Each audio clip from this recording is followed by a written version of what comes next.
Let's jump straight into the latest manhwa releases and anime adaptations. This is Manhwa Pop. Let's get started. The child asks if it is too big. The man answers that it is still small, but it is the largest mansion in their village. Besides, it is the first time he sees such a style, but it is built perfectly. The servants were delighted with what they see in front of them.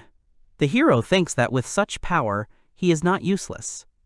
Everyone was surprised by the building that appeared out of nowhere. Together, they will make this village prosperous. It's been about 10 years since the hero graduated from high school and moved from the village to the city. Commuting to work in crowded, shaking train cars has begun. There's a lot more work, and all his free time has to be devoted to it. Even on weekends, he has no energy to read his favorite historical novels. The hero comes home and thinks about how he barely made it to the last train. He eats noodles while watching some video and thinks that day after day, it doesn't get any easier. When he lies down on the bed, he thinks that he misses the idol of his native village so much and falls asleep. The next moment he opened his eyes. He was lying surrounded by pillows on a huge bed. There was a strange interior around him and he had strange feelings. Then he noticed his hands. They were small. Had his body really shrunk? The hero decided to look out the window and check the situation. From the window, one could see the square of the house, enclosed by a fence. In the middle stood a fountain. The hero did not understand where he was at all. Suddenly, someone turned to Mr. Van. Van's personal maid, Till, who was 12 years old, told him that it was dangerous. He agreed with her and apologized. The girl froze in shock and amazement. The girl asked the boy if he had really forgotten everything. The boy noted the amazing view of the garden. It simply fascinated him. Till was surprised that Mr. Wang knew such complex words. After all, he was just over 2 years old. The hero sat on the bed and thought that he was not 2 years old, but almost 30 years old. He thought about these words again and remembered that he was an employee of the Tokyo company. This body, this maid, what is going on here? He does not understand where he got the memories of this life. Is this really the same reincarnation? The hero says that she is Till, his maid. The girl confirms this and rejoices. The boy's name is Van Ne Fersio. Till was amazed that Mr. Van could pronounce the name. He was so smart. His father was Chalpa, Marquis of Fersio, and his brothers were Marcia, Yardo, and Sesto. The girl was amazed again that he had hardly seen Mr. Yardo and Sesto, but knew their names. In the dining room of the Fertio family mansion, the maids are bustling about setting the table and serving dishes for the gentlemen. At the head of the table sits the father, the head of the family, the Marquis of Jalpa Pulati Fertio. He is 44 years old. Sitting nearby are the eldest son, Marcia Elago Fertio, who is 14 years old, the second son, Yardo Guy Fertio, who is 10 years old, and the third son, Sesto Ere Fertio, who is 8 years old. Their eyes are glued to the maids cutting, cooling, and feeding little Master Wang. They praise him for eating vegetables well and for sitting quietly without spilling anything. The hero is doing quite well. He's like an honored guest. He assumed that this was a cabaret. He would have given them 30,000 yen each. But he had to stop joking. Apparently, having been reborn in this world, he still retains the memories of his past life, although he still can't believe what is happening. He thought that this homegrown carrot is good. It is very tasty. Father, head of the family, Marquis of Jalpa Pul Ati Fertio, asked Yardo what he would be studying today. The boy answered that today he was studying fire magic and battle formation. The brother was nervous while answering. At lunch, the father asks the children up to 10 years old what they will do, and at dinner, he asks how everything went. And so every day. Then the attention shifted to Sesto. He answered proudly that he would study magic. Van thought that he would not be asked as usual. But, surprisingly, his father turned to him. He scratched his beard and asked his youngest son what he would do today. The boy was chewing at the time. Then, with the most serious expression on his face, he said that he knew little, so he would first study the culture and history of this country. Marquis of Jalpa Pul Ati Fertio, Marcia, Yardo, and Sesto were surprised by such an answer from the youngest member of the family. Surprisingly, the Marquis did not swear, but on the contrary, burst into laughter. He said that they spoiled the boy since he was the last child of his wife Mira, but he is a wonderful baby. Jalpo Polatifertio assumed that his fire magic was as strong as his, and the world's. Their family was in good hands. He would wait for a fair assessment of his magic at the test in 6 years. The Marquis is counting on him. In this world, magic is common. It matters what kind of magic suits him. Aristocrats are required to have 2 kinds of magic of the 4 elements, fire, water, wind, and earth, to protect the house and territory, or healing magic. Father and brothers have the ability to use the magic of the 4 elements. From his point of view, other types of magic, depending on the method of their use, can also be useful. House Friccio, as an aristocracy living in a militaristic state, specializes in military strength, especially in the fire attribute to be powerful in attack. First, there must be a civilization in the world as advanced as the countries of the Middle Ages or early modern times. But because of the convenience of magic, the prevalence of gunpowder is extremely low. Of the weapons, mainly swords, spears, and bows, and most importantly, magic. There are 3 continents and a large number of islands in this world. It is currently located in a huge country in the southern part of the western continent of Grant. The royal family, which has ruled for 300 years, is gradually expanding its territory. It seems that during the war, the hero's father received the rank of Marquis. This is the only port through which ships pass. Since there are huge monsters waiting for an opportunity to attack deep in the sea, ships will have a hard time, unless it is a narrow strait. If there is magic, then are there animals that look like monsters? Well, the age of discovery is not yet possible. Till began to explain to the gentleman that there are different races, elves, gnomes, anthropomorphs, and others. In most cases, they isolate themselves from others, so they rarely meet each other. One of the maids noticed that Till was explaining things too complicatedly. The third maid suggested that the boy sleep. However, he refused, thanked her, and said that he asked her because he wanted to know about it, and asked about their tiredness. The girls were surprised and said that everything was fine. Van asked Till about the magic tools. Magic crystals, some gems and minerals have the ability to store magical meala. Tools are created depending on magical abilities. He then asked a question about magic, to which she answered based on her own knowledge. The maids are discussing that Mr. Wang is a child prodigy. They don't believe that he is really only 2 years old. He even takes care of them. It's the first time they hear such a thing from an aristocrat. The butler overheard it all. The butler Espada, who is 49 years old, came to Mr. Wang and said that he was 2 years old and was probably learning letters in prime numbers. He asked how much the boy had learned. The hero thinks about Espada, a capable butler who has supported his father for many years. It seems he has never spoken to him before. He frightens the boy. He asked what happened. The butler wanted to know how much he remembered. The hero mentally noted that this was not how to communicate with a 2-year-old. He replied that he was good at speaking and listening. However, the letters are a bit tricky. Then Espada asked about numbers. The hero clarified that he was talking about addition and subtraction. The man shuddered. Van thinks that he wants to escape. Espada showed him that there are barely fingers here, 3 here, and then asked how many there are. The hero answered that there are 5. Then 7 fingers on both hands, if you remove 2. The youth answered that there are also 5. An awkward silence in the room, and then the butler said that he would study with him twice a week. This is some kind of hell. This is not something a 2-year-old should learn. Too much stuff. These are the thoughts that go through the protagonist's head. The Espada stood there with a stony expression. If he was a demonic creature, he would probably be a golem or an undead.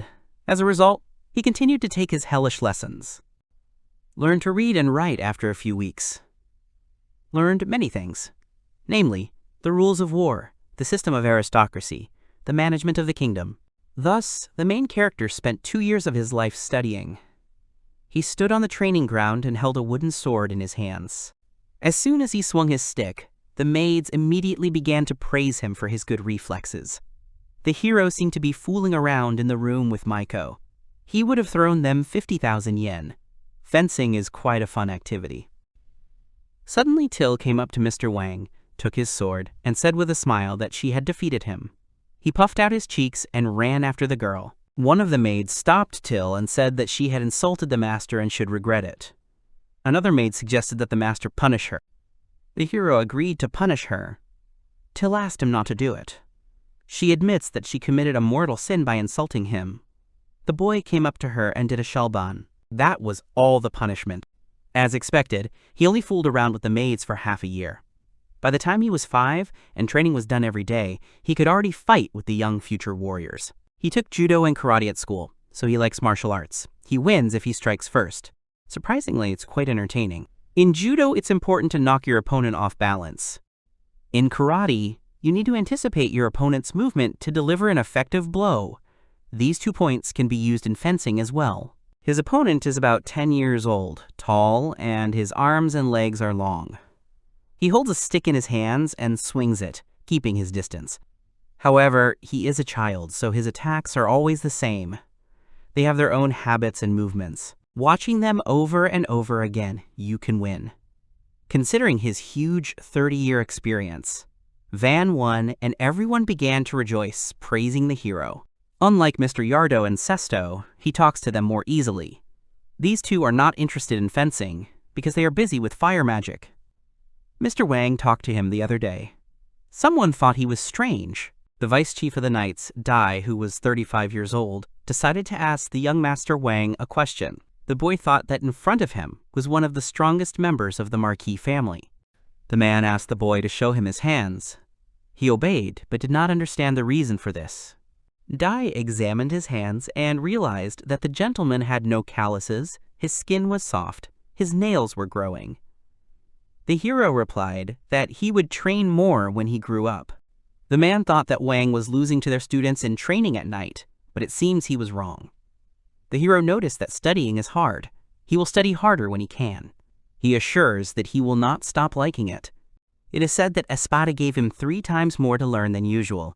The boy was surprised that he had so much to study. It seemed strange that he was the only one studying from morning to night. Dee told him to come to him if he wanted to practice more with the sword. This old man is too keen on studying, and as someone like him who can judge people impartially, it seems that Mr. Wang should follow the path of the sword. He has innate talent. First, he needs to learn the basics and build up his muscles, and then practice every day. Dee said that sooner or later he would make the hero the greatest swordsman in the kingdom. Van realized that this man was really serious. He was an Espada who had too much theory, and Dai was a man who did things first and thought later. The hero replied that he liked swords, but he also liked studying. He would try his best in both directions. He replied that there was nothing to be done. At least he would be the one training him.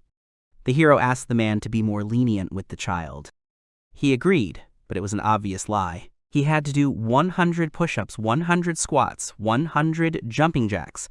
Van said he needed a rest. They had just been running. Dee replied that there was no time to rest and they needed to start doing everything. The boy sat down on the bench and thought that Dee was a real demon. The deputy had an idea that while Mr. Wang was resting, he was not busy with anything. He suggested that they remove the wooden bench and sit outside. The boy realized that this man was not a demon. He was just not the smartest. He continued to insult him while Dee was actually sitting outside. The knights passing by wished Mr. Wang luck and told him to do whatever the deputy said. Till came up and praised the boy for his good work. He thanked her. It's so great that he tries his best every day. Well, it's hard for the hero, but since he was reborn, something funny happens every day. A sense of satisfaction that he could not experience in his past life. The hero will become the best in this world of aristocrats, and will enjoy a happy life. 3 years later. For several years, the hero was called a child prodigy. Someone says that this can't be true, and isn't he ashamed to be such a loser? Jalpa Pol Atifirtio took the sword in his hands and said that if the hero did not disappear from his family, he would have to get rid of him. Fercio's second life, which had been so bright, suddenly ended. His father raised his sword over the boy's head. 2 years ago, Mr. Wang is 6 years old. The boy is riding in a carriage and looking out the window. He is surprised by the huge number of people. He never gets tired of watching them. Suddenly, he sees a man being led by a knight. This upset him, but his sadness was interrupted by Till, who called him by name. She remembered what he had said about wanting to go for a walk and asked where they should go. She suggested looking at the market. He is 6-year-old Vanne Fertio. He still has memories of his previous life. Here, he was reborn as the 4th son of a marquis and was called Wunderkind.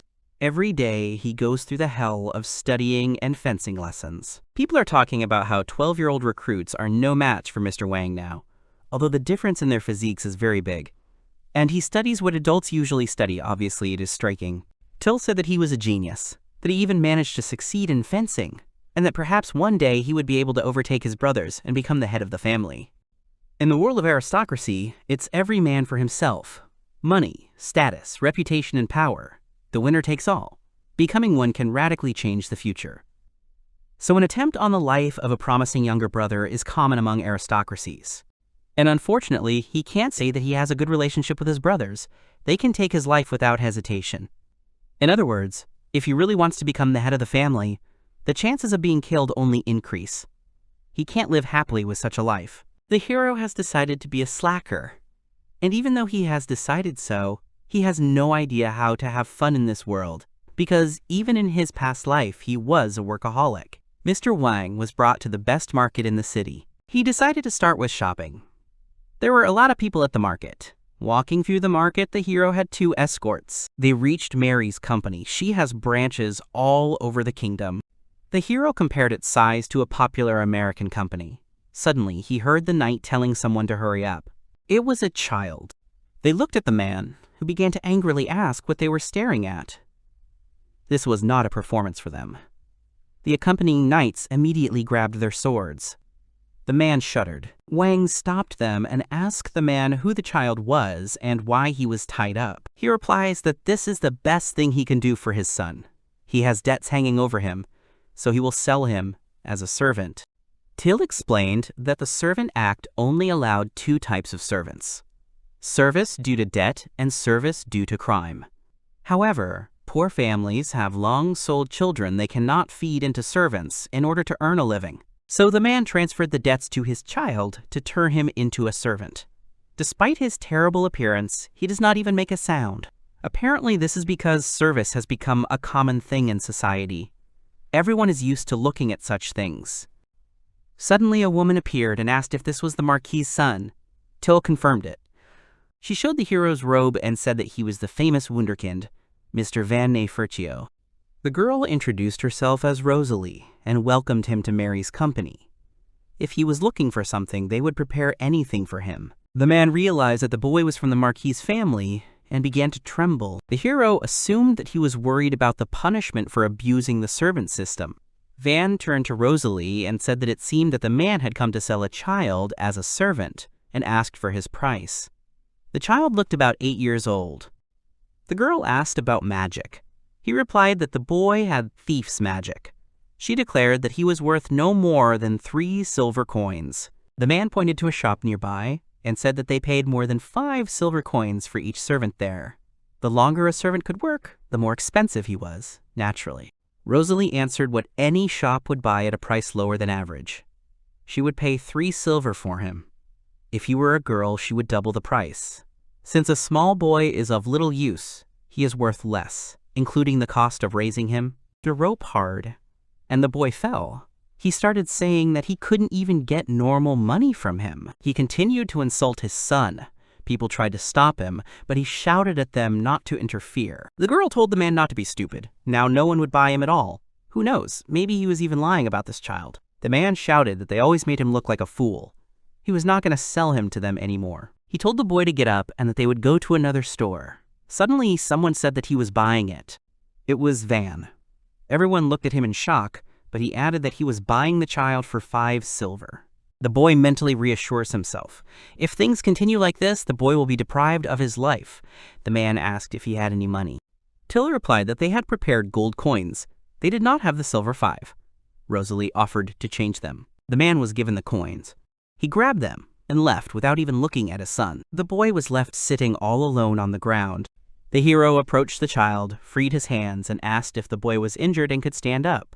He introduced himself and asked the boy's name and extended his hand. The boy took him by the hand and said that he was Casman. Van told him that he was now free and could go wherever he wanted. Till asked if he had bought him as a servant. He answered that no, he He just thought he could help him. Then the hero realized that he was so irresponsible, he shouldn't walk the streets alone. He suggested that he go home with them.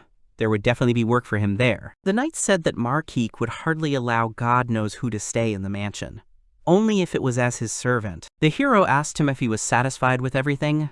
The child agreed. Van suggested looking at the clothes first. Since he was now with him, good clothes were needed. Roxana stopped them and said that they had to sign a contract first. She asked them to give her their hands. She took their hands, read some spell, and everything around lit up. Kasmin got a mark. The hero asked what it was. She answered that it was a special contract. The mark will be on the servant until the contract is terminated. She is a contract mage. This time she won't take payment, since it's his first time here.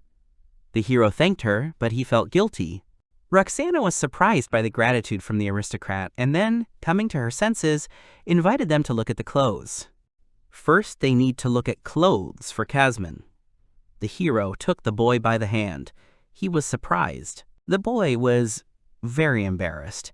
It was the first time for him. The woman praised the boy for his good choice. The hero asked her what clothes would be comfortable for her if she were Till. She answered that this one was made of good fabric. Roxana suggested a special servant's outfit that was most often purchased. The hero replied that he did not want to look like a servant. She understood him, and then, probably, they would choose underwear and shoes. The girl thanked him and said that they had shoes that would go well with his clothes. The boy thought that although anything could happen, he had bought a servant on his first walk. Now, everything is fine. Kasmin entered the room and told the hero that he was looking for him to replace the Knights of D. The hero handed him the liver and asked him to say that he was not there. The boy refused, probably already knowing that he was lying. Van noticed that the boy had no gloves and asked why. He replied that there was no need for them. The hero assumed that he was unlikely to be pleased when she was visible. While eating the cookie, Kasmin replied that it was a connection to him, so let it be seen. Van thought that he shouldn't show it like that. The boy said that he had bought him gloves. The servant decided to put it on anyway. Suddenly, someone called him. It was D. Someone explained to him that the master was not there, but he did not believe it, since a witness had recently entered the room. Could his feelings for the master really be just an illusion? Then he noticed crumbs on the boy's face and asked about the reason for their appearance. The boy quickly ate them and asked what kind of crumbs the man was talking about. Dai shouted that he had bribed him. He needed to stop ignoring his orders. Kasmin replied that he was Master Wang's servant. The deputy said that it took courage to tell him something like that. In that case, he would train him instead of Mr. Wang. He should be flattered. He grabbed the boy by the hand and pulled him along. The hero looked out from behind the door and called his comrade a poor fellow, so he became lazy for the sake of a good future. He wants to be thought of as a normal child, not a prodigy. If Kasmin gets tired, he will replace him. People are talking about the fact that Mr. Wang is already 8 years old, so his magic test will be soon. He is a child prodigy. They are eagerly awaiting his results. The boy said that he wants Mr. Wang to become a lord. He is very kind to them and often visits. Fertio's sons have fire and wind elemental magic. They are all sure that he also has fire magic. Standing in the middle of the room, someone shouts that he does not master any of the elements. The eyes of his father and brothers are on Wang, outraged that he does not possess any of the 4 elements. He has production magic. The brothers laugh at him. It is a magic that allows you to create objects. It is often called one of the most unsuccessful magics. Magic, also known as alchemy. You can prepare materials like iron and copper, and then imagine the shape in your mind to create a sword or accessory. It is impossible to create something big with this magic, because even weapons and jewelry require a lot of magical power. While other people can easily create items, inventors and blacksmiths do not need magic. For 2 years, he did everything to be considered a child prodigy, and his brothers had no desire to attempt on his life. But such a grade for the test is quite unexpected. He expects the magic of the 4 elements or healing magic from aristocrats. And in the Fertio family, magicians with the element of fire are especially desirable. The eldest son, Marcia, inherited the wind element from his maternal grandmother, but he, like no one else, is trying his best to become the head of the family. And although the wind element is acceptable for aristocrats, The second and third brothers, who wield the fire element, mock the eldest. Among the aristocrats, the type of magic is extremely important. Father does not consider Van a child prodigy. He and his wife Mira have the element of fire, so why was a child born with production magic?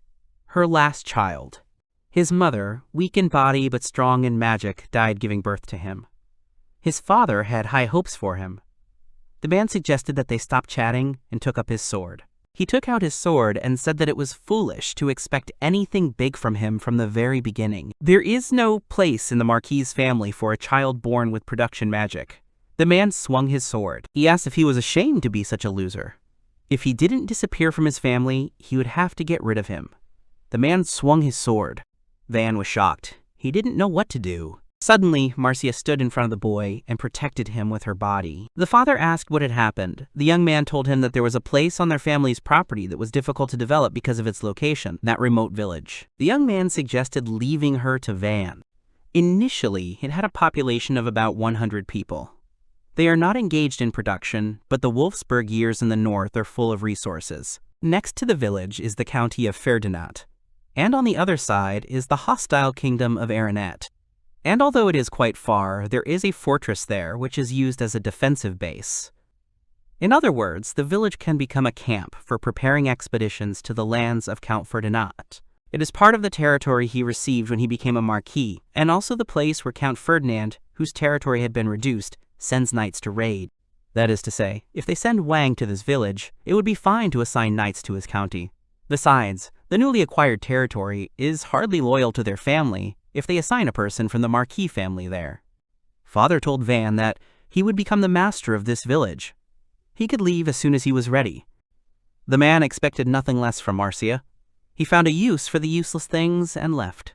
The hero turned to his brother. He sat down on one knee and apologized to the younger one. His father and brothers put a lot of pressure on him because of the wind element. It must be much harder for him in this regard, such a reckless proposal. The boy has every right to be offended by it. Wang said that his brother had helped him. Otherwise, he would have been killed, or imprisoned, or worse, his tongue would have been torn out, and he would have been sold as a servant. No matter how hopeless the situation, he would never waste the opportunity his brother gave him. Marcia said that Van really is a genius. He wondered where the boy had learned it. He had an adult mind, thinking deeper than he did. Espada and Till had been bragging about his accomplishments for a long time. The Marquis who sends him to the border will regret it. Marcia can do little, but she will do everything possible.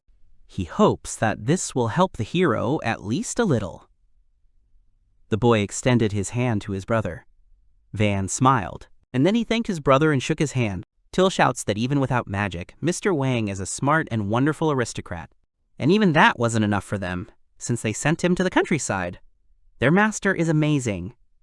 Wang reminded her that a non-disclosure order had been issued. But now he was looking forward to leaving. The boy realized something.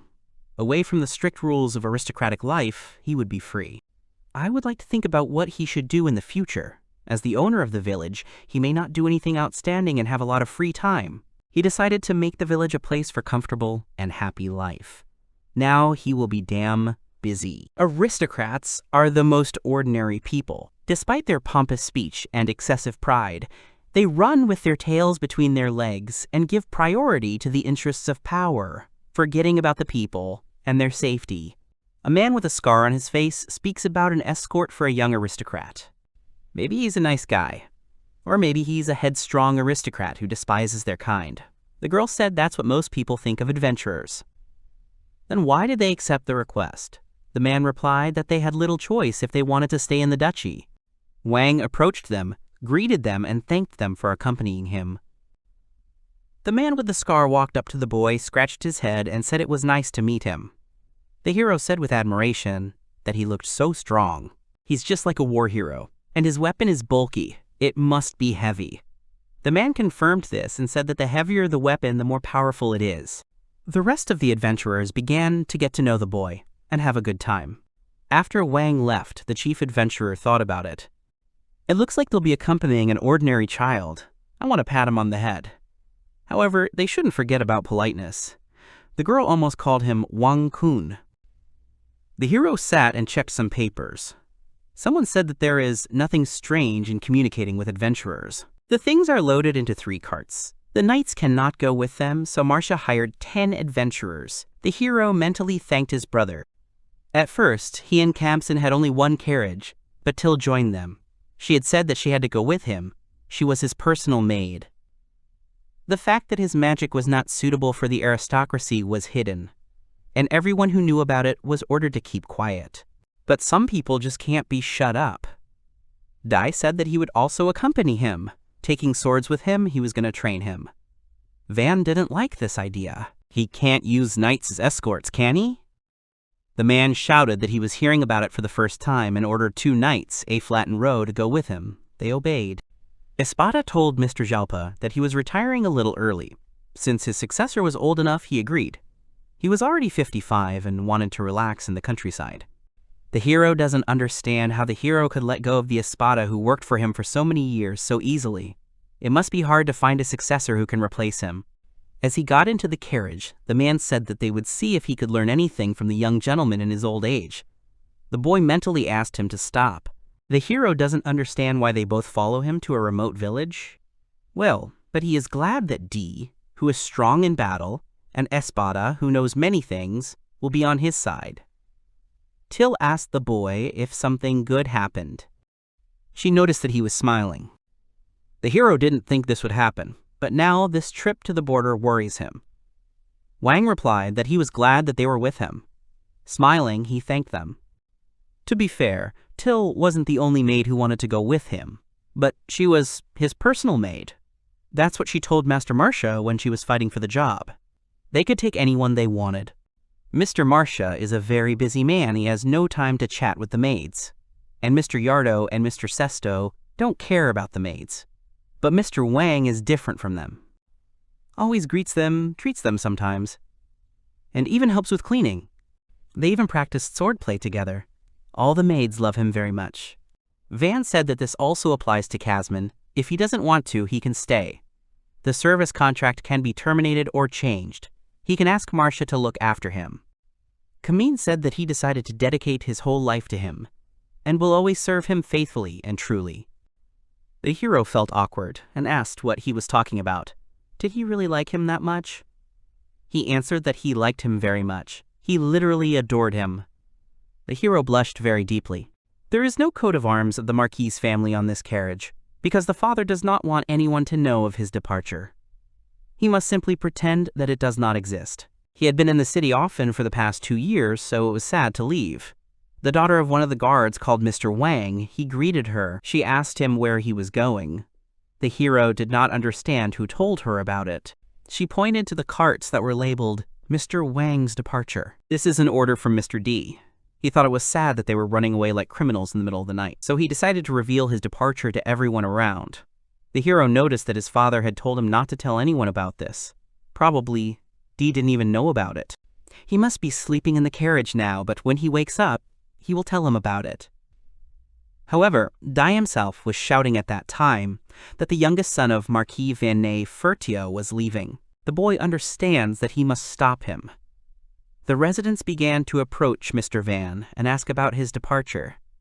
The hero was pleasantly surprised. He smiled, thanked them all, and said goodbye. He didn't think he would be so worried. How sad it was to say goodbye. Someone handed him a handkerchief. It was Till, who was crying very hard herself. The hero was offered fried meat on a stick. In the middle of their journey, he set up camp for the first time, not counting the time he slept in the car of his world. In a dangerous place full of magic and other things, this is the first time this happens to him. They hired 2 groups of adventurers to accompany them. He is Orto Sith, a talented adventurer and the leader of the group. He has been working for over 20 years and is used to dealing with different clients. Even though he was an 8-year-old child, he was acting professionally. Wang thanked him for guarding the perimeter, but he should not forget to rest. The man looked at the hero intently. He asked him what had happened. Ortho said that nothing like that. He would return later with a report. The hero asked Till what was going on. She answered that even an adventurer could see his kindness. He could name over 100 good things about them. The journey continues. Leaving one city and going to another, they set up many camps. He visited 4 cities, small and large, and because of the luggage, they moved slowly. Every day they covered 50 to 100 kilometers, having traveled 500 to 1,000 in 2 weeks. The Marquis's territory is simply enormous. If they were in Japan, they would have already traveled around 3 to 4 prefectures, although he is not sure of the number. Till said that they would be arriving soon. It was like transferring a department head from one department to another. He had to make a good first impression. Suddenly, the carriage stopped abruptly. Till looked out and asked what had happened. The coachman said that it seemed like someone had attacked the village. It looks like someone has attacked the village. The heroes are in shock. Everyone got out of the carriages and stood in a circle. They began to discuss the further plan. It's either a raid of bandits or former mercenaries. Such is nature, either you or them. In time, he will get used to battles. There is a wooden fence around the village which looks quite large, but it is not very effective against arrows. In front of the gate, the entrance to the village, a straight line of fighters in strong armor are lined up, and behind them are the magicians. All that remains for the inhabitants is to protect the village from the inside, like a turtle in a shell. Dai asked the Lord for permission to join the battle. If they work together, they will definitely come up with something. Their opponents will be 40 to 50 people. Even if they attack them suddenly, they will still be outnumbered. Ortho said that it was too dangerous. Dee knows this. There may be injuries and casualties, but they can definitely take back the village. Ortho said that he has a rule. Do not expose team members to mortal risks. Among adventurers, such situations are not uncommon. And if he had to put his life on the line every time, he would have been dead long ago. But there are times when they must give their lives, and now is one of them.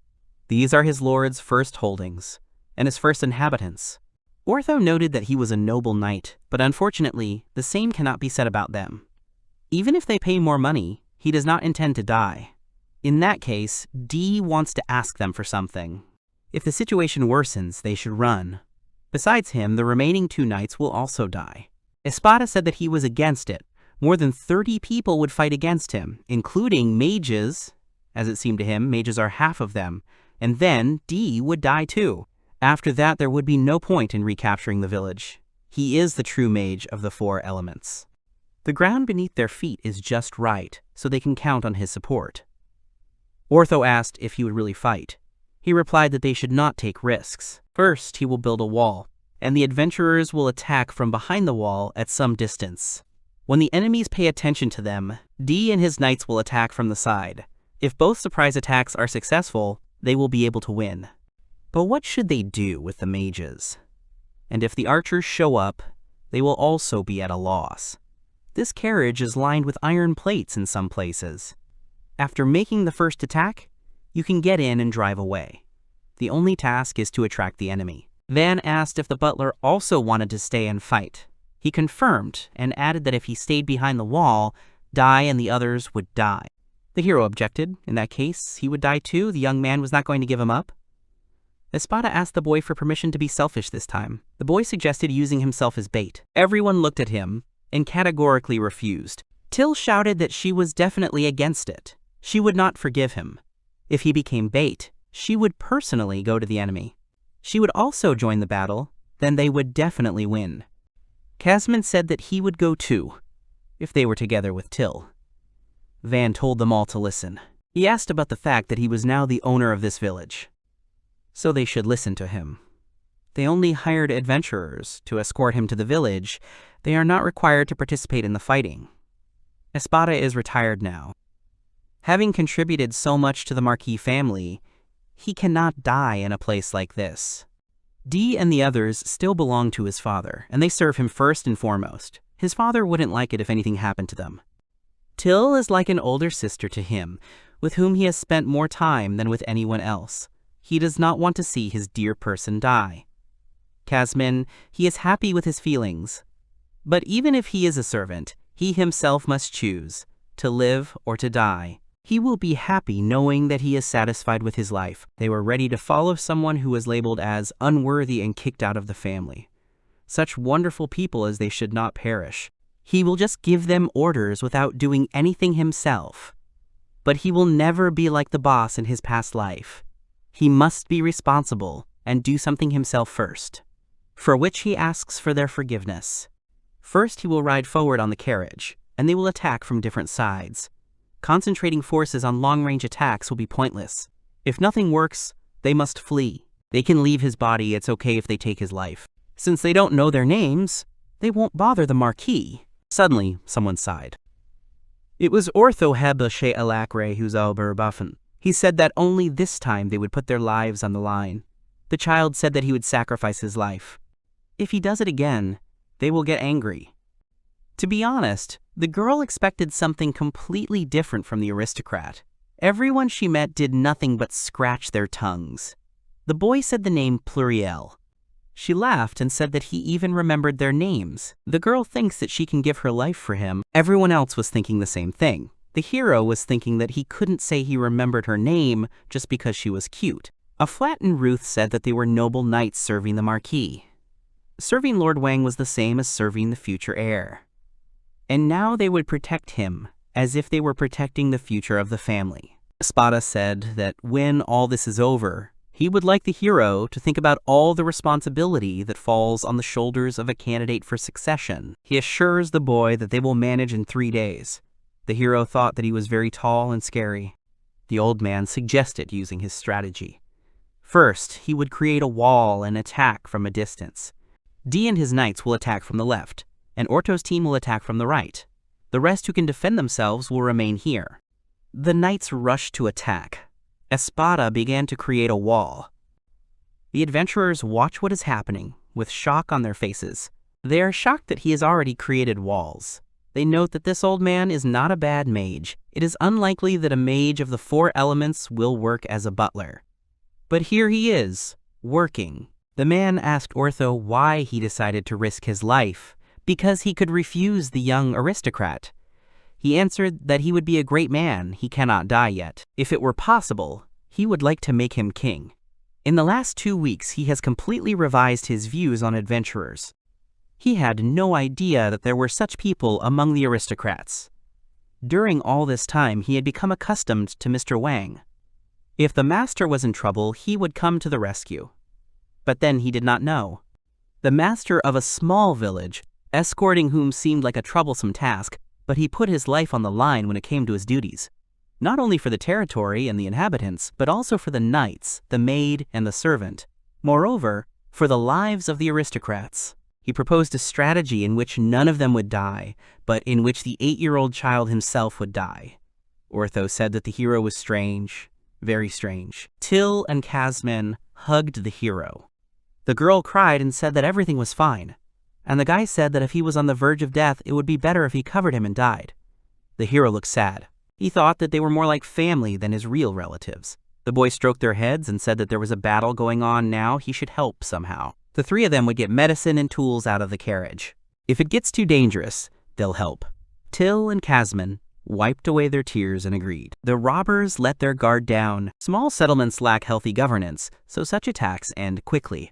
The bandits discussed how many women there were, and that today they would have a holiday. Suddenly, one of them was hit by an arrow. And then, basically, everyone started getting shot at. They didn't understand where the walls were coming from. The robbers realized that they were being attacked from both sides. Ortho thought that D and his knights were handling the big swords quite easily. Here he is, the deputy head of the Knights of the Fertio family. The robbers were scared. They realized that they would not be able to win and began to retreat. One of the bandits ran somewhere. Ortho noticed it. He shouted that they had stopped the robber who was running towards the wall. Those attacking from a distance will have to be distracted by the enemy. He shouted to them that the enemy was approaching them. A huge robber was next to them. Having already used magic, she will only be able to use the next one in 10 seconds.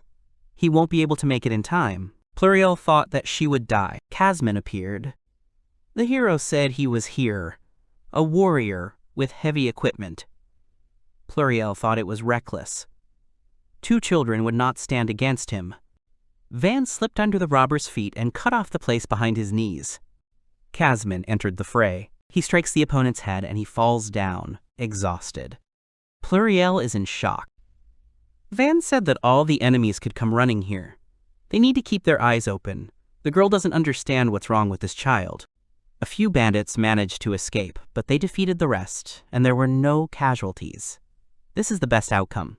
Once they get the second half of the payment, we will part ways.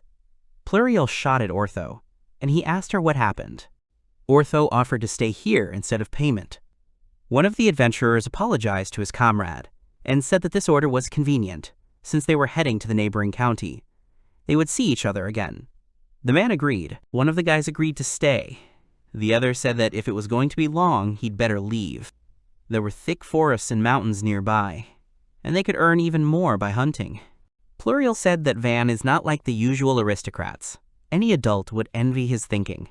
That is why he would like to stay, so small and already so smart. Not everyone who is raised by an aristocrat becomes one. He is a genius. Wang seems like an ordinary arrogant aristocrat, but when he speaks, he is a completely different person, polite and easygoing, but cheerful and friendly with the people of the city.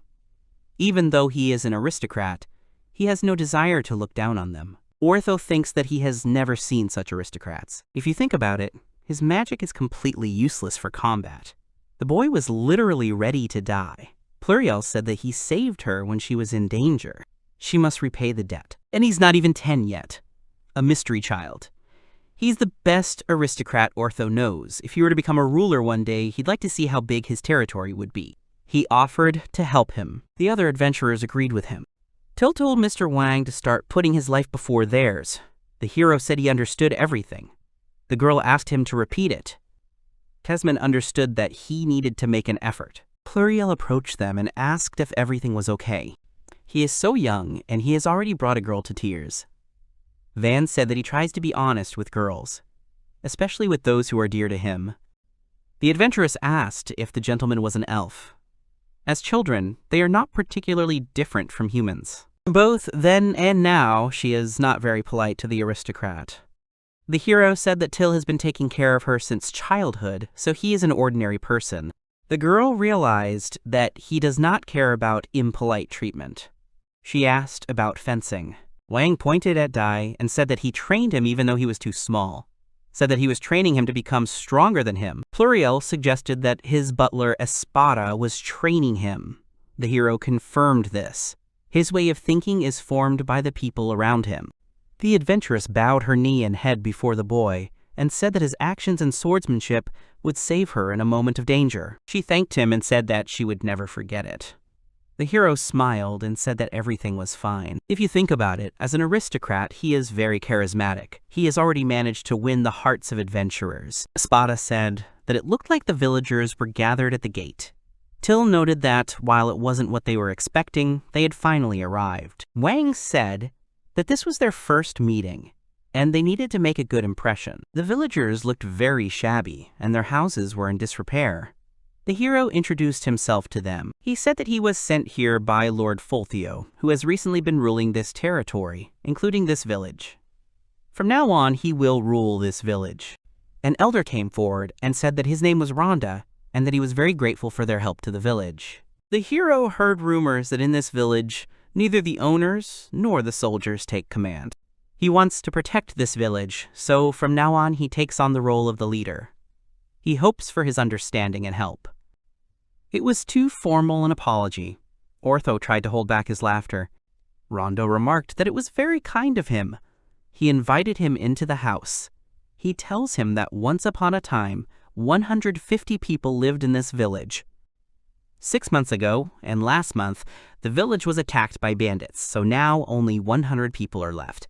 And today was the third attack. Each one was different. The boy asked why they were their main target. He thinks it has something to do with the kingdom of Geronetta.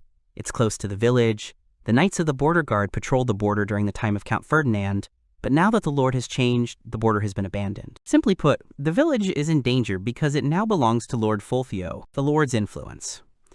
Other aristocrats would have cut off Rhonda's head. The former ruler, Count Ferdinand, had supporters in every city. It turns out that his father, Lord Ferdbadio, appointed governors only for the big cities, and the situation in the small villages is still unknown. A small village is a village that does not need to be protected and pays almost no taxes. Wang stopped him and said that from now on he would notify him of everything. There is no point in complaining, bemoaning, or criticizing the state of this country. He may not believe it, but it will not change anything. Rhonda's son, Malaga, jumped up and asked what they were telling the nobles. The hero thought that he had a healthy body, and his eyes were quite bright, but with such a hot-tempered personality, the village had no future. The boy asked him to sit down. He speaks for this village. The nobility must be responsible. If you think about it, perhaps the founder of the kingdom, King Berlinet, left a flaw by making a mistake in the law. Everyone looked at the hero carefully. Espada cleared his throat. Van understands that he has nothing to fear, even though he will become the ruler of a village that is on the brink of destruction. But this village has them. However, nothing will change by complaining about the laws of the kingdom, and what it should be. There are 3 specific measures. The girl was surprised that there are 3 solutions to the problem. First, you need to create something valuable that the kingdom can't ignore. Second, make money regularly and hire mercenaries. Third, reconstruct the village yourself. The girl said that they had also thought about this, however, none of them could be accomplished so easily. If they are in such a remote place, even if they sell wood or stone, it is impossible to make a profit due to the problem of transportation costs. However, due to the low level of education, it will be difficult for the villagers to produce handicrafts that have a market value, and if so, they will not be able to make a profit. And therefore, there is no need to reconstruct the village. However, they appeared in this village. The hero knows that they were not easy, but now he has come, having received the necessary education, and he will do everything possible for the defense and development of this village. They were silent. Espada decided to intervene. He introduced himself as the butler of the Fertio house. Master Wang, despite being only 8 years old, was entrusted with the management of the land. Many people consider him a gifted child for this reason, although it was too bold of him, but therefore he and the deputy leader of the knightly order, Dai, came to faithfully befriend them. The villagers do not understand why such high-ranking officials are in their village. It is like a dream. Malaga asked if they really want to help. They asked him if he really possessed the 4 elements. He said that he did not possess any. Therefore, they should not expect fighting power. The residents were despondent. Wang said that first of all, they should strengthen the walls so that no one could get through. The fence is strong enough, but it is made of wood and vulnerable to fire. Same with the houses. He asked Espada about the fact that the stone remains hard. He said that as long as the magic is active, it will remain hard, but later it will become an ordinary lump of earth. Then they can use the lumps to strengthen the walls. Any size will do. He is confident that they will have time to make a strong wall. They could use a ditch. It would help keep out the bandits. D said they would take care of that. They were already used to digging trenches. He also suggested making some traps. And prepare for an attack from the wall. They will need bows and arrows. Or stones. They are easier for the peasants. The hero asked Rhonda to gather the villagers. They should greet them and explain the plan. The hero stood before the residents and said that this was all he could say. He would do everything possible for the development of the village. And he thanked them for their support, even though he is a child. But he has strong and smart people behind him. If bandits come, they will be able to fight back together. They must build a prosperous village. Now the hero looked like a politician. One of the residents addressed the boy. He asked about their taxes. Until now, they paid 30% of their harvest, as well as monster skins and fangs. The boy thought it was too much, so they lowered it to 10%. If it wasn't enough, he could pay it once. First of all, it is important that they have a stable life. There are cases where people sell their children because of debts. They will be happy to have their taxes reduced. The woman asked if they could call the knightly order. The hero explains that the message will take 2 weeks. A week for confirmation. 3 weeks for the knights to travel. It is too late to call for help. They will most likely not come because of the distance. The residents began to resent. The hero understands their anger. But at present, the marquises have neither the budget nor the knights to protect the vast territory. Even if they could persuade the knights, there would be too few of them to help them. They would need 200 men. You would have to pay for food, horses, armor, tools. The costs for mercenaries would be even higher. The hero asked Espada to build a wall behind the wooden fence. He did so. All the inhabitants were surprised. Now, more than ever, they need their help. But if they are with them, this village will survive and become much stronger. They don't have enough housing, so they rest in a wagon. Randa wanted to give away his house, but he couldn't put it on the street. This moment, never complained that he only had production magic. Never was he so bitter. If you do not have elemental magic, then nothing can be done about it. He tried to appeal to them, but the villagers were skeptical. He had to win their trust. For the sake of the village's success and happy life. With his magic, he will protect this village. He will make it a pleasant place for people to live. D says that you can't just defend yourself. Ideally, if the enemy attacks them, they can attack him. Usually they attack from the walls with magic bows and arrows. From a low wall, the attack will not be so effective. Rondo says that they used spears to attack through gaps in the forest fortress before. D says that the enemy is in the same position now, and they will be able to stab them with spears again. Van suggested using a catapult. Espada explained that a catapult was a siege weapon. They couldn't use it for defense. Rhonda asked what it was. The catapult shoots huge boulders, but it is difficult to determine where they will fall, and it also takes time to reload the catapult itself. However, fortress walls and watchtowers are large enough that they can be easily destroyed with a catapult. The radius of destruction will be larger if they throw a box filled with stones. They will aim it at the gate, and their attack will be much more effective. If they put a bottle of oil and a torch in there, they will instantly set the ground on fire, which will be more effective. Spada asked who invented this mechanism. The hero said that it was him. The comrades do not believe in his production magic at all. He himself does not fully understand it. In order to master it, on the way to the village, he often used it to learn how to freely change the shape of stones, wood, and metal. And now is the time to show everyone what he has learned. The hero asks Ort if they can already occupy the village since the opposition party has left. He replied that he would stay in this village for a short time to earn some money by hunting mythical monsters. He said that it looked clean here. He senses monsters here, so he tells them to hurry. It could be dangerous here, so he tells them to cut down the nearby trees. The hero is amazed by Ort's intuition. During the journey, they notice and destroy enemies he didn't even know existed. Despite his skill, he can't raise his level. Kazman called the master and pointed to a huge tree. The boy replied that it was too big. They would not be able to cut it down. The servant pointed to another, but that was also very big. He didn't imagine the shape clearly enough, so he uses magic. The new shape will be strange and fragile. He wouldn't call magic easy to use. However, if he imagines even a small part of it, he will be able to do what he wants. The bottom of his stomach becomes warm. The power reaches his fingertips. The image must be as small and detailed as possible. It must even represent the fibers of the tree. If it can, they will intertwine with each other and the cords will be able to form a strong knot. It looks like the hero did it when the fibers are separated into small pieces and bound together. They are transformed into a wooden cube. This cube is made of wood, but it looks like plastic. Till noted the amazing quality of the cubes, but asked what it was. The hero replied that it was similar in structure to nanofiber. A fiber block, but it is stronger than wood under any treatment. They will make a lot of things from these blocks. The boy suggested first to carry it to the carriage, and then to process it. The adventuress asked what it was. Didn't he collect wood? Ortho took one cube and said that it was lighter and much harder than he thought. Breaking it would be a real challenge. The hero suggested that he try. The boy is interested in how strong he is. The adventurer took out his sword and threw the cube at the stone with all his might. Everyone watches. There was a dent left on the stone, but the cube was only slightly scratched.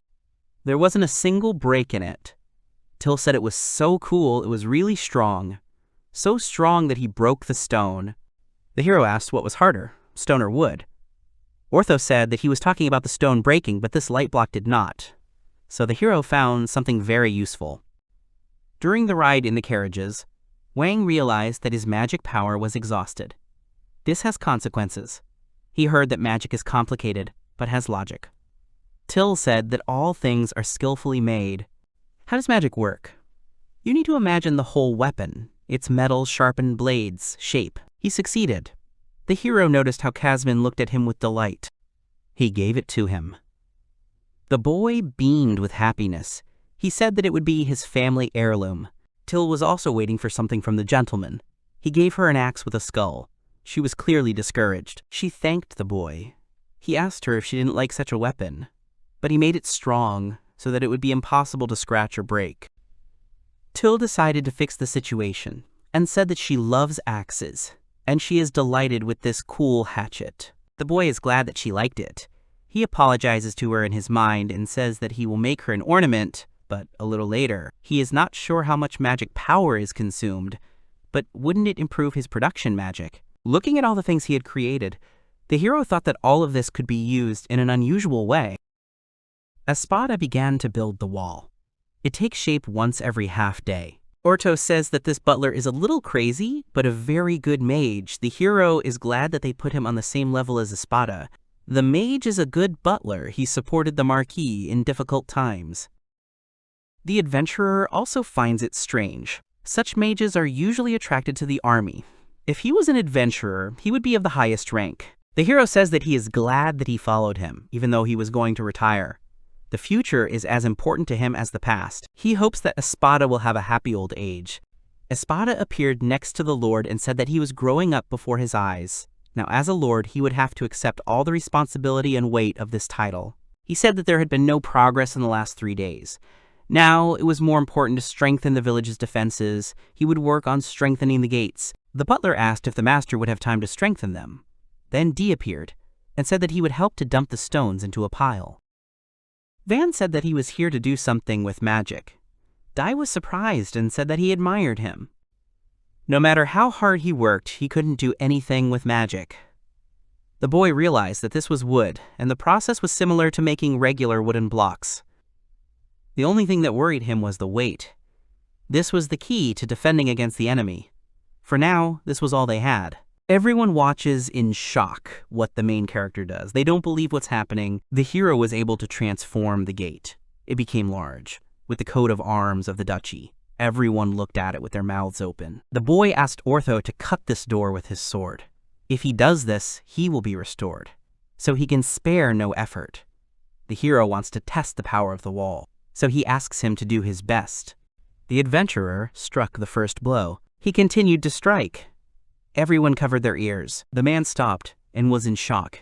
There was a scratch left. Wood is not a very suitable material. People asked him how he did it. Why wood is so hard. Van thinks with pride that he was able to help them. At least he hopes. In the morning, the hero woke up in a carriage. Sleeping in cramped quarters with only a sleeping bag is uncomfortable, and you can't even wash yourself properly. On the way, they stayed overnight in camps and carts. Even upon arrival in the village, they have to sleep in the carriage. He is a nobleman, but now he feels like an adventurer. As Till and Kasmin stepped out of the carriage, they greeted him. He's doing fine, but these two and the others are doing much worse. They're too exhausted. This can't go on. Before the village can be defended, it must be provided with food, clothing, and shelter. The boy decides to try to create a house. He ordered Kasmin to bring wooden blocks. He agreed. Rhonda looked at the pile of stones and asked what it was. Van replied that he wanted to build a house on this site. He asked about safety. Is this area suitable? The hero replied that this was the center of the village, and Van's mansion would look just right here. A square could be built nearby. When they have free time, they can organize some festival. He is strong enough. But will he ever be able to build something bigger than a house? He, Till, Kasmin, and Espada could live there. And Dee and the Knights could have their own quarters, 4 support beams to start with, and then he would decide on the size. Imagine it as a wire and insert it into the ground.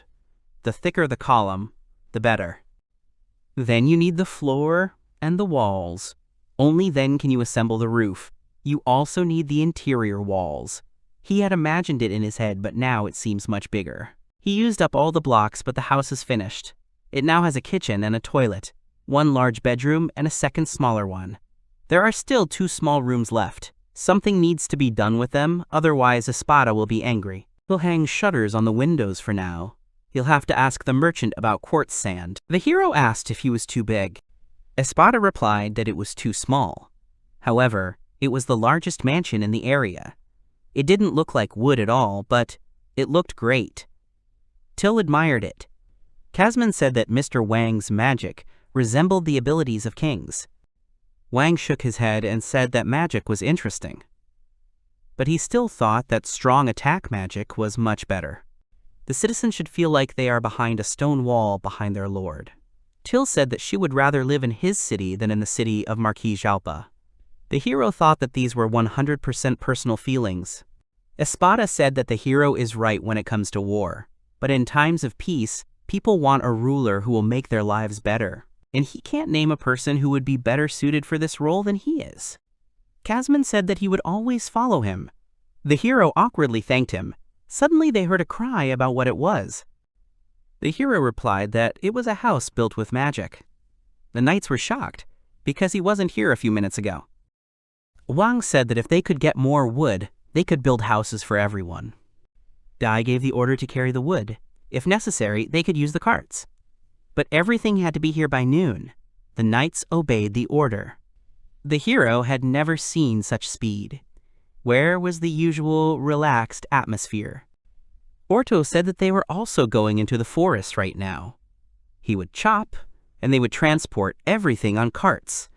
They must not let the knights overtake them. The hero thinks that they live in a village. Why do they need a house?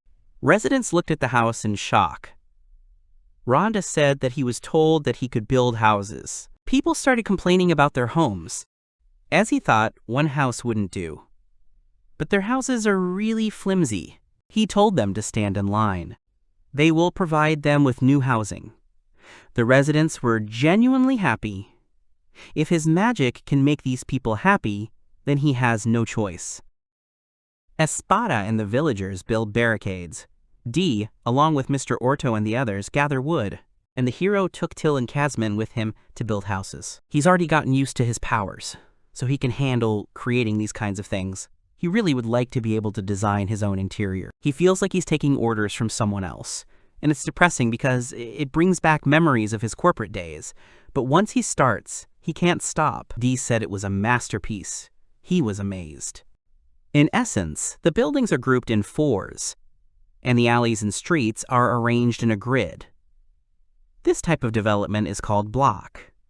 In the future, it will be expanded. The houses of the common people were built uniformly so that there were no special differences. For now, this is enough, but when they have enough building stone, they will rebuild these houses individually for each family, although they are extremely grateful even without this. In addition, he also built a small, simple bathhouse near the main mansion. The girls were happy. The hero just wanted to wash himself, but he's glad that they're happy. Pluriel used her water magic to purify the water, and her retro alternative for heating water with fire. Till and Pluriel invited him to the bath with them. The maid said that Kazman looked quite grown up, so that 10-year-old Kazman would go with the adults. He was only 8, but he should not be mistaken for a little child. In fact, he is over 20. Van said that he is actually an adult too. The girls laughed at him and agreed. However, later the hero deeply regretted it. The hero took a bath and was glad that he finally had a place to sleep. When he went out into the room, he noticed an empty room. He mentally asked himself what kind of sadness it was to use sleeping bags indoors. He had to hurry and make beds for everyone. He would at least make simple beds from the hay and straw that the locals had shared. The bed turned out soft and fluffy. The hero is happy. I wished myself good night and fell asleep. In the morning, the boy has breakfast and says that it is delicious. After a good night's sleep, he is full of energy. Till said she was a little worried because they didn't have enough ingredients. How wonderful it is to have a delicious breakfast in your own home and laugh carefree with Till. Defending the village is also important, but in addition to that, they need to find a way to get regular income. Espada said that they were currently arriving once a month or so. As far as he could tell, their only contact with the outside world was through traders. The hero thinks about how Espada speaks in such a serious tone, even though he has an omelet on his mustache. The boy believes that he can manage the house, furniture, clothes, and other household items. They have plenty of provisions. So perhaps they should focus on building up their defenses. The butler said that they don't have any seasonings. In addition, they also don't have the ingredients for his favorite sweet pastry. The hero was surprised. and looked at Till. She looked away. He decided to make something to sell in this village right now. He asks her to give him an idea. Kasman suggested wooden blocks made by the master. Van rejected the idea, as he was the only one capable of making them. Till suggested going hunting and getting some useful materials. The proposal was rejected. Espada said that the solution should be to sell the harvest. But given the peculiarities of this village, there are difficulties. And this method will not bring in income in the short term anyway. Someone asked about Mr. Wang being in love. Kisara said that he had already offered to try it out to see how it worked. He may be a scout, but he was actually responsible for disarming traps. But they are worried that they might easily ruin Mr. Wang's precious gift. The hero tells Till and Kasman that he appreciates their gratitude, but everything will be fine. Oak Knight's shield. It is tightly covered with leather on the inside and along the edges, which makes it strong and elastic. Kasman hit the shield lightly. Kisara said that he understood that he didn't want to hurt him, but the blow was too weak.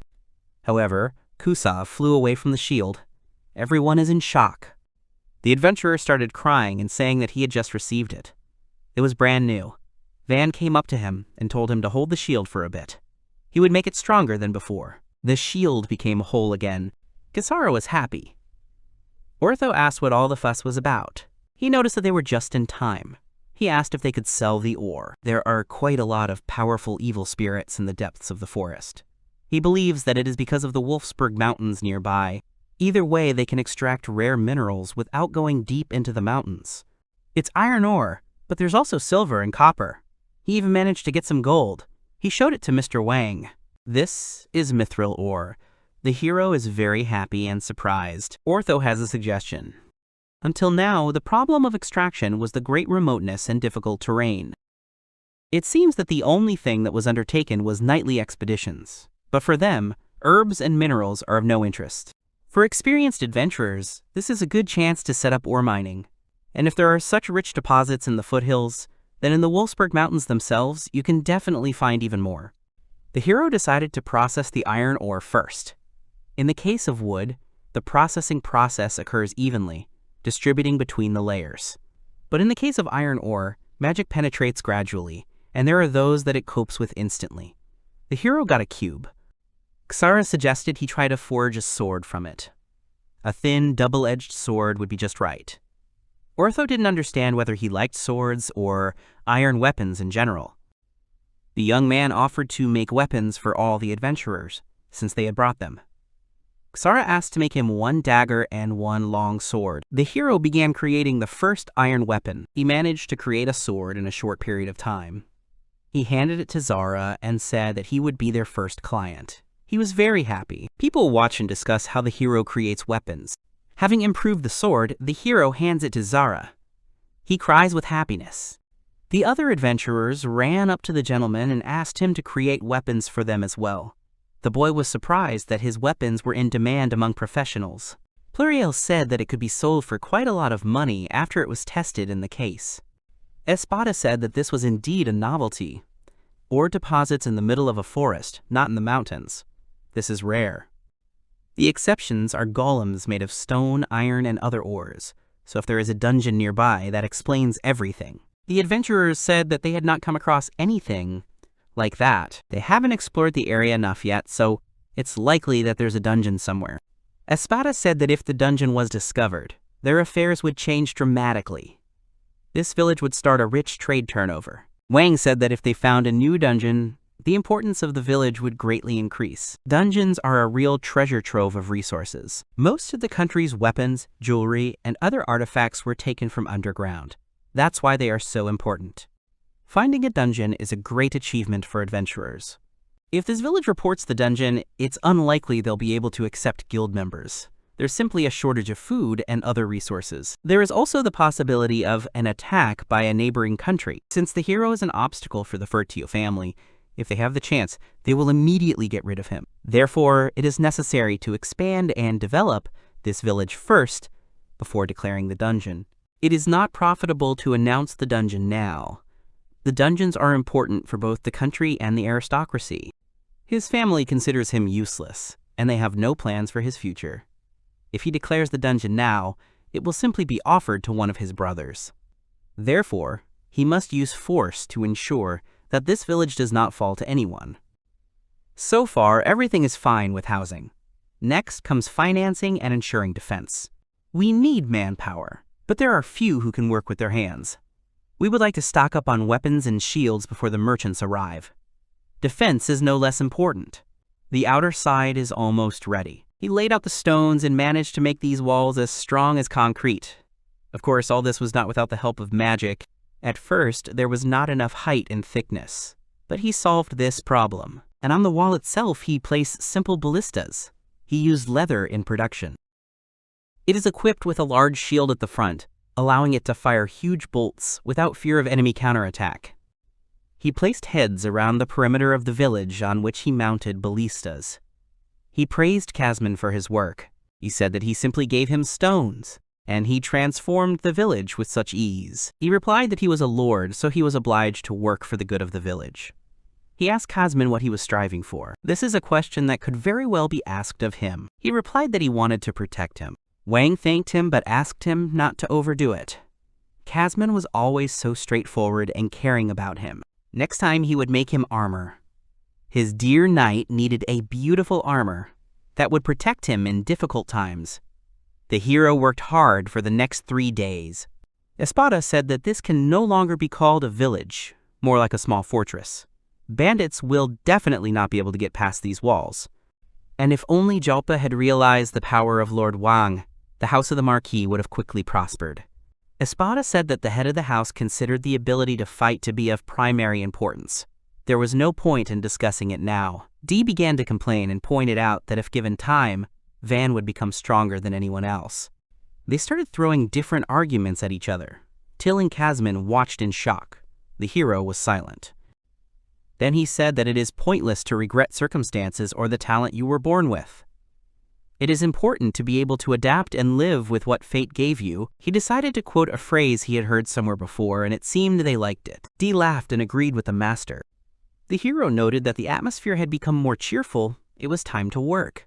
The ditches had just been dug and were not yet filled with water. A moat with water was the best for defense. There was something aesthetic about it. The hero understands that they need a more reliable source of water. Water is the most important thing for life. Suddenly, someone shouted that there was trouble. The bandits are here. They are already coming from the other wall. The hero told everyone to go behind the walls, and also to raise the bridge and close the gates. He said to check if there was anyone left outside. The boy noticed that people followed his orders, but were still afraid to fight. It was the same in the last fight. He's a little scared himself. As a lord, he can't afford to look scared. He will take charge and lead them. He knows they are scared, but this is an important battle for the future of the village. He will fight for it too. He definitely won't be able to cope alone. He asks the residents to help. Together they will protect the village. Everyone agreed to fight together. The hero thanked them. He told them to go up to the watchtowers. At least 5 people in each direction. At least 10 people at the gates. He also ran up the stairs, but Till stopped him. He told her that he had to go too. Dee passed by. The hero asked him to take his men and find out what the enemy was planning. He would continue to give instructions. Dee said that the master can rely on him. Dee can confidently say that he is an outstanding leader, a genius, and generally the best of the best. 546. Even if he is surrounded, he will still win. All this is the result of the high training of his soldiers and the choice of the best tactics for fighting. He is proud of the fact that he has achieved greater success than Commander Stradale. He will now serve Mr. Wang. All this time, Mr. Wang surprised him again and again. He will trust him and risk his life. What happens next? What a sight. It finally became clear who that group was in the distance. It looked like bandits. The hero asked what was going on. He said that there were about 50 or 100 of them. The distance to them was several hundred meters. And it looked like they were confidently running towards them.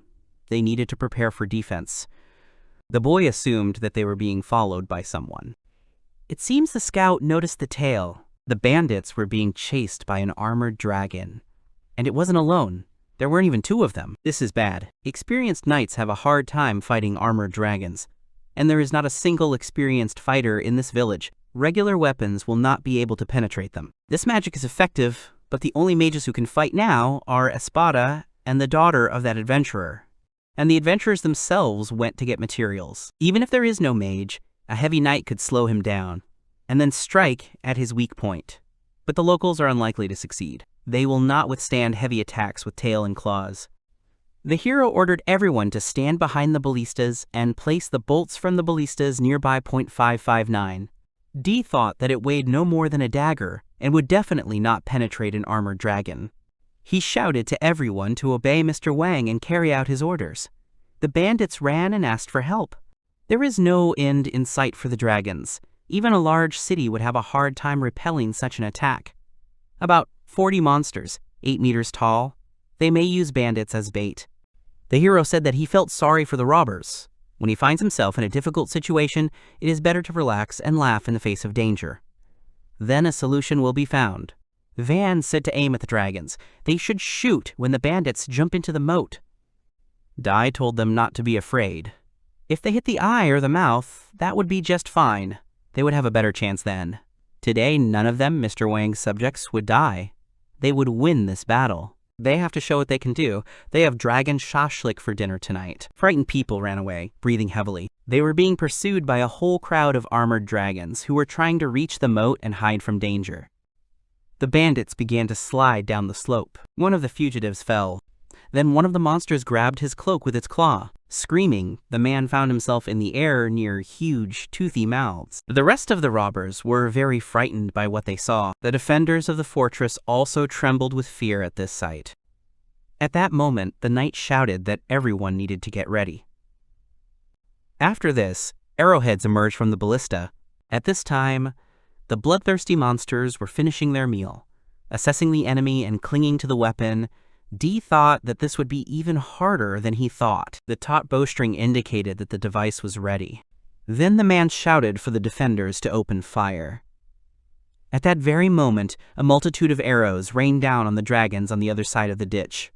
In the depths of the ravine, people were still hiding. The arrow headed straight for the monster's head. The dragons roared in pain. A dent from an arrow appeared in the monster's massive head. The knight was taken aback by the lightning strike and mentally thought that the arrows had disappeared. But the dragon's head had already swayed and fallen to the side. The dragons were wounded. Not understanding what was happening, the knight only saw an arrow sticking out of the monster. The armored dragon with an arrow in its paw roared in pain. When the dragon freed his paw, D was amazed. The knight realized that the arrow had pierced the paw right through. The man mentally clarified that she had fallen into the paw of the rear dragon, and only after she had pierced the paw did she stick into the ground. Dai mentally noted that he had expected fewer defeats. At this time, Wang on the other side shouted to the knight, asking how things were going. A startled knight called out from the wall. According to the knight, about 10 dragons were defeated with one volley. The residents were pleasantly surprised by this news. But D was worried because there were no more arrows and they needed to bring them from other ballistas that they weren't using. The defenders rushed for arrows. At that moment, the protagonist plunged into memories of solid wooden cubes. Having analyzed his past experience, the aristocrat suggested that he could make wooden arrows instead of iron ones.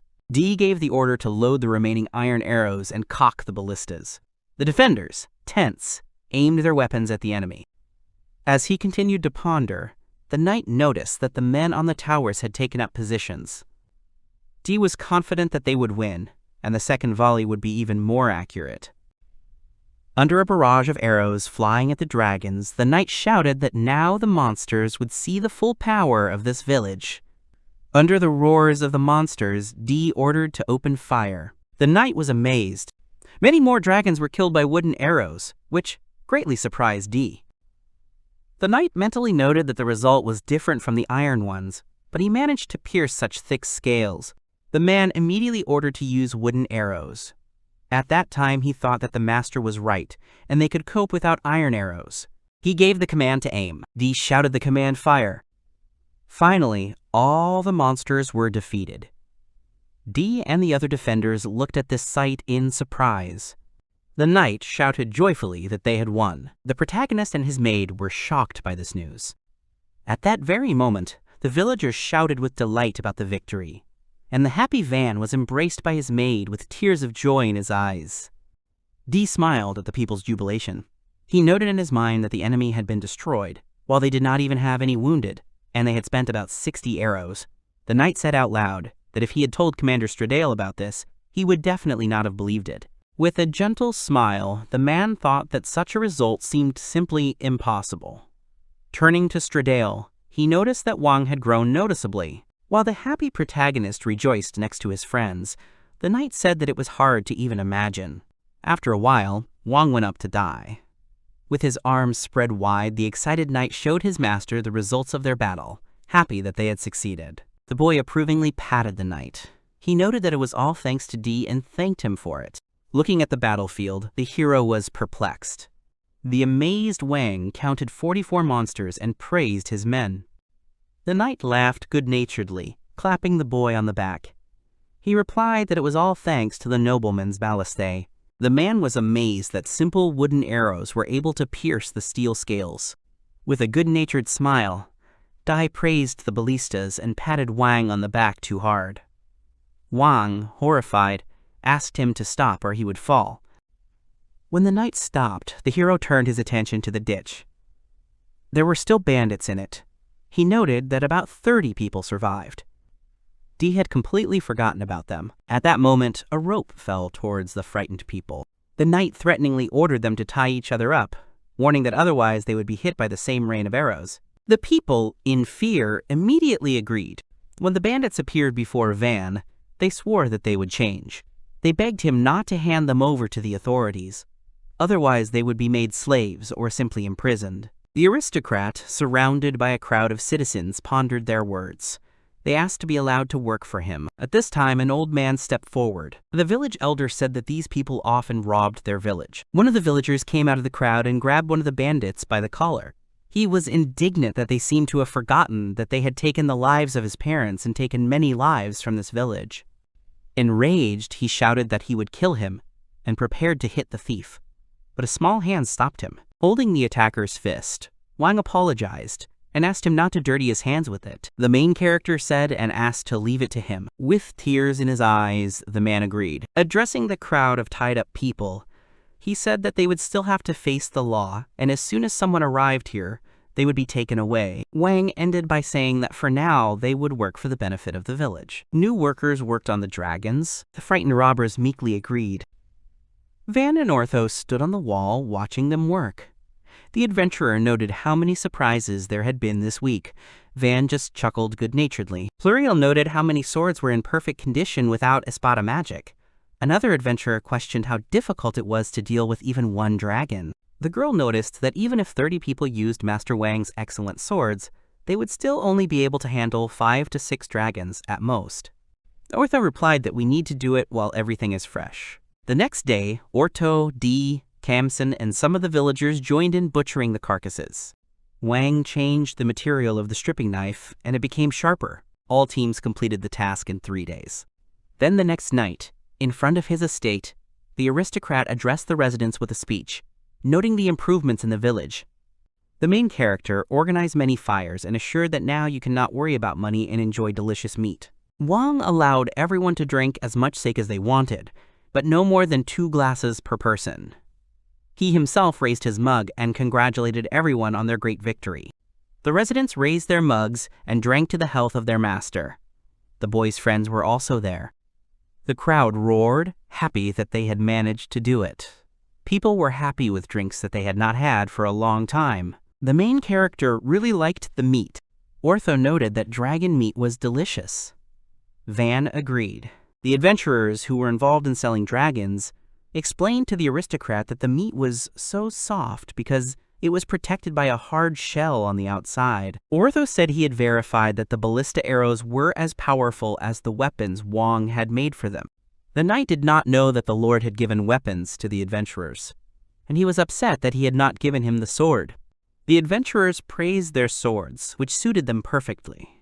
D and the villagers surrounded the protagonist, bombarding him with orders for swords. The man asked not to take payment for the weapon because he was his loyal subject. When Orto also asked for equipment, Van couldn't stand it and ran away. The residents began to treat the main character kindly. The bandits surrounded Van, caring for him. The resident noted the strange behavior of the robbers.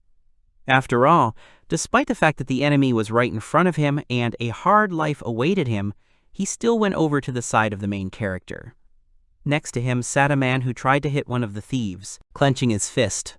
The villager was grateful that Wang had not allowed him to become like them. Filled with determination, he turned to others to make the village a better place for the sake of the families who had died. Raising his fist to the sky, he decided to try some meat for now. The elder and his children, sitting by the fire, rejoiced that the days had come again when they could laugh and eat delicious food. The girl noted that even an aristocrat was with them. The son gasped at this. At this time, Espada, Till, and Khamsin came to them, standing up for their master and dispelling the worries of those sitting. The girl assumed that Master Wang was going to do many more amazing things. The villagers continued to enjoy their meals with lit fires.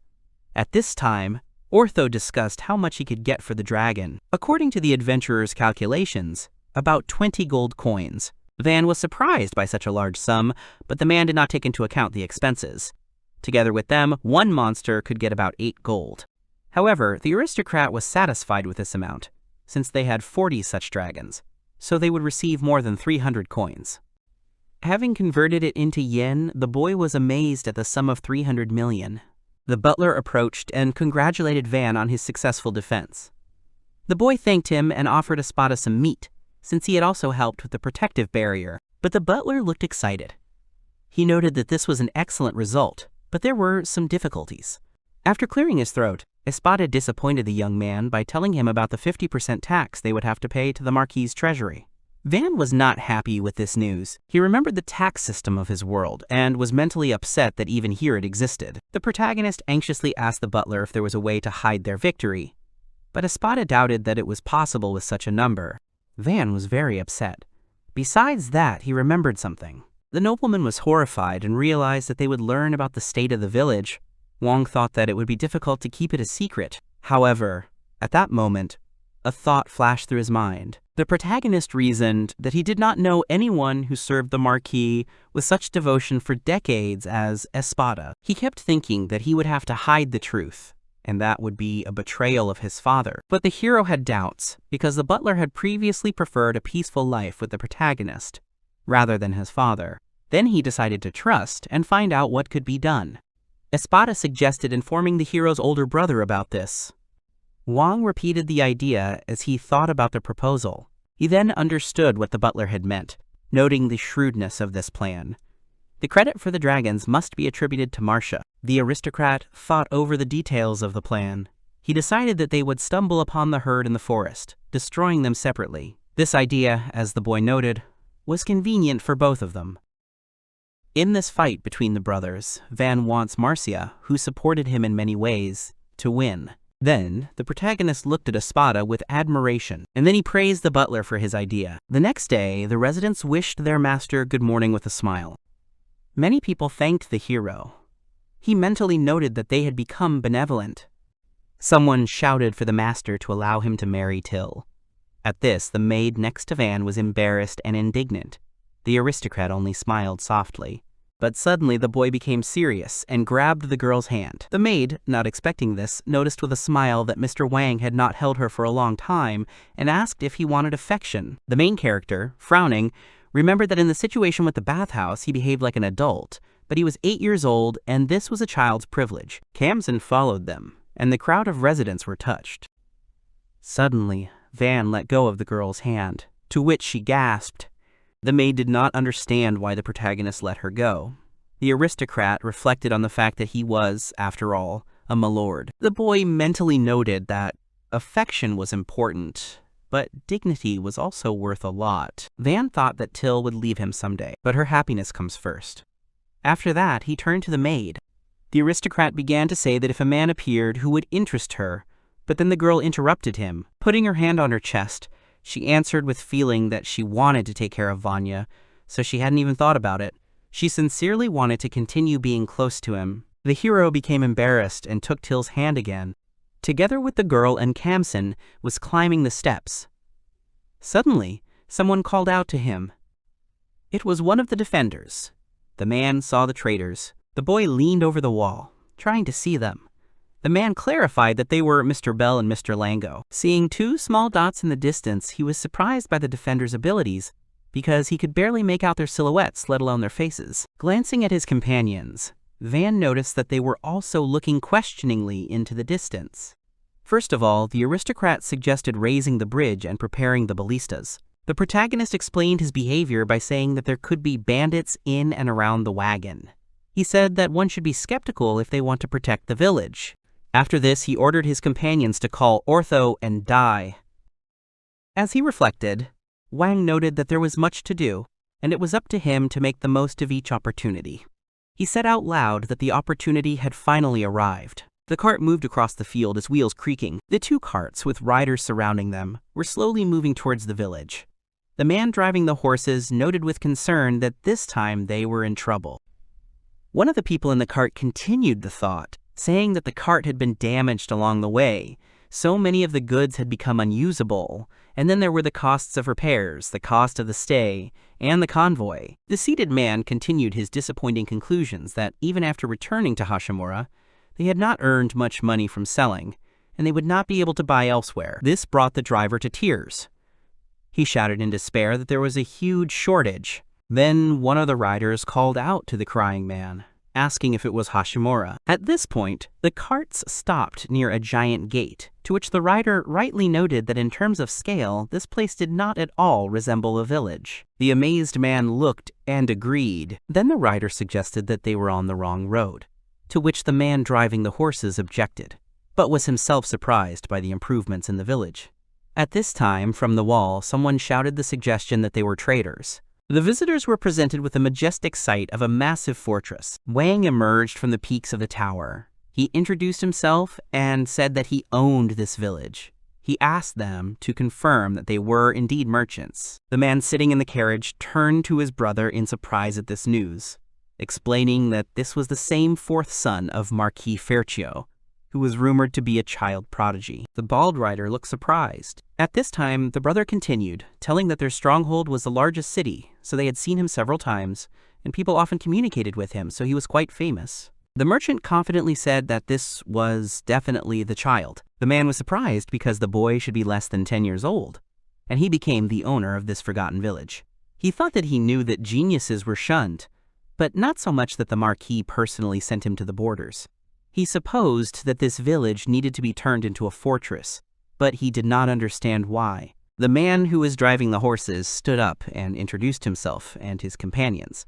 It turned out that he was the merchant Mary Bell, as was his brother Lango. Along with them was a guard, the adventurer Ear, who led the B-rank Silver Spear group. Then the protagonist turned to Orto, asking if he knew this man, to which the man confirmed that he had met him.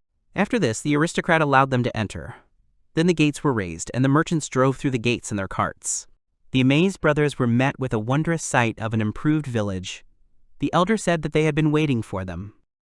Rhonda spoke to the guests, happy to see them back. Mary Bell was relieved that the village was okay. They apologized for the long return, as they had been stopped halfway. At that moment, Wang came down to the merchants, greeting them and apologizing for the wait. Respectfully, placing his hand on his chest, he greeted again and introduced himself.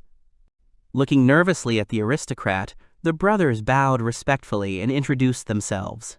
Then the protagonist got down to business, asking if they could sell the dragon parts with the shell as quickly as possible. The inspired merchants immediately agreed and were surprised that they managed to tame these monsters, because even adventurers hate to fight such strong creatures.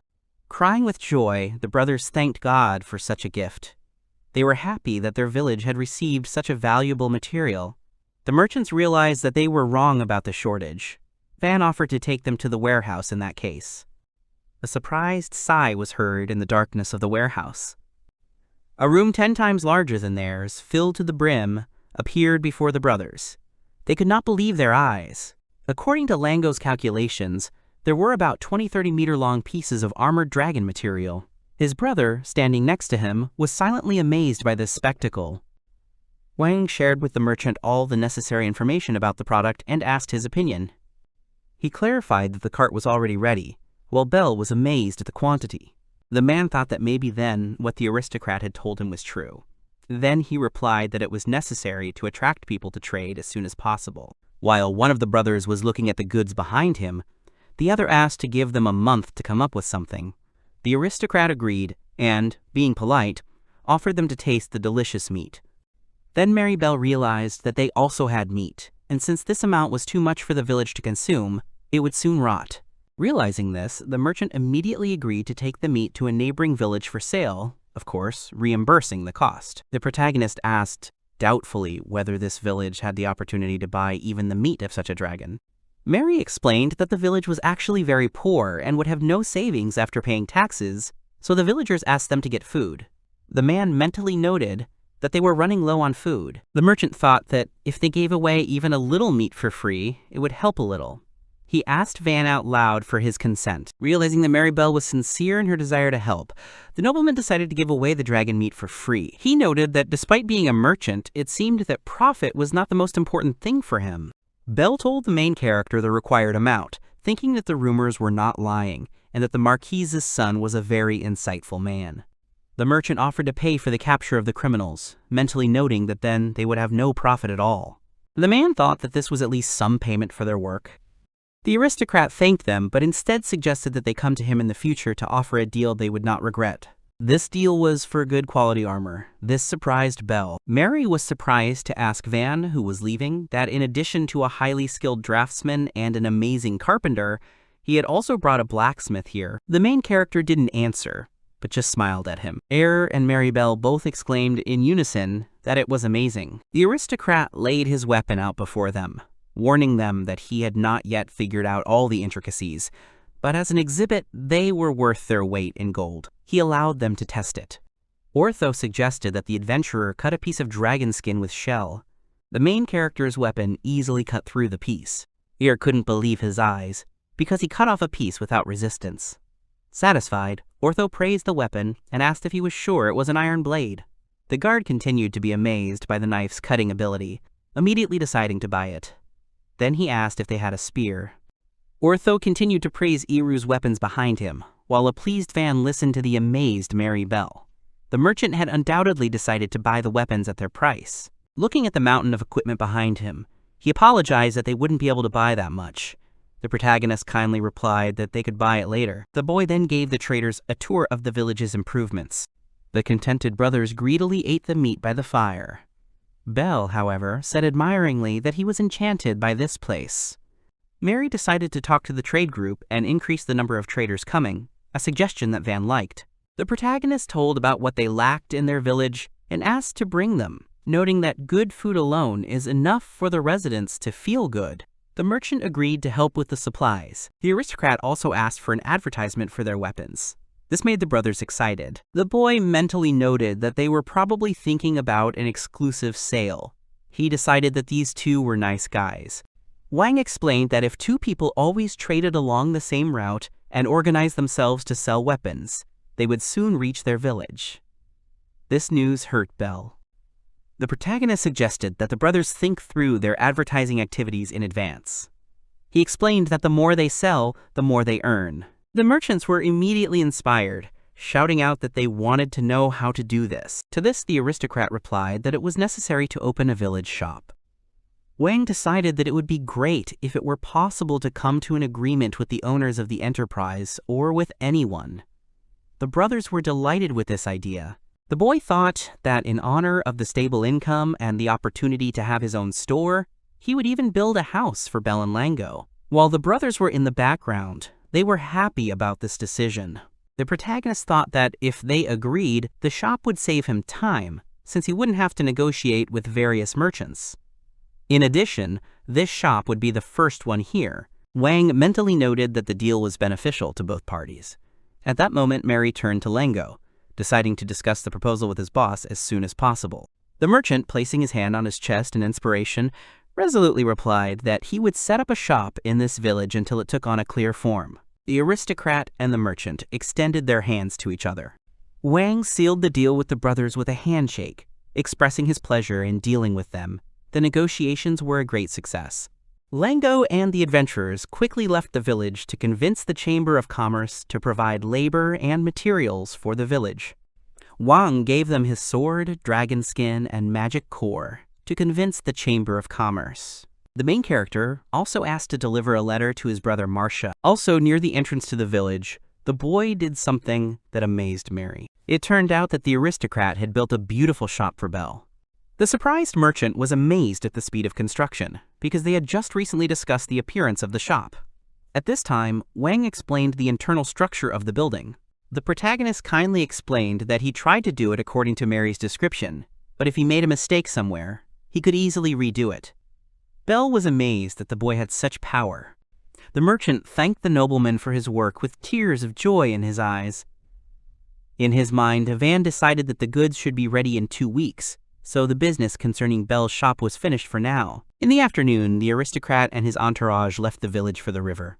Till, walking next to him, was worried about whether her master was tired.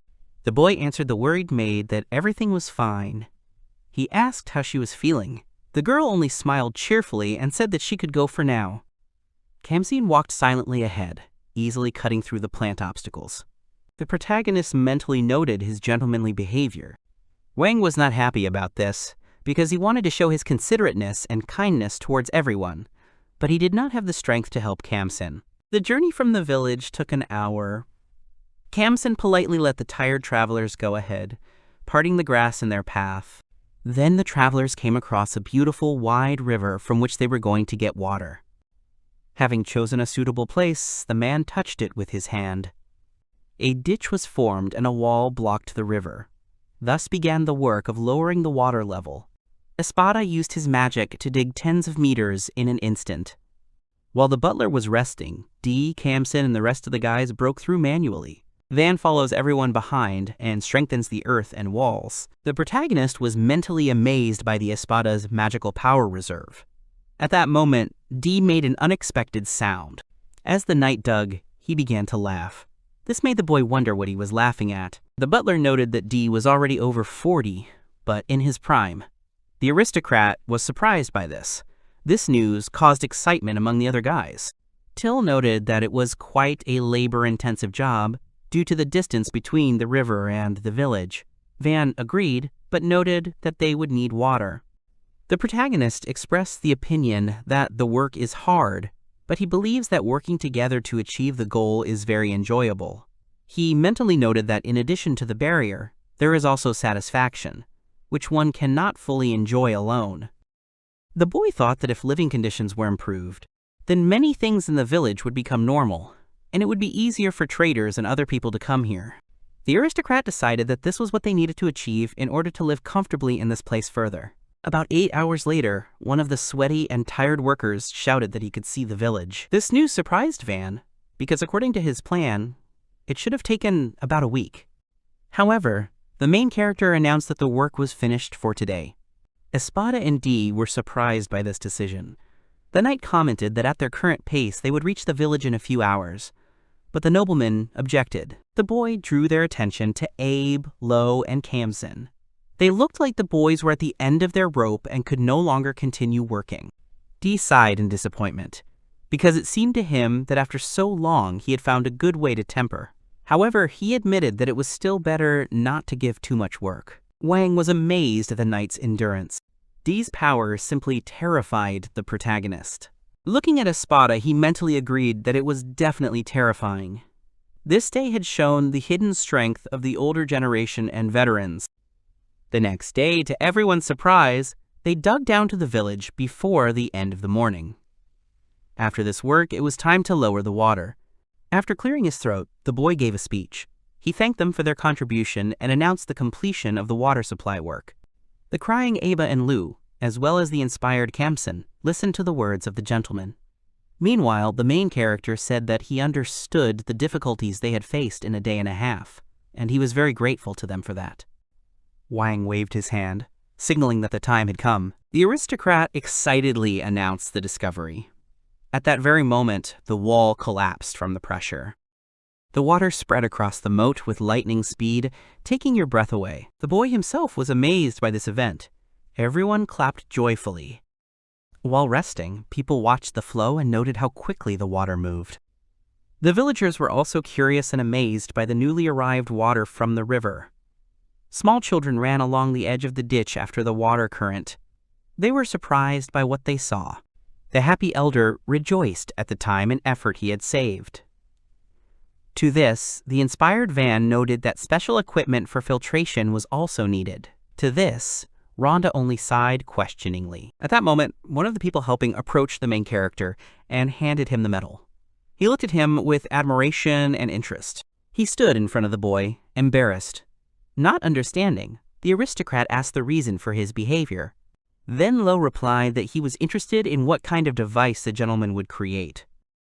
Analyzing his behavior, Wang remembered that the young man was very happy when the work was completed. According to the protagonist, he apparently likes the production process. Realizing this, the boy with a good-natured smile offered to create the device together. He said that he would need helpers, and Lo immediately, cheering up, agreed. To Lu's delight, Wang began to explain the device. It was divided into 3 parts: a filter, a copper reservoir, and a boiler. The protagonist thought about the work of the fire for the boiler. Till solved this issue by suggesting to light it with a crystal of fire magic. The aristocrat liked the idea and decided to clarify whether Belle had one for sale. Kamsen ran up to Wang and reported that water had filled the space. The boy looked around the ditch with admiration and noted that everything was filled to the brim. There was already a bridge to cross. Turning to Espada, the protagonist clarified what would happen if the water level suddenly rose, fearing flooding. The butler replied that the gentleman had made a correct observation. The old man explained that, depending on the volume of water, the canal is widened, and embankments are built in those places where it is often flooded. Espada continued, pointing out that these dead-end paths also require ingenuity, to which Wang added that the water would then have nowhere to go. The aristocrat suggested that in that case it would be necessary to make sure that the river returned downstream or to build a lake behind the village. Dvoretsky especially liked the idea of the lake, because during times of lack of precipitation and water from the river, the reservoir would be useful. The protagonist was pleased with the measures he had found and asked Espada again if everything would be all right in this case. The old man agreed. To sum it up, the structure now looked like this.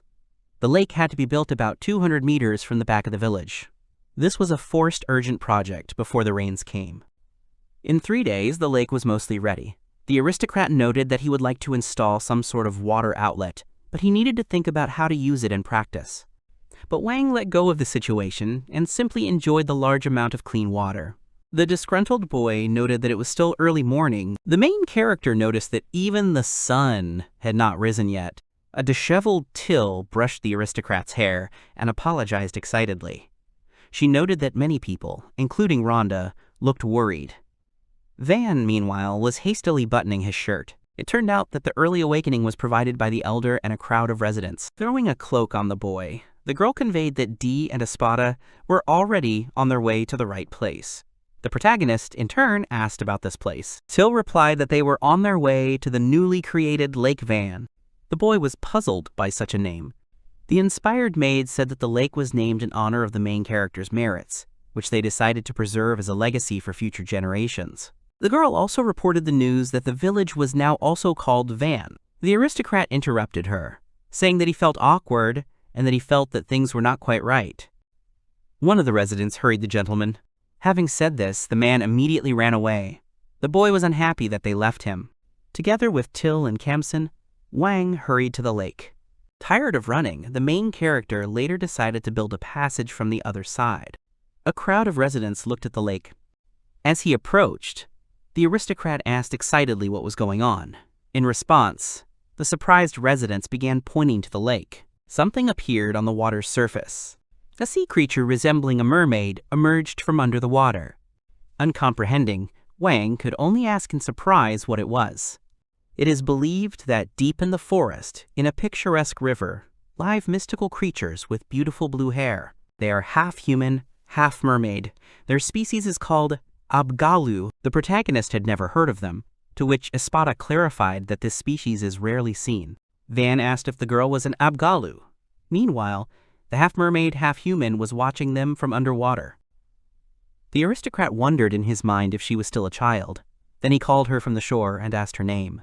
There was only silence in response. The boy decided that she did not understand and ordered Till and Kamsen to bring meat and fruit. They immediately went to fulfill the request. The main character came to the conclusion that in order to show friendly intentions, food is needed first of all. After this, the creature in the water twitched. Abgala began to slowly approach Van. The residents sighed in amazement. The aristocrat's defenders were on guard. Swimming cautiously to the shore, the girl sniffed the food. Then she hesitantly asked if she could eat. The boy was noisily surprised by what she was saying. This scared the little girl. At that very moment, the Abgala moved to a safe distance.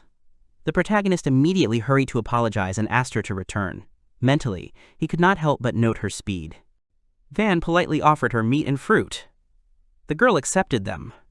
Abgala noticed the taste of the meat. After she tasted the meat, the girl turned sharply to the aristocrat's defenders. It seemed she had questions. Ortho and Dai looked at her in surprise. The boy explained that it was dragon meat with shell and offered to make dried for her if needed. Then the girl tensed up. She wanted to know who had caught it. The adventurer, knight, and butler responded in unison that it was Mr. Wang. The protagonist objected that it was all thanks to the ballistae, but the residents only confirmed the words of the master's confidants. In the end, Wang acknowledged his merit. The girl looked at him. Still holding the meat in her hands, the Abgala said she understood. At that moment, the aristocrat only saw a splash of water, and the girl swam away. This behavior caused bewilderment, both among the main character and the residents. The boy was still sitting on the shore, dumbfounded. Everyone around him was wondering what had happened. The next day, the main character woke up from Tilla's screams. The girl apologized and explained that the villagers had reported the attack. She noted that everyone was in a panic. Wang, who had just woken up, asked again about the attack. The maid helped the master to get ready faster, simultaneously telling him what she had heard. According to her, the enemy had already besieged the water channel. The aristocrat was not pleased by the enemy's proximity. He wondered whether the ballistas would work to intimidate. He knew one thing for sure. This situation was dangerous. The boy was unhappy with the stolen hours of peaceful sleep. The protagonist threw open the doors in irritation and thought with rage that he would not forgive them. At this time, the people on the wall were engaged in defense and preparing for battle. Many Abgalas were sticking out from under the water. The boys and girls watched the people on the fortress with all seriousness. Di and Lo readied their swords. The Abgalas clearly had no intention of leaving. They looked tense. The people behind the ballistas were in a state of great excitement. Trying to find the reason for their appearance, Wang wondered if the shelled dragon was their deity. The boy thought that yesterday there was a child, and today there are men and women of different ages. The Abgalas addressed him.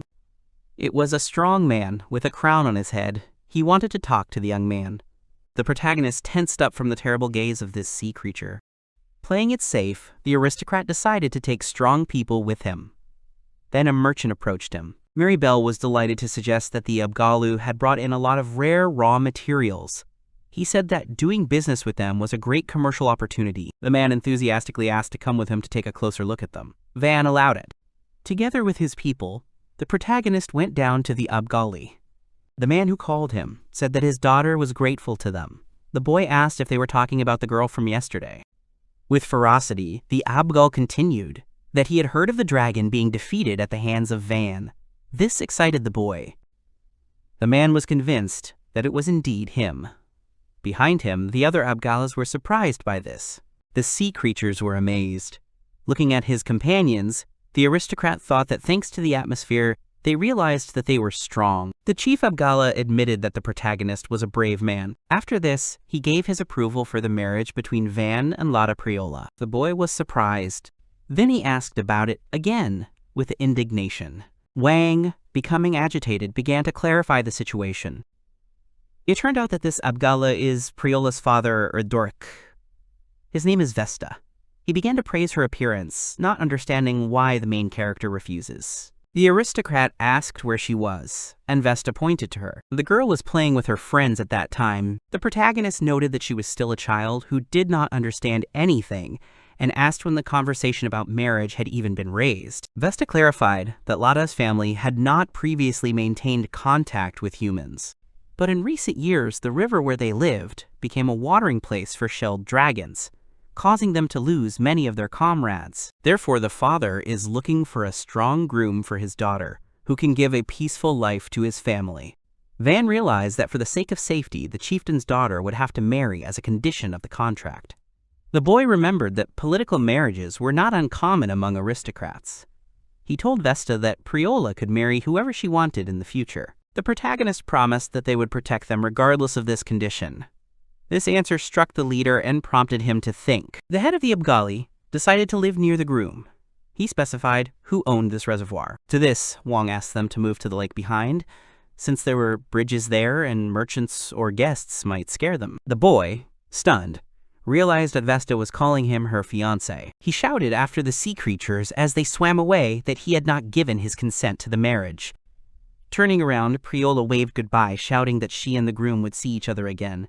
The aristocrat awkwardly continued to insist that he was not her groom. At that moment, a merchant approached him. He asked Wang to bring him a rare material if he could get one. Wang agreed, if it worked out, of course. Espada noted that the protagonist was very lucky to have established good relations with the Abgalu. But there was a nuance here. The butler continued that he could not believe that Mr. Wang's bride was an Abgalu. Even Espada could not predict what kind of reaction this would cause. To this, the boy only sighed wearily. On the other hand, Till, hesitating, thought that if this is the master's choice, but she did not finish the sentence. The old man noted that despite the refusal, Van's rebellion had failed. Sea creatures rested peacefully on the lake. Adults were relaxing by the shore, and children were splashing in the water. The protagonist was devastated by the thought that the lake was now occupied. He wondered out loud whether he, as the owner of the territory, should keep an eye on them. After thinking about this, the aristocrat built 2 buildings, similar to boathouses, as a recreation area. The houses were a favorite among sea creatures. Van was pleased that the place had become popular. Espada noted that he had not heard of buildings of this kind in the Scuderia. The old man assumed that the boy had a store of knowledge that even he did not have. He explained that the protagonist had learned a lot without realizing it. Wang quickly closed the topic, saying that it was time to move on to the next stage. The aristocrat decided to build a gate and a drawbridge in the backyard. The inhabitants gradually began to interact with the Abgalu and share food. In return, the sea creatures brought them various ores, which they took to Belle. The main character could not help but rejoice at the established contact. Wang decided to build a second wall, not only improving the village's security, but also protecting the sea creatures. In the aristocrat's office, he and Espada were discussing strategic issues. The butler advised building fortifications for a city of 10,000. The boy hesitated, but Espada explained that even that was not enough, given the pace of development of the village. The old man said that if the wall were built, a significant number of people would have to be placed for protection. Therefore, the butler advised building a city for the same number, but a little smaller in size. But the aristocrat liked the village life, so he offered a maximum of 2,000. Espada protested. He firmly explained that this had to be planned in advance, otherwise it would take more effort and time. Wang remembered that the butler was known for his stubbornness, and just sighed. Even with his father having expressed his opinion, Espada did not back down. The old man calculated that taking into account all the structures, the length should be no less than 600 meters. This thought horrified the main character because he wanted a height of more than 10 meters, and he would have to build all this. The butler decided to postpone serious construction of the fortress until there were enough people. Now he proposed a wall that could be improved later. This did not please the boy. Wang shared that he is considering the option of non-square fortification of the city. Espada was critical of this idea, thinking that he was talking about a round city. The gentleman decided to demonstrate it visually by drawing his plan. However, the main character meant a star-shaped city. The structure was such that even if the triangular part was broken, the city would not be accessible. The boy explained that this could be imagined as having 6 independent fortresses. The roof would be connected to the city walls, but could be separated if a drawbridge was installed on the wall side. In Wang's plan, the attackers should take their time and attack the corners before they can reach the main body. When they try to attack, they will be attacked from 3 directions. The protagonist used a form of fortification from his world that was invented on Earth when guns were available. Espada thought seriously about this decision. The butler acknowledged the form as good, listing possible successful outcomes, But at that moment, the boy was distracted by a knock on the door. One of the defenders burst through the door. Van asked with displeasure what had happened. Aba corrected him. It was not what that had happened, but who. It turned out that a messenger had arrived from Count Ferdinand. The boy was surprised by this news. A second man leaned over his shoulder, adding that it was not only Count Ferdinand's coat of arms that was there. The defender said there was also a unicorn flag and the shield of Viscount Cayenne, a rising nobleman from the Count faction. Lowe counted 3 wagons and about 100 soldiers. The protagonist asked if this was the same count who had originally ruled this village. The man answered in the affirmative. Wang assumed that he had come to retake the village. After that, an awkward silence reigned as everyone took in what was happening. The wheels clattered across the clearing. A woman's shoe stepped onto the ground. The girl stepped out of the carriage, looking at the fortress. The woman thought that she did not like the authenticity of the rumors about the child prodigy. The confident stranger decided to verify the authenticity of the genius herself. A company of unexpected guests, a shy girl and a confident woman of nobility. The cart was approaching the village. When the girl heard that they would arrive soon, she started shaking. Then the woman patted her on the head, reassuring her with a promise to be there. The girl hesitantly agreed. The girl's cautious eyes looked at the luxurious estate. She said that first they needed to see who they would be dealing with. While urgently getting ready, Wang was surprised by the sudden arrival of messengers from the Count. The protagonist's confidants were hurriedly preparing for the arrival of the guests. Till prepared snacks and tea, for which the boy thanked her. At that moment there was a knock on the door. The aristocrat mentally decided that whatever would be, and sighed. Out loud, he allowed the people to enter. The door creaked open. At first, an uncertain little girl appeared in the doorway. A woman walked in confidently behind her. Wang was surprised. For a boy, this combination of 2 girls was difficult. He expected middle-aged men. The protagonist mentally noted that one of them was a child, but assumed that a simple child would hardly have been sent as a messenger. The aristocrat politely introduced himself to the guests. The woman introduced herself in response. She is Panamera. Carrera Cayenne had recently been promoted to the rank of Viscount. The boy couldn't help but be impressed by her appearance, mentally noting that she looked like the American dream. With a confident smile, Panamera also made it clear that she belonged to the parvenu of chivalry. Then, hesitantly, the girl introduced herself. She was Harut on Ferdinand, the youngest daughter of Count Ferdinand. The girl, curtsying, quickly explained the reason for the visit. They learned that Marquise Fertio had come to the village and her father had suggested that they go and greet him. Wang wondered in his mind that Ferdinand had sent his youngest daughter. In his mind, he assumed that Panamera was an escort. At that moment, she glared sternly at the hero. Frightened, polite phrases poured out of the aristocrat.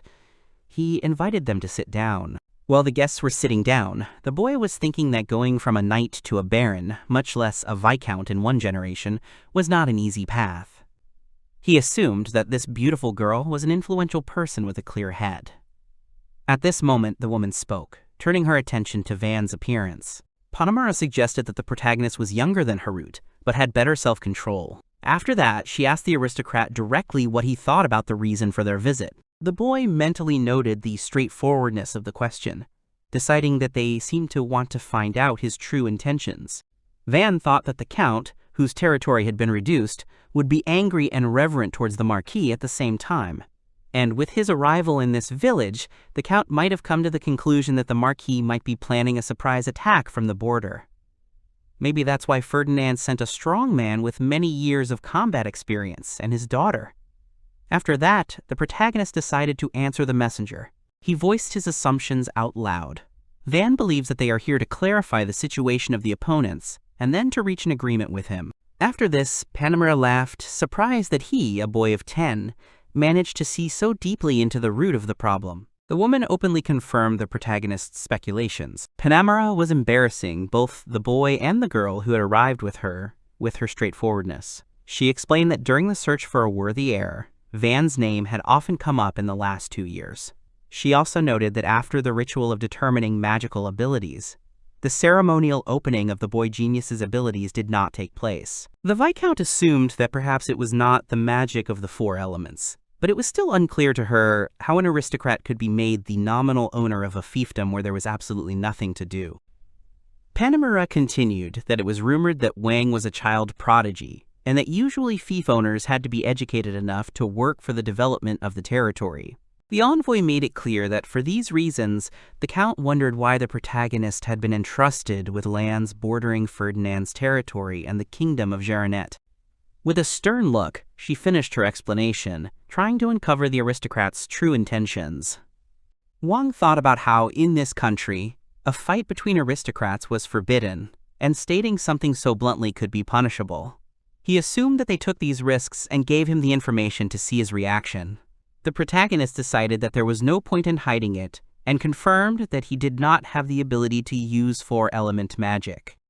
With calm confidence, the aristocrat declared that the rest of the fears were groundless and that he was simply sent away. Panemura looked at her interlocutor with distrust. The messenger was dubious about his words, expressing the absurdity of this act. The Viscount decided to clarify the veracity of the rumors that he was a child prodigy. To this, Van asked what exactly she was talking about. Panemura said she was told it was a village of only 100 huts. She noted that in 1 or 2 months, the main character managed to erect such a fortress wall, and the buildings were reconstructed using unprecedented materials. The woman also highlighted the presence of an experienced butler and a master knight. Looking at Arut, the Viscount noticed how she was trembling with excitement. To calm the girl down, she took her hand and made a suggestion. Panemura calculated that the main character had at least 5,000 subordinates. This surprised the boy. The Viscount noted with all seriousness that the technology that allowed them to lead their troops undetected was a threat to them. However, in her opinion, Van had done all this, knowing that he could be seen. The aristocrat shook with surprise at this suggestion.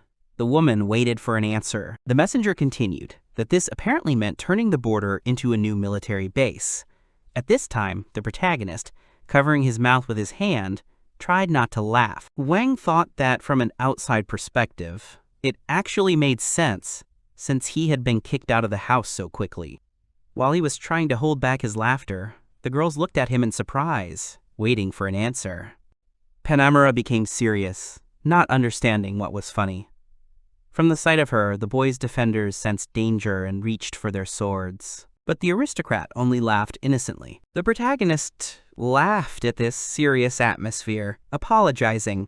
The Viscount looked at him in bewilderment and, tense, still did not take his hand off the sword. Calming down and raising his hand in a gesture of reconciliation, Wang apologized for laughing and offered to prevent this misconception. Panemura could not believe that it was a misconception. The aristocrat explained that all his father had allowed him to take was Kamsina, and the luggage for 1 carriage. Kamsina, meanwhile, still had his hand defensively on the hilt of his sword. The protagonist explained that even his family did not see him off, and he was ordered to leave the city quietly and unnoticed. At this, Arut looked at the boy with surprise. The woman, meanwhile, asked about the knights, butler and maid, since they were probably subordinates. Wang wanted to clarify, but Dai interrupted him, explaining that, impressed by the master's genius, they had voluntarily followed him. The Viscount looked tensely, trying to understand if this was true. The knight laughed and said that he had indeed received a letter from the head of the knightly order with instructions to return immediately, but had ignored it. The protagonist decided that this was something to laugh about, and tensely asked if D would be expelled for this. Then Espada spoke up, explaining that he was an old man. Continuing his story, the butler said that the boy's departure to the village was an excellent opportunity to retire. As a way of spending time, he wanted to pass on all his knowledge to the master. The aristocrat mentally noted that this was a very troublesome hobby. Till also told him that he communicates on equal terms with people like her, that is, from the lower classes. The girl wants to serve such a kind-hearted gentleman forever. Smiling sheepishly, Wang added that he was grateful to these people for following the exiled people to such a remote area out of a sincere desire to be close.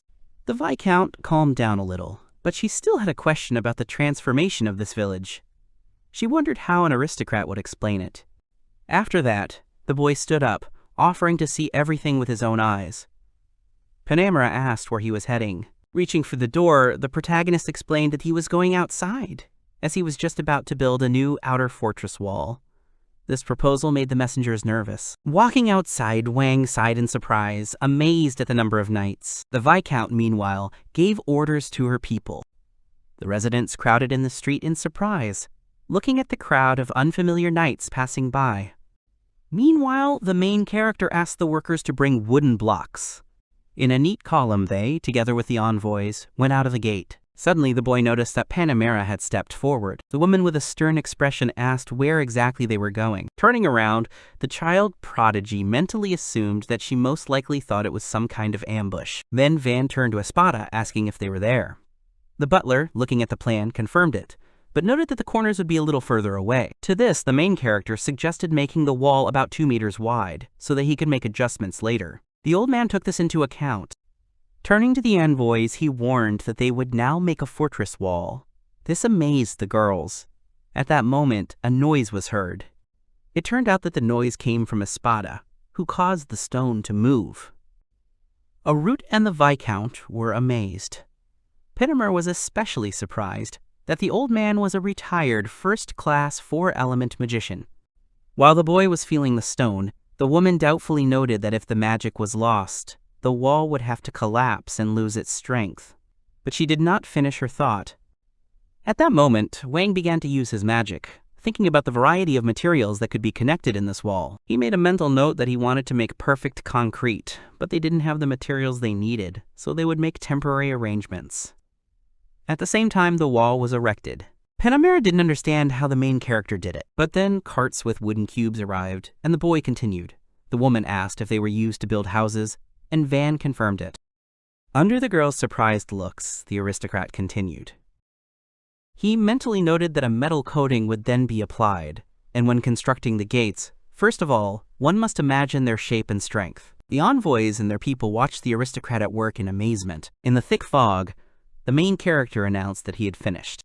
His cloak fluttered in the wind, the fog cleared, revealing a boy standing in front of a giant gate. Turning to his guests with a smile, he made it clear that this was indeed the case. The knights behind the woman were stunned. Arut turned to Van with excitement, asking what his magical abilities were. Panamera also had questions. The Viscount asked furiously who he was. The protagonist replied with a smile that, unfortunately, he had production magic and could only create things. The aristocrat explained that this magic was considered the most useless in society. It seemed to impress Arut. Juan's words about his magic being considered useless impressed Arut. Stuffed toys and dolls were piled up.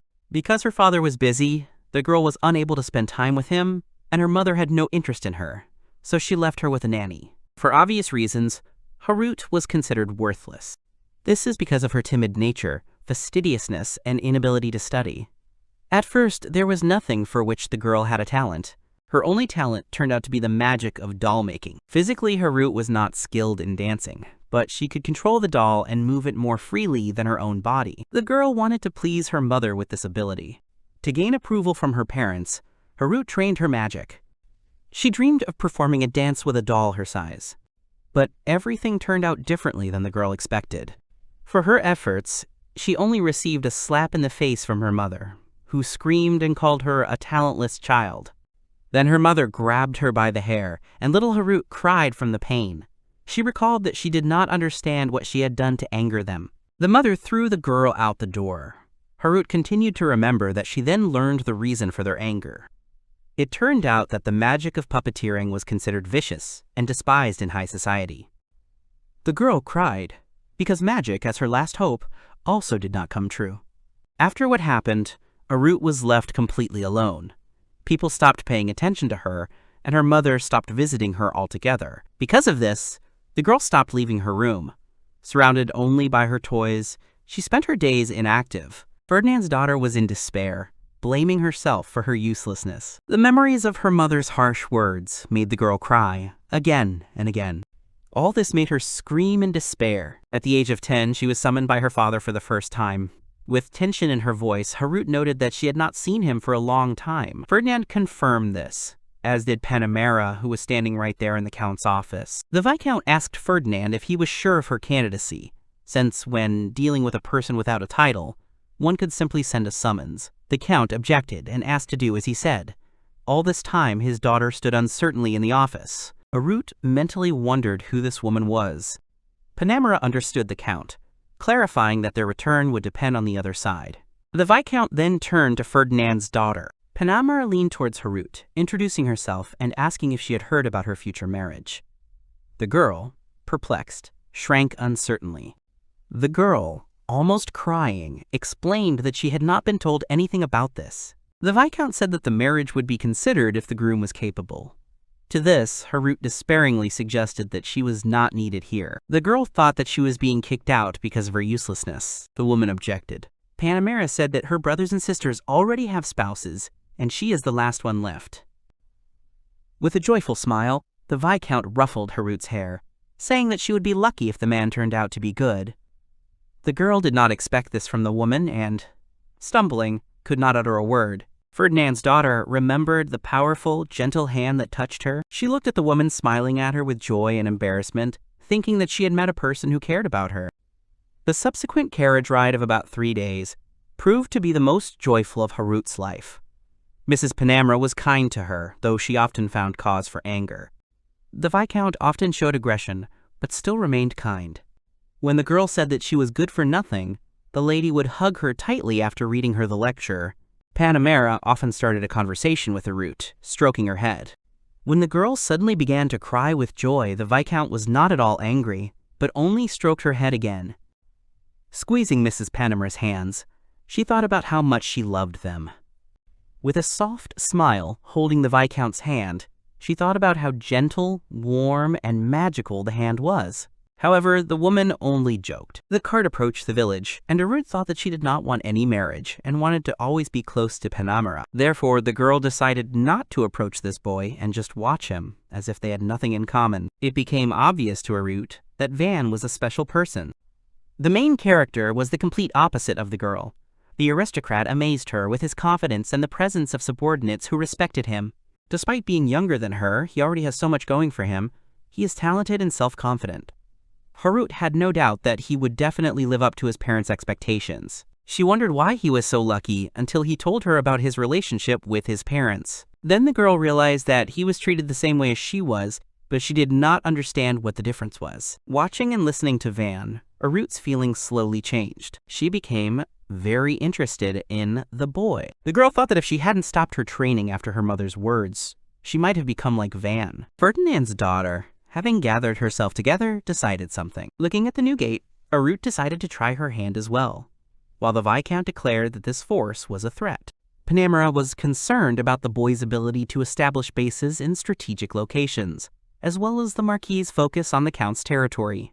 However, the nobleman made it clear that his father did not know about the power, as he had kicked him out as soon as he learned of his type of magic. Then the Viscount began to reflect on what a waste it was, and if the Marquis had such power, he would be able to rapidly expand his sphere of influence. However, she then corrected herself, realizing that even she would not have thought that industrial magic had such potential. The protagonist suggested that they postpone their departure, as tomorrow they would again begin building the fortress wall. The woman agreed. Then, on the way back, Panamera kept asking Van about his power and the results of his magic. Having answered the girl, she understood, but did not agree with everything. The boy happily decided in his mind that the misunderstanding had been successfully resolved. After that, the Viscount brought up the subject of marriage with Harut.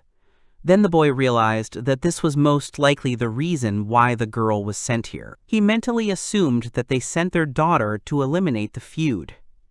The nobleman replied that this territory was still poorly protected from magical beasts. Wang made it clear that they intended to continue to develop and strengthen the village, not for the sake of competition, but for the sake of security. He said that an arranged marriage was not necessary in such a case. Panamera agreed that the village would continue to develop, but now she had an interest in more than just the village. The woman also became interested in the main character. It turned out that the Viscount was personally worried about Harut, and she was against her marriage. Panamera said that the girl was expected to marry into a potentially hostile Marquis family, and that her partner would be the youngest child who had become a border feudal lord at a young age, regardless of the reason for that person's expulsion. The woman believed that under such circumstances, Harut would likely be unhappy. Van agreed with the Viscount's assumptions. By listing the possible disappointing outcomes, the boy frightened Ferdinand's daughter, who was standing nearby. Panamera summed up that this was precisely why she was traveling and thinking about how not to marry the girl off. After the story, the aristocrat understood why Harut looked so gloomy from the very beginning. He wondered what she felt. Wang thought he could understand her, as he had been in a similar situation himself. At this time, the woman, smiling sarcastically, explained that her mood had changed greatly. Panamera, thinking about Harut's happiness, decided to support the idea of marriage if she married Van. The Viscount listed the advantages that she saw in the main character. The boy, meanwhile, looked at her in surprise. The woman especially highlighted his strength. Panamera said that if they were the same age, she herself would consider him as a groom. This greatly surprised the aristocrat.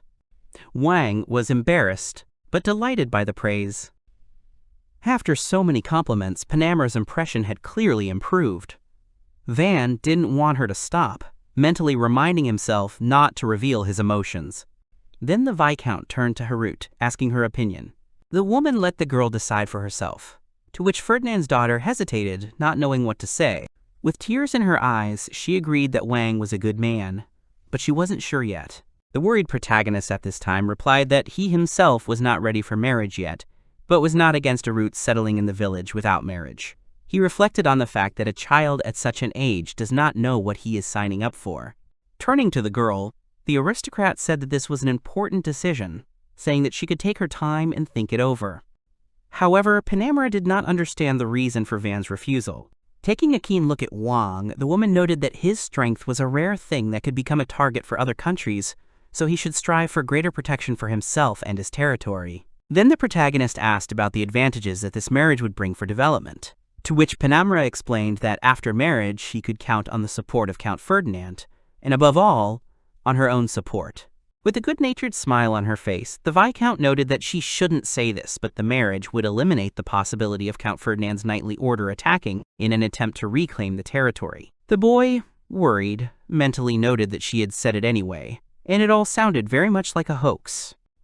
Thoughtfully pondering the proposal, Wang, however, found no advantages for the Count himself. The protagonist could not find any benefit for this man.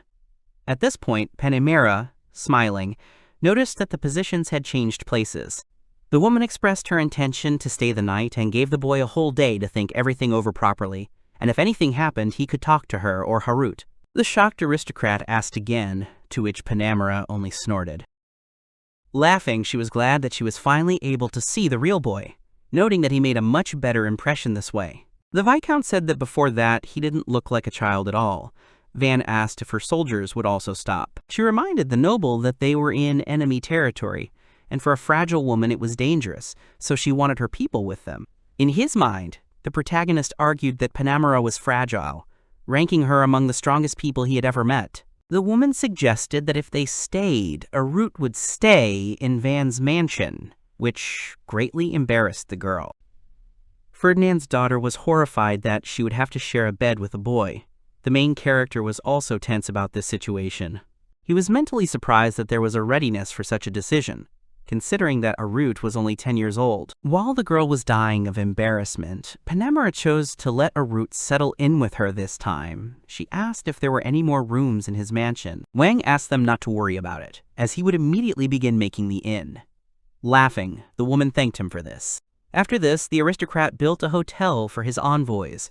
The guest did not expect that he would actually do this. The main character made rooms for the soldiers too, which made them happy. They invited the girls to dinner, and until then the envoys were to rest in the house. Till asked the boy if the scaly wolf meat would be suitable. Van saw no reason to refuse it. Orto and his Lulai hunt mythical monsters that keep appearing in the area. Scaly wolves have recently appeared, which makes Maribel very happy. The maid firmly stated that she would try to make the food tasty for the sake of the main character's marriage to Mrs. Harut. The boy was surprised that she was not against their wedding. She replied that she was certainly sad, but despite the attachment, the girl was ready to serve such a couple, believing that Harut would always support him. The protagonist was amazed. Till continued that if the master's wife turned out to be a kind girl, then it would be easier for her. From how perfect the girl was, Van even became a little confused. Kamsen said that he was not against this girl either, but if there was a chance, he would like someone stronger for the boy, capable of protecting the aristocrat, for example Panamera. Mentally, the protagonist was surprised that Kamsen liked women who were strong in spirit. Espada decided that the Viscount's words were true, but from the Count's point of view, this marriage would have no meaning. Considering that he had originally sent her for the engagement, his daughter most likely did not have the four-element magic. Wang noted that it was difficult for the butler to say that Harut, like him, was kicked out of the house. The old man reflected that it was quite possible that Panamera had genuinely recognized the hero's strength, but they could not ignore the change in circumstances that would arise if he married Ferdinand's daughter. The boy continued Espada's thought that after the marriage, the Count and Viscount would have access to the village, and questions would arise about ballistas, weapons, and other things. Van also noted that one should not forget about the relationship with the Abgalu. The butler also informed that the protagonist would have to talk to his father, as his relationship with Ferdinand had not worked out. Looking to the future, the Marquis might break off the relationship altogether, and this could be a decisive factor. Wang clarified whether there was a possibility that his father would target the Count's territory. The protagonist reasoned that the Kingdom of Scuderia had been expanding for over 10 years, but because of this, the neighboring states were afraid and hostile. Therefore, the king did not like the idea of discord among his own people the most. The boy asked if this was even possible now. Espada told about several methods. The old man summed up that there were many ways. This excited Van. For now, the protagonist has decided to concentrate on the will of Harut herself. Regardless of the situation, he will respect her choice, the aristocrat thought. He remembered that they hadn't even had a chance to talk, so he would try to do that over dinner. It was getting on for the evening. Everyone gathered for dinner. Van turned to Harut, asking how she was enjoying the food. The main character good-naturedly noted that when they had more ingredients, they would be able to cook sweets too. The girl was embarrassed that the boy spoke to her. She felt she had to answer properly and, embarrassed, admitted that the food was very tasty. Till was pleased with the compliment on her cooking. Even though the girl was getting used to it a little, she still stuttered because she hadn't spoken before without a special need. She was ashamed of it. However, the boy did not look at her with contempt. Panamera also recognized it. Harut couldn't believe she had met such a person. Van asked her what she was interested in. The girl hesitated, and then replied that she liked cute things. The aristocrat suggested that she liked small animals. Then Harut said that she liked dolls, but animals only if they didn't move. The boy noted that he had not seen dolls yet. The main character asked to show them to him next time. Surprised, the girl agreed. Harut noticed. She was struck by the calm atmosphere that Wang managed to maintain despite his age. She was glad that he was not rushing her, and offered to bring the dolls tomorrow. The protagonist thanked her for this with a smile. Harut was charmed. The girl noted a strange, joyful feeling that arose in her. Panamera noticed these changes. Harut was very embarrassed, and the Viscount looked at her with a smile. Then the aristocrat spoke to her some more. The girl began to get used to Van, and mentally noted that she wanted to continue talking. However, she was still troubled by her own insecurity. She wanted to ask for something during dinner herself, but she failed to act more confidently, which upset the girl. After dinner, Panamera, turning to the main character, noted the peacefulness of the village. The woman praised the food. The Viscount also noted that the residents respect the aristocrat. The boy couldn't help but agree with this. Panamera noted the modesty of the main character, because in his place she would have declared her exploits, because this would have given publicity outside the village. Wang said that the residents provided the materials themselves, and he simply adapted everything. The aristocrat noted that it was too early to make a list of reasons to be proud, but when the population was more than 1,000, it would be possible to think about it. The woman laughed, saying that she would wait for that. Then she turned to Harut. With a wave of her hand, the Viscount said goodbye to the boy. Harut hesitated awkwardly in front of Van. The protagonist assumed that she wanted to say something. He clarified this with the girl. However, even after 5 minutes, she could not utter a word. She was very worried. The boy did not know what to do with it. Harut tried to speak, stumbling. Here the girl blurted out everything she was thinking. She thanked the aristocrat and explained the reason for her tension, which was that he could become the man she would become engaged to. Harut made it clear that thanks to Van's kindness, she was able to breathe a sigh of relief. Then she wished the boy good night and ran away embarrassed. The bewildered aristocrat decided that he had made a good impression. As she ran down the street, the girl thought that she had spoken too quickly towards the end. She also blamed herself for not listening to him to the end. The residents parted in surprise before the fleeing Arut. The girl was worried that Mr. Wang now thought she was strange. When she ran to the hotel, Arut didn't even know where her room was. Then one of Panamera's soldiers escorted Ferdinand's excited daughter. Tired Arut finally reached the room. When she went inside, she was very embarrassed to see Panamera without clothes. The girl could not help but notice the woman's attractiveness. Sitting down next to Arut, the Viscount asked what had happened when she left, and whether the girl had an answer ready. Ferdinand's daughter was very embarrassed. Looking tenderly at the girl, Panamera suggested that she stay for a few more days. Arut agreed. The woman explained all the details while the girl was thinking. Arut looked embarrassed. After taking a bath, the girl decided to try to talk to Mr. Wang on her own tomorrow. She thought that the aristocrat would probably listen to her. For the first time in a long time, Ferdinand's daughter looked forward to tomorrow. The next day, the main character was giving orders regarding the construction of the fortress wall. The boy asked everyone to be careful, hoping that they would cope without any problems. Wang announced that Team Dai would be happy to have some laborers. The main character noticed something. It turned out that the adventurers from Orto had come to the morning ceremony. The aristocrat asked him what he was going to do, to which the man good-naturedly replied that he was only interested in this spectacle. Ortho noticed that recently the residents were lining up just like soldiers. The adventurers went hunting again, praising their weapons. Wang promised them more swords if they could get the materials. The main character wished everyone good work and promised a big barbecue. The upcoming barbecue has excited the residents. The aristocrat noted that many previously serene residents had turned into party animals. Panamera appeared and noted that this was a great way to lift the spirit. Descending from the platform and wishing them good morning, the boy replied that he could allow them such freedom. He shared another motivational method with the woman. At this moment, Arut joined the Viscount and the aristocrat. The girl looked at Van with excitement. The main character felt a little awkward. Arut decided to wish the boy good morning. He responded kindly. Ferdinand's daughter desperately tried to start a dialogue. The aristocrat gently supported her efforts. Van was surprised by her talkativeness. The girl was thinking. Arut decided that she wanted to see the world through Mr. Wang's eyes, so she asked if she could watch him work. Wang and his company moved to the water supply. Panamera asked what they did when they weren't building walls. The protagonist replied that they were cleaning the drain then. This left the woman puzzled. Meanwhile, the boy in Kamsen leaned over the water. He explained the system of the pipeline, warning that if it was not cleaned, it would be unhygienic and could lead to epidemics. The boy explained that the water eventually returns to the river.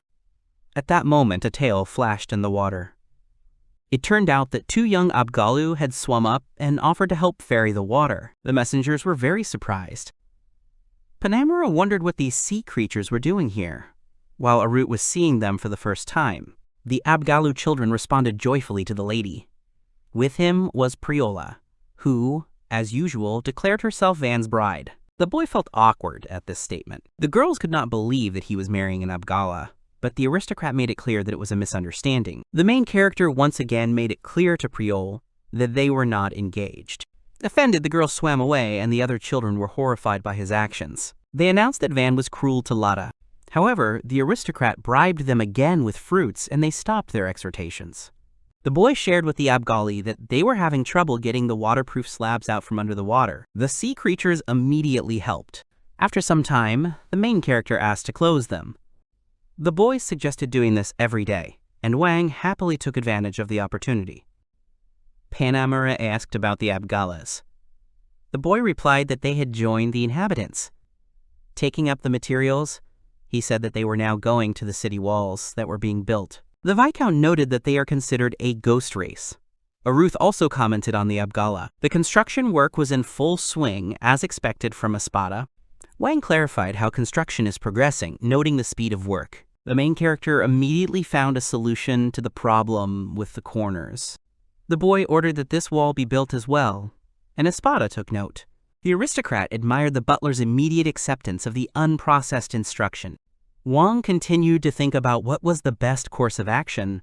Panamera approached him, asking about the fortress. The woman offered to help, choosing a fairly effective method. The Viscount left with her soldiers without listening to the main character. Then Arut came up to him. The boy became worried that they had left her alone. He asked the girl. She nodded awkwardly in response. Then the aristocrat decided to improve relations. Van took Ferdinand's daughter to see the ballistas. The girl was very surprised by this huge weapon. The boy explained to her what it was and how it worked. The surface of the wall was made wider, the ballista larger. Arrows the size of a man's hand were lined up in 2 rows. The main character wanted to do something new, but being afraid of being embarrassed, because it might not work the first time, he decided to create a proven ballista. Van wanted to surprise. The boy decided to test the weapon with Kamsen. Pointing the ballista towards the forest, a powerful blow of arrows passed through the trees, breaking many of them. Looking into the distance, the aristocrat admitted that the blow was not bad. Till and Arut were amazed. Arut was amazed that a bow could be so powerful. Panamera ran up to them, alarmed by the noise. Van clarified the situation, and the Viscount was also surprised by the bulky weapon. Panamera had an idea. She asked about the presence of ballistas on the other wall. The Viscount began to ask in detail about their production and quantity. Wang mentally noted that this felt like an interrogation. The main character apologized but refused to tell, since it was a military secret. The refusal upset the woman. Then Panamera wanted to buy ballistas. The aristocrat again politely refused, but agreed to give in if he received proof that they were on their side. It was difficult for the Viscount to find evidence, but she couldn't help but notice that the boy never ceased to amaze. She reflected on the amazing results he had achieved. Panamera mentally noted that even the timid and withdrawn Arut had begun to show initiative, thanks to Van. Having analyzed everything, the woman seriously promised to officially enter into an equal union with him. To prove her seriousness, the Viscount announced that she would send a letter to the capital that very day. Her soldiers looked astonished. Continuing, Panamera promised to gain fame among the royal, titled nobility as a loyal friend of Van. In case of betrayal, it would be the end for her as an aristocrat. The protagonist mentally noted that this situation would certainly puzzle the aristocrats, but for him it was a unique opportunity, since he had almost no connections with the nobility. Bowing, the boy accepted the offer. After this, the Viscount's soldiers and Wang's confidants bowed. Arut began to look around, trying to figure out what to do. With embarrassment, she decided to bow too. The protagonist mentally noted that he didn't have to bow to her. The woman raised her hand to celebrate her first collaboration. She offered 100 of her soldiers for 2 weeks in exchange for the ballista. The men lined up and saluted, ready for duty. However, the woman did not accept if she found a deficiency upon her return.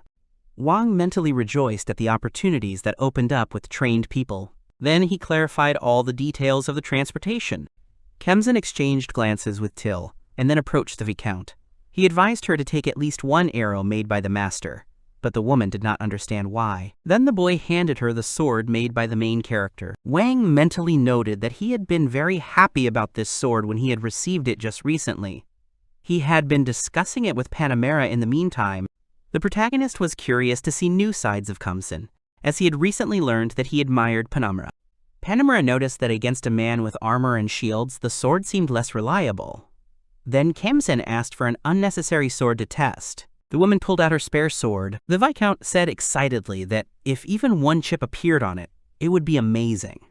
After that, Kemsen took out his sword, apologizing in advance. The boy struck with a light movement. Looking at the intact sword, Panamera thought the blow had slipped. But at that moment, the sword split in 2. The second half of the Viscount's reserve broke off and fell. The soldiers were amazed by what they saw. The woman, scattering her guesses, could not find an answer. Kemsen was pleased with this. Wang revealed the secret, saying it was a matter of manufacturing, not material. Panamera asked if the ballista arrows had the same property. The protagonist replied that they could pierce 2 or 3 armored dragons. This astonished the soldiers and the Viscount. They looked at the ballista with horror. After this demonstration, Panamera decided to buy the arrows, regardless of the price. Van happily thanked her. Night fell. Arut was surrounded by drunken, joyful residents, asking him to take care of their master. The embarrassed girl listened to him say that she was a great match for the main character. She listened awkwardly to the drunken men arguing. At this moment, Wang clapped his hands. He dispersed the people who were pestering the guests. The men began to behave disrespectfully, laughing. The protagonist mentally noted that the problems with drunk men are the same everywhere. As punishment, he forbade them a second helping, which they were not happy about. The aristocrat will invite the embarrassed Harut to eat with them. The drunks were whining behind them, causing Till to glare at them. The men immediately fell silent. Kemsil and Van were discussing at the table how long it would take to complete the construction.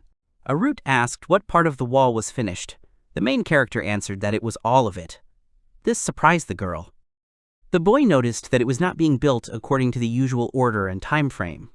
In this regard, he remembered that it took 3 years to build the royal capital. The nobleman thought that even with a large group of people, such work could take a very long time. The main work is done by slaves and prisoners, and influential 4-element mages are sent to the battlefield.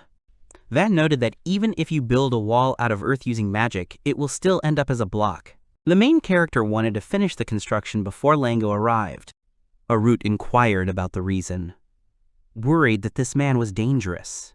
The boy just smiled at this. He made it clear that he really wanted to surprise him. The adventurers ran away quickly. Someone was following them. Panamera's subordinates proved to be very useful. The construction of the foundation of the fortress wall could not keep up with the Espada's magic. Van put the finishing touches on it.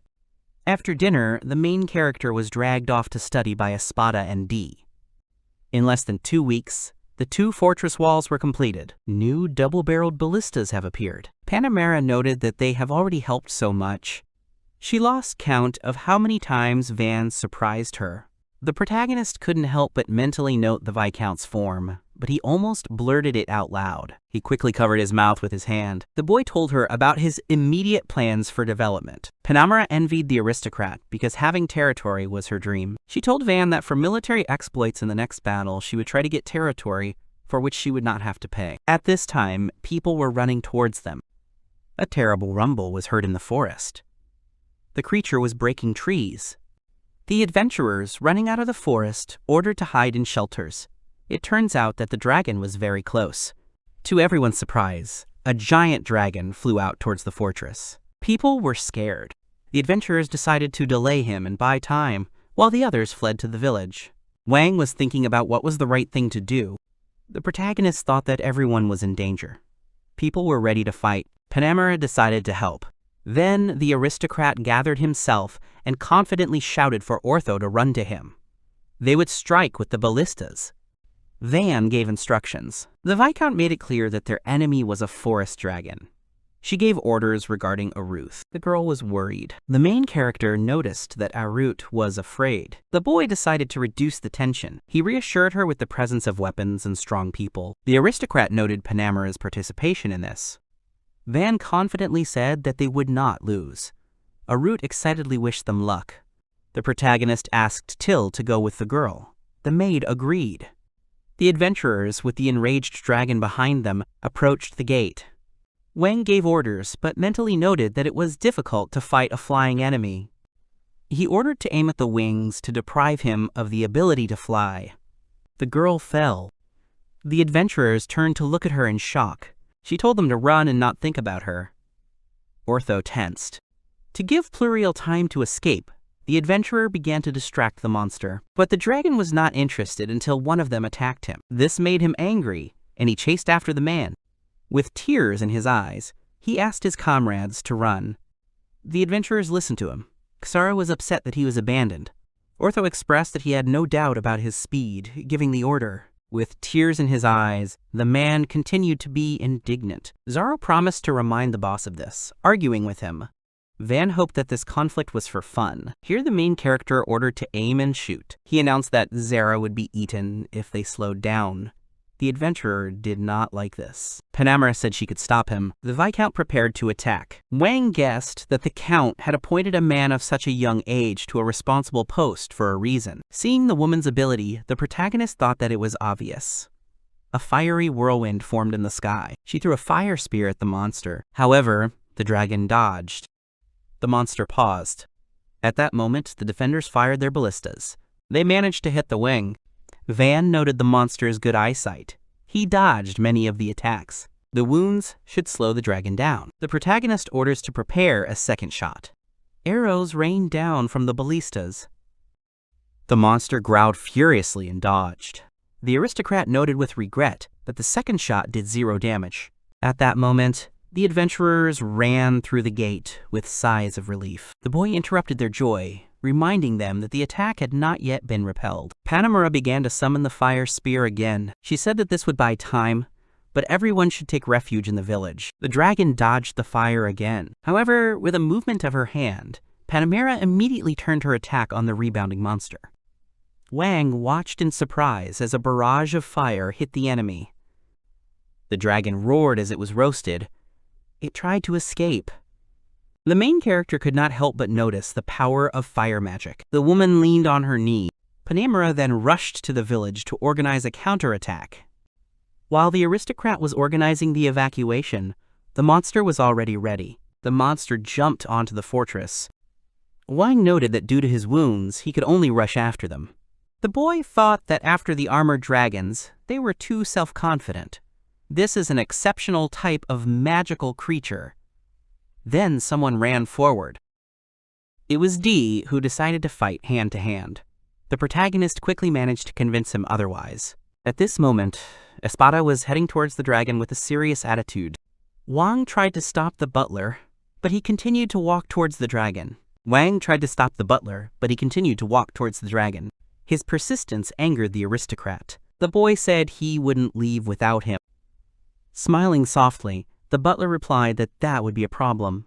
The old man promised that he would just buy time and return, but the main character was not satisfied with this, and he refused. The dragon headed towards them until Espada's earth pillar appeared.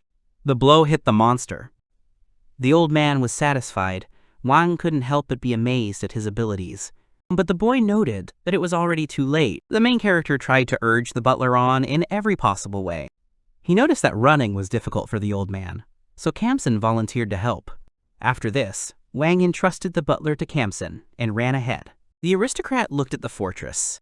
There was still a long way to the village, no matter how hard I ran.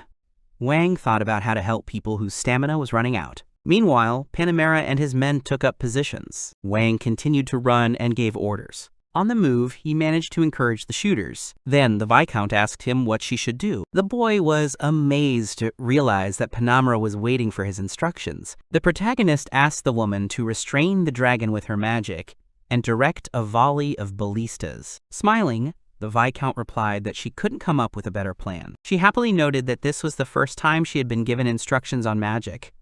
Van only apologized nervously. The dragon emerged from under the rocks. The monster rushed forward. Wang was thinking about how to buy more time for the evacuation. At that moment, a cloak flashed in front of him. It was Dee and his knights. He decided to buy time. Wang was amazed by the courage of these three. Dee approached the monster. The dragon saw him and roared, and the knights screamed. The knights slashed at the monster's paw. The monster's claws flew off. The dragon roared and tried to hit the attacker with its tail, but his assistants were already ready with shields in their hands. The monster targeted people. Espada and Wang exchanged glances, after which the mage attacked the monster. The butler covered the dragon with a stone again, thus saving the knights. This time the monster cut off the attack. Worried, Wang asked Espada and Kamsen to hurry. The butler and Kamsen quickly left. Dai rose and ordered a retreat. Wang was amazed that, despite their injuries, they quickly ran forward. Suddenly, the dragon chased the knights. Having come close enough, the protagonist gave the order to Panemura. The fiery spear rushed towards the monster, but the dragon managed to defend itself with its wings. The fire raged. The aristocrat ordered a volley from the western side of the village. The monster dispelled the fire from the previous attack. A barrage of arrows rained down on the dragon. Most of the arrows missed, but those that did caused significant damage. Waiting for the right moment, Wang ordered everyone to fire, and the dragon roared in pain. Everyone watched the monster with hope. The monster fell. The protagonist noted that he protected his head, but the arrows still passed through his body. The wounds must be fatal. Just in case, the aristocrat ordered more volleys to be prepared. Panemura looked at him tensely. Wang asked Dai to check. The knight carefully approached the dragon. People watched fearfully as Dee slowly approached the monster. Pointing his sword, the knight saw an open eye. At that moment, the toothy mouth opened, trying to eat Dee. The man managed to dodge the closing jaws. After this, the knight finished off the monster. The dragon was defeated. The knights began to rejoice in their victory. Having assessed the danger, Wang sighed. The main character confidently turned towards the fortress. He informed the defenders that the enemy had been defeated. The people greeted the victory with an enthusiastic cry of victory. The main participants in the battle breathed a sigh of relief. The residents rejoiced at the victory. A rootin' till worriedly asked if Van was okay. He replied with a smile that he was fine, but he singled out those who really needed to be checked. The boy was exhausted. Panamara approached him. She praised his leadership skills. The Viscount congratulated the aristocrat on yet another dragon conquest. Wang objected while the villagers behind him discussed the battle. The protagonist made it clear that he was lucky and without all of them he would not have succeeded. The woman agreed with this. However, she pointed out that the Count's area would have suffered much more in such an attack. The aristocrat believed that the defense there was much better. Panamera replied that such heroic people could not be found there. Dee and Espada were just resting behind. Smiling, Wang said that everyone on their team is something to be proud of. The Viscount particularly highlighted the combat power of the ballistas. The protagonist replied that they still had room for improvement. The woman suggested holding a celebration to celebrate the achievements of Dee, Van, and Espada. Wang was amazed by the knight's new title, Dragon Slayer. Van announced the victory from the balcony of the estate. On this occasion, the main character decided to reward people who played an important role. The first was Panamera Carrera Cayenne. Under the stern gaze of the Viscount, the people fell silent and stood at attention. To the surprise of the people, the woman noted that another village or city would have been destroyed, but thanks to the help of everyone present, they achieved this result. Panamera highlighted the absence of casualties and minimal damage. The residents were inspired. Then, the Viscount decided to announce the people who had made a huge contribution to the victory. The woman called Dee, declaring his merits. The second was Espada. Panamera smiled and looked at the last hero. To the roar of the crowd, she announced Van. To the embarrassment of the main character, she listed his merits. Then the Viscount told what the aristocrat's feat was in the battle. Children and adults chanted his name. Surprised by the amount of love, the boy waved amiably. At this point, the ceremony ended.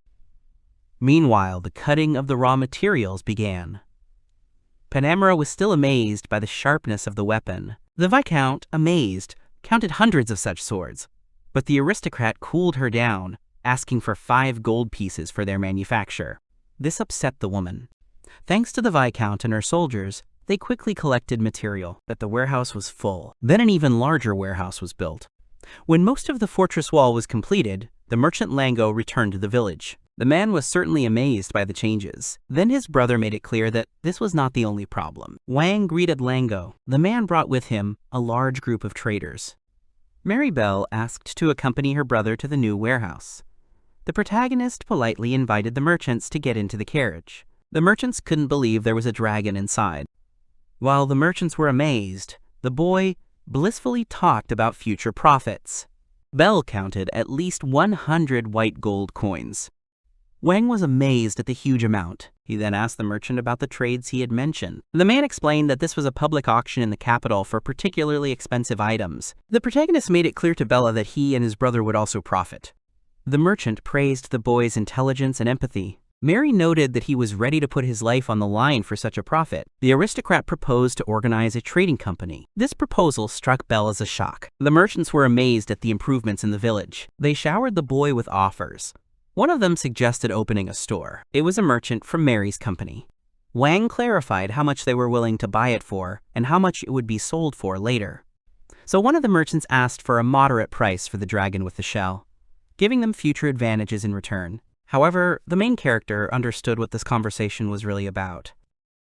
The results of this battle are perceived as something special, and no one seriously thinks about further relations. If we assume further development of the village, they would buy raw materials at a higher price. In fact, they have no interest in such a distant village, and all they care about is profit. After analyzing this, he thanked them for the conversation. Wang started to walk away when one of the merchants said that there was no point in counting on those two. They tried to prove to the main character that they were the best option. To get rid of them, he loudly announced, so that the brothers could hear, the price that the merchants had offered them. At this, Lango was surprised. The man made it clear that the price should be higher. At this, the traders pounced on Lango to shut him up. The merchant was upset by such anger. Then Bell stood up for his brother. Under the angry glances of the traders, Mary revealed the scheme.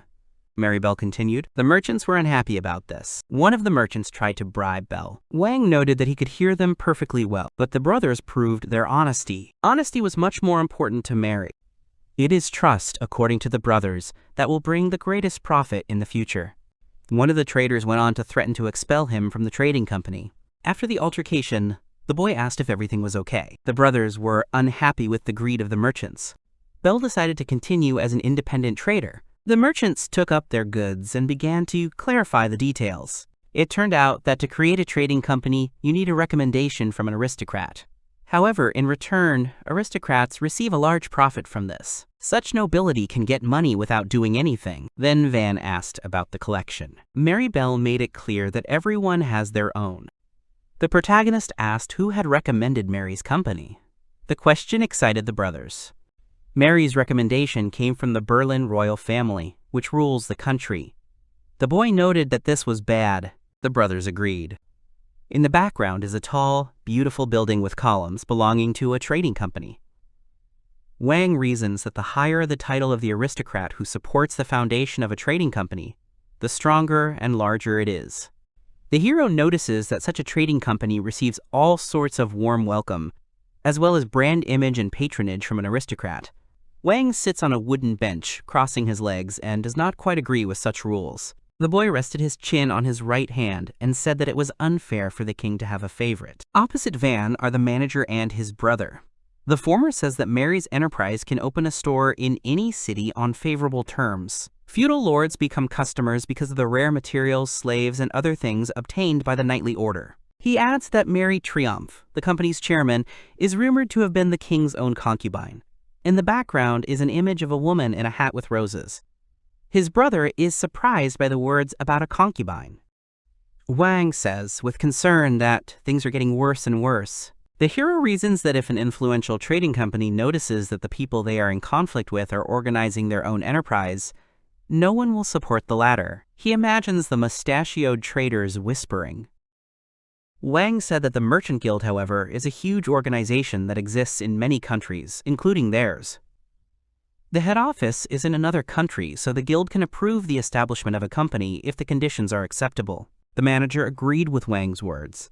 He said that they were very much obliged to him because they were getting their own store and there were no problems with money. The boy was worried about the support of the aristocracy. Wang immediately indicated that his family would not be suitable for this. The boy thought that his relationship with his father was definitely broken, and that his older brother, although he liked him very much, did not have a title. He thought of only one aristocrat who could provide support. Wang sighed. He said he would try to ask Viscount Panamera for patronage, since she was the only aristocrat with whom he had any contact. His interlocutors beamed. Wang assured that he would ask the Viscount convincingly, and wanted to continue his thought, but the merchants did not listen to him. They cried from happiness and hugged each other. Seeing the violent reaction, the boy said he would just talk to her. The brothers continued to rejoice, and Wang asked if they could hear him. The hero thought that this would probably be very disadvantageous for Mrs. Panamera. When Wang came to ask the Viscount herself about it, she replied that she had no objection. The boy couldn't believe it. His reaction made Mrs. Panamera laugh. She began to explain her decision with a smile. In the background, knights are training, they are fighting with swords. The girl said that it would not be a detriment to her, as a rising aristocrat, if she approved the creation of an enterprise, however weak, under the leadership of only two, and even more so, if such pressure was exerted, the authority of the royal family would be shaken. Wang thought about her words and agreed that it was indeed about the honor of the royal family. He thought hard that this seemed like a hidden hostile attack, and guessed that such thoughts might be because he was originally a commoner. Mrs. Panamera noted that she also had neither a fief nor a knightly order, so if she wanted to advance, it was important for her to behave outrageously so that the common people would talk about her. The Viscount concluded that this proposal was advantageous to her. She said about herself that, after all, some upstart with a personal army of 100 people, after defeating the dragon, was going to go to the royal capital. Mrs. Panamera added that this event would undoubtedly be the subject of discussion among many. It dawned on the boy that indeed, No one would think that in a border village there was equipment capable of exterminating a dragon. Wang happily exclaimed that this was very good, because if he pretended that this was the work of the Viscountess, he would be able to avoid the attention of his family. The girl responded that he was thinking very strangely. She says that the overthrow of dragons is rare.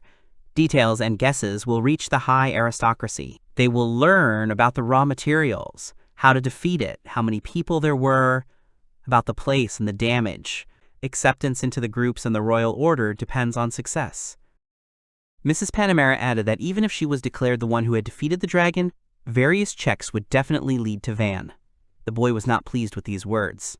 Van was upset by how much trouble this was causing. He had been kicked out of his home, and now they could call him back, and he liked to develop the village. The girl said that he was worried like a child who had run away from home. Then she remembered that Van really was a child. Mrs. Panera leaned over and said that if the boy asked, she would tell him how to make sure he was never returned. Van was interested. Excitedly, he asked if this was really possible. The Viscount replied that it was as easy as pie. She looked at the boy with a confident grin and told him to get a title, as it would make him independent and allow him to start a new family. Wang had not expected such advice. The hero thought the girl had presented it too simply, as if she were talking about buying an apartment. Panamera said that it was better to leave it as if the dragon had been killed thanks to the baby, and what she had done was due to the time delay. Wang protested. He was sure that this would change everything again and attract a lot of attention. The Viscount leaned over sharply and asked what the boy was unhappy about. He made a frightened face, because he did not expect such a quick movement. Wang thought excitedly that there was cause for concern in the conferment of a title. He pictured the faces of his family. He didn't know how his father would react, and assumed that he should expect hostile attacks from the second and third sons. The boy also imagined his older brother's face, and thought that, besides everything else, it would be awkward if he became an aristocrat faster than Marcia, with whom he had developed a good relationship. Seeing Van's dejected expression, Panamera continued her thought. She reasoned that he would receive the nickname of a dragon slayer at the age of only 8, and for that, he would surely be given a title. The hero was tense about the Viscount's words.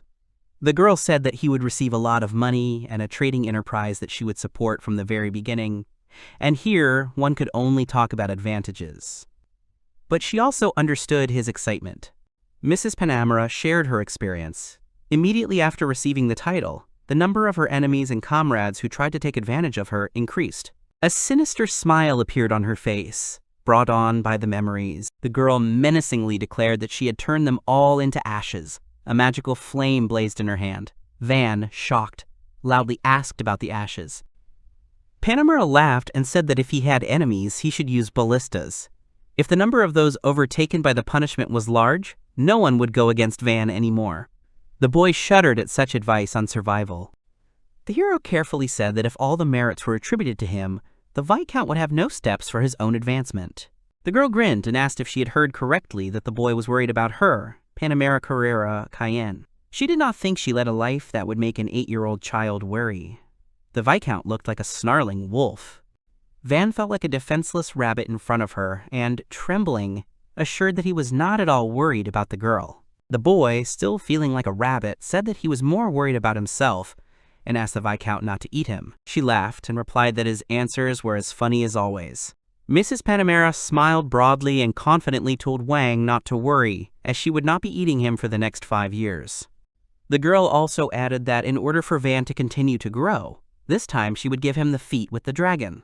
The boy froze in confusion and could not understand whether she was serious. 2 days later, Lengo excitedly asked Wang if he would agree to a price of 130 pieces of white gold. The boy agreed with a smile, and the two people in front of Wang let out a sigh of astonishment. The deal was done. The hero thinks that the agreement to create a trading company was concluded with the condition that he or Mrs. Panamera would give a recommendation, while receiving 10% of the profit. Wang also thought that Lengo had returned to the royal harbor to sell the raw materials of the forest dragon and the shell dragon. Suddenly, someone shouted, asking if the merchants had simply left, workers all around. The manager's brother confirmed that all the adventurers and merchants had left with empty carts, but they could probably still be caught up. The manager was indignant at how they would explain themselves to the trading company if they returned empty-handed. Mrs. Panamera came up. She sighed and said that the merchants were probably expecting to be spared, because if the shipment failed, that was all that was left. In that case, they would have to obey and sell the goods for 80 pieces of white gold. Van became nervous and said that he definitely wouldn't want that. The boy asked if they could transport him on the cart he had created. He thought it would be fine if he asked Mr. Ordo and his team to accompany him. Panamera replied that she would lead the army to the capital to apply for the title of Van. She said that for this reason, Wong does not have to worry about the escort and manpower. The hero beamed. He was very happy. He warmly thanked the surprised Panamera and said that if she was nearby, everything would definitely be fine. A blush appeared on the girl's cheeks, and she replied that she was embarrassed when trust was expressed so openly. The boy's sudden reaction struck him like a thunderbolt. Mrs. Panamera looked at the very surprised Van with bewilderment. The residents are reported to be having fun today. The annual events after the Fertility Festival and Carnival include the Festival of Bright Lights. Locals look up questioningly, paying attention to the figure radiating light. The manager hesitantly asks Wang if everything is okay, since a large cart and many horses will be needed to transport the raw materials from the dragon. Smiling resolutely, Wang says that everything is fine, and he will start preparing right away. The result was a huge cart with a roof rack made from a wooden block, so it was light and strong. There was also a canopy to cover the luggage after loading. The manager and his brother were absolutely delighted. Mrs. Panamera suggested that the cart be pulled by the horses she had brought, as they were trained, well trained, and their strength and speed would pleasantly surprise them. The boys thanked her warmly. The wooden wheels of the cart creak and carry it along the grass. Horses slowly pull carts. Mary's trade caravan moves across a plain surrounded by mountains. One of the traders asks if they have caught up yet. In one of the wagons, Mary's traders are talking. One of them says that those brothers are stubborn and can do stupid things. The second agrees about the stupidity and specifies that in such a wilderness they will not be able to sell raw materials anywhere. The merchant continues with irritation that if the brothers do not ask them, they will not be able to assemble a caravan, which means they will soon understand that they should not have refused. Suddenly there was a commotion. Someone said to move to the edge, and that a cart had appeared that had never been seen before. The merchants anxiously asked what was going on. A loaded cart passed them. The stunned merchants asked what an order of knights was doing in such a village. One wondered if this was Marquis Fertio's carriage. The other cut him off abruptly and said that Van Fertio was simply the youngest son who had been cast out of the family. Besides, this was not the carriage that aristocrats rode in. There were many large carts passing by the caravan. One of the caravan members pointed at something with a startled expression and called on the others to look at it. A unicorn flag was flying over the large carts. The caravan couldn't believe it. Mary's traders looked out of the carriage with very surprised faces. Viscount Cayenne rode past them quickly on horseback. Her face was very calm. The traders also noticed Langa with her and were also very surprised. The guy confidently held the reins and smiled. The members of Mary's caravan froze with identical, shocked expressions. One called Mrs. Panamera a precocious rich woman and remembered that she was supposed to be in the Count's territory. He didn't understand why she was here with Lango. The merchants were actively speculating that if these two were cooperating, then Belle and Lango had formed their own firm. They realized that they had been mistaken in thinking that they had no means of transportation and no guaranteed buyers. The merchants thought that if all this was true, then they had traveled so far in vain and would also lose profit. They had agreed with the head of the company to sponsor a caravan for the delivery of 40 dragons with shells. They are very worried about this. Everyone thought that they would lose their position as merchants if they returned to the city empty-handed. If they had agreed earlier to 100 pieces of white gold, then everyone would have had a huge profit of 1 or 2 pieces. The merchants were pondering what to do. One said that even with a large number of carts, they would have to make 2 trips, and they should apologize and offer help. Another rejected this and said that they had addressed the leader of the caravan with kindness. Developing his thought, he added that the head should be told that Belle and Lango had thwarted their good deeds and deceived them. Sweat rolled down the man's face from the strain. He resolutely ordered to return. The others were in shock. The merchant expressed hope that they would be understood and forgiven. The horses continued to pull the carts across the plain between the mountains. Before you is the ruler of the kingdom of Scuderia Dino and Zola Berlinete. He became king at only 16 years old, and already at 20 he carried out a significant military reform, acquiring armed forces more powerful than ever before. All officers of adjutant rank and below, except for the commander, who was obliged to prevent betrayal and attach great importance to blood kinship, must be brave warriors with many years of combat service in the troops. Giving the highest priority to the military is the main idea of King Dino's reforms. This reform requires time, effort, and a lot of bloodshed. Previously, it was considered the norm that anyone born into an aristocratic family became an adjutant of a knightly order, which meant that many incapable children were left without work. At the same time, those families that could afford cuts, such as the Count of Ferdinand, or those who specialized in military affairs, such as the Marquises of Fercio, progressed rapidly. In recognition of her military service, she became commander of the Count's Guard at the age of 16. She then survived several battles and fought with distinction in the war against the Kingdom of Aranet. The platoon under her command performed a feat that had an important impact on the course of this battle, and so she became an aristocrat. She is grateful to Count Ferdinand, who appointed her simple knight to a high position and petitioned to grant her a title. His Majesty was so pleased with her active work that he elevated her to the title of Viscount with extraordinary speed after 6 years. The man said that without a doubt, he believed that she had come to ask for her own promotion to the title based on new military achievements. With a menacing face, he said that she was saying that she was asking for the title to be given to another person, wasn't she? But he couldn't see the person to whom it should be given. It was the ruler of the kingdom of Scuderia Dino and Zola Berlinate, who was already 43 years old. The girl said that this man is the owner of a royal fiefdom, he protects a border village, where there is not even a deputy, so it was not possible for him to come to the royal capital. The king asked why the owner of such a fiefdom should be elevated for his great achievements, even if the prospects are vague as they may seem. The king chuckled and added that if she was a man whose fame in military affairs was known to them, recommending him, then they must be talking about something promising. But how did he achieve military success in a remote village, without having any knights or even guards? She had aroused his interest, but this question required a proper answer. The girl spoke about the conquest of dragons. All the men present in the throne room whispered in disbelief.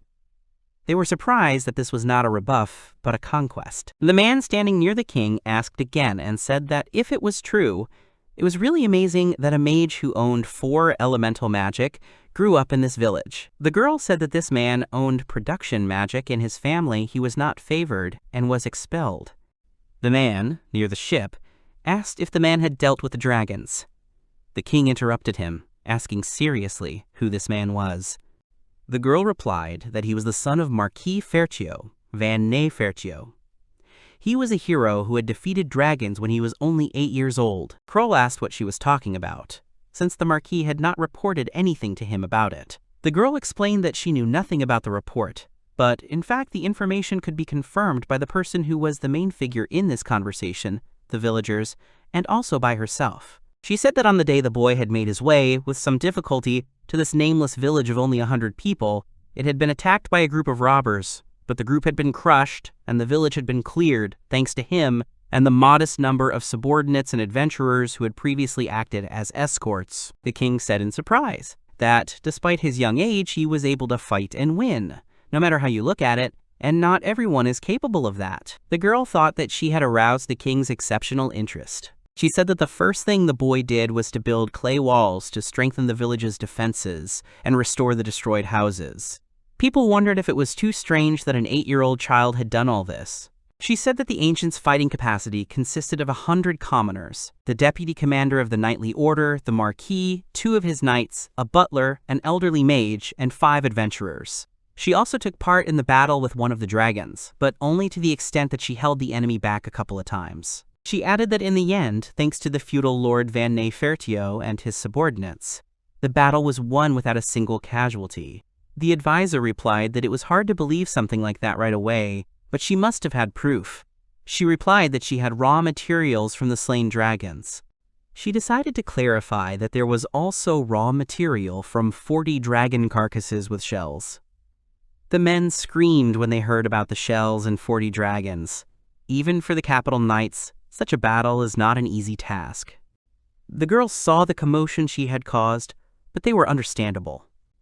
She said that she had also heard oral testimony from the villagers that the boy had led the battle, but some details were different from those given in the report, so they could confirm this when they checked the dragon. The advisor said that he doubted that she had done without exaggeration. Perhaps the man wanted to indirectly obtain the fief by assigning the achievements to the child, since he is easy to control, and not to another person with whom she has no connection. The king said not to test him, since there is no doubt. The king asked if the boy was asking for the transfer of the fief directly to him, and she replied that it was so. The king said that the people who would carry out the check would arrive to them in the coming days. In such a matter, it would not be possible to deceive. The advisor relayed that His Majesty said he trusted her.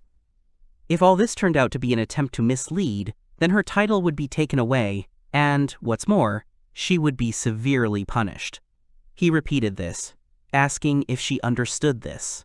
The girl replied that she understood, and she would like His Majesty to see this place firsthand. How much this boy Wong had transformed the village in a short period of time. Perhaps His prudent Majesty would appoint a new owner of the prosperous fiefdom to defend the state. The king rose from his throne, saying that this was interesting, and he wished to see Manhwa as soon as possible. A huge dragon skull was being carried through the square in the middle of the crowd. People watched in shock. One of the guys called out from the crowd to Mrs. Panamera, who was walking towards him. The girl said that a decision had been made to grant Manhwa the title of Baron, and that a reward for subduing the forest dragon would be determined later. People around were talking about the son of Marquis Ferthio, that same fourth son, who was called a child prodigy, and this child defeated the dragon. Panamera said that it was now possible to organize their trading company. She would file an application for its creation today. She asked what its name would be. The guy with shining eyes, clenching his fists, suggested the name Lango. The girl was surprised that there wouldn't even be the name of the older brother. The guy said that he was sure that he would be pleased to see the name of his beloved youngest, even after death. Panamera responded that she did not want to change the name later due to the conflict, so she would register it as Bell and Lango. In the following days, the name of the new trading company, and rumors about the new Baron Manhwa became the hottest topics of conversation in the capital. They spread as a heroic tale, and somehow the ending changed to the dragon being surrounded on the battlefield and having his head cut off by a boy who was a powerful swordsman. The girl thought that the rumors were having the desired effect. She said that her participation in this was also vividly adapted so they would think that everything was going well. She told the boy that this is where the most interesting things begin, and she asked, what about gratitude? Since the day when Mrs. Panamera and the others left the village. The construction of the fortress walls was completed, and more ballistas were created, and since 100 people live in the village, not all of them will work at the same time. The standard houses were rebuilt in a modern style, and the village center became picturesque and functional. Moreover, the hero built 2 towers. The hero asked the others, what about a meal with a beautiful view? The girl with black hair said that she liked the Oligo Tower so much because it overlooked the main road. The hero answered Kamsen that it seemed she liked high places. The second girl said that she liked the Budo Tower more because from there you can take in the lake with one glance. The man called out to the hero, asking if he was going to climb Oligo Tower. The 2 knights behind him winced at the mention of another bathhouse, as they were already exhausted. The knight said that they were thinking of climbing it as a form of training, but in that case, they would go to Budo Tower and dragged the soldiers along with him. The hero was surprised. To rise and the top of the tower takes 10 minutes. The hero was pretty tired of climbing the stairs. Kamsen climbed more vigorously than the others. The hero turned to the girl behind him, saying that she was also quite resilient. Till replied that this was for now and that once they got up, they wouldn't be able to move anymore. Finally, they all reached the tower balcony. The trio watched the scenery from above with a smile. Wang said that the village only had 100 residents. It was quite large for that number. Till agreed, saying that you couldn't tell it was a village. Looking at the buildings and various equipment, it would probably be renamed a city soon. It was Van who had given up the idea of calling the village Vanna Village, but people were not satisfied. He would not be surprised if everyone started joking again and suggested Vanna City. Till asked if that was a bad idea. She also thought that the name would sound wonderful. Nay asked if the girl had decided to joke about him too. He was sure that she was speaking mockingly. The girl denied it.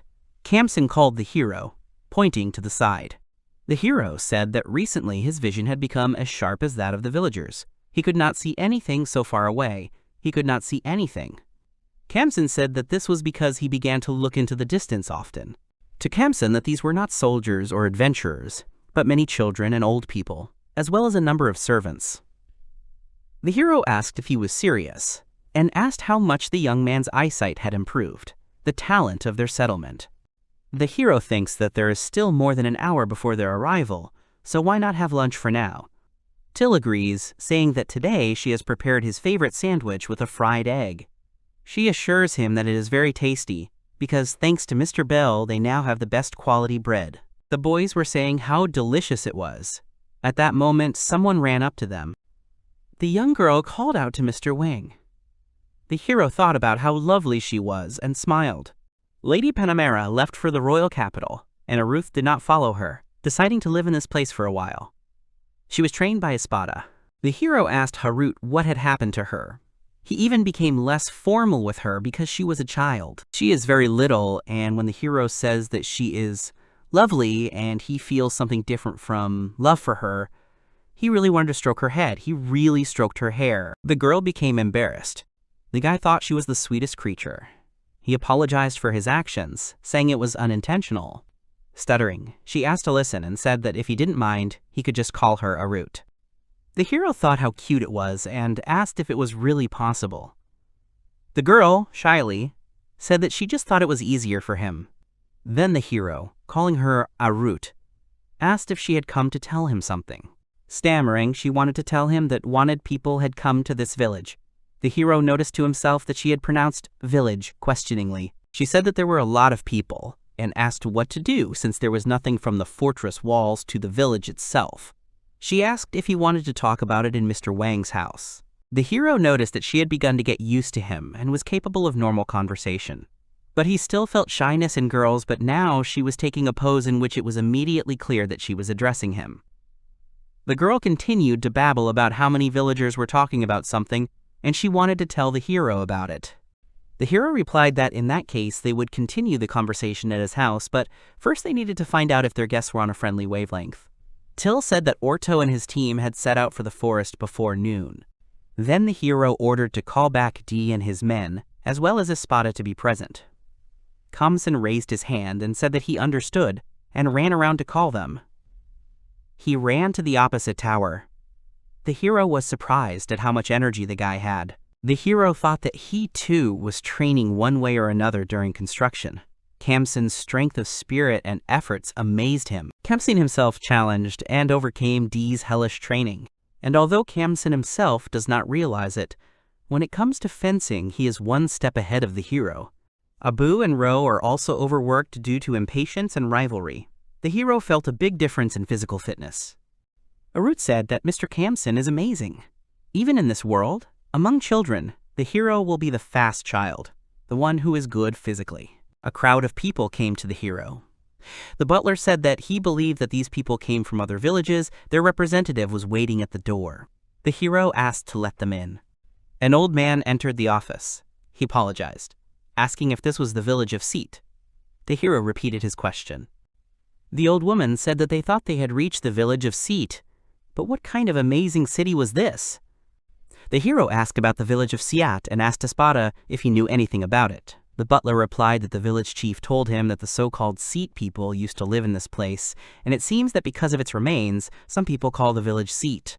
The hero cried out that it couldn't be that the village had a name. He believed that he had been tricked. Mr. Wang, an innocent 8-year-old boy, had been deceived. An incredible scam had been carried out behind his back. The butler realized that the hero had not been told that the village would be named after him. He was curious to see how things would turn out. The old man said that, be that as it may, they were probably not mistaken, and this was the very village of Siat. The hero asked the old man why they came to this village. The old man said that it had changed so much that he couldn't believe his eyes.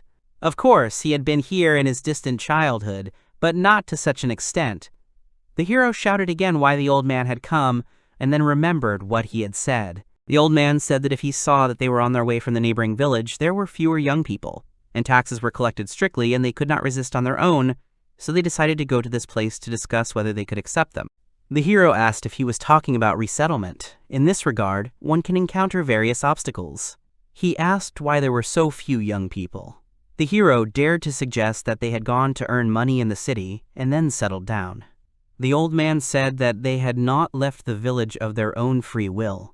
The old man said that the young people were taken into the army, people were being gathered in case of war. The hero asked again about the army. The man confirmed this and said that, having lost its workers, the village could not pay taxes, and the Lord Count did not care about border villagers like them.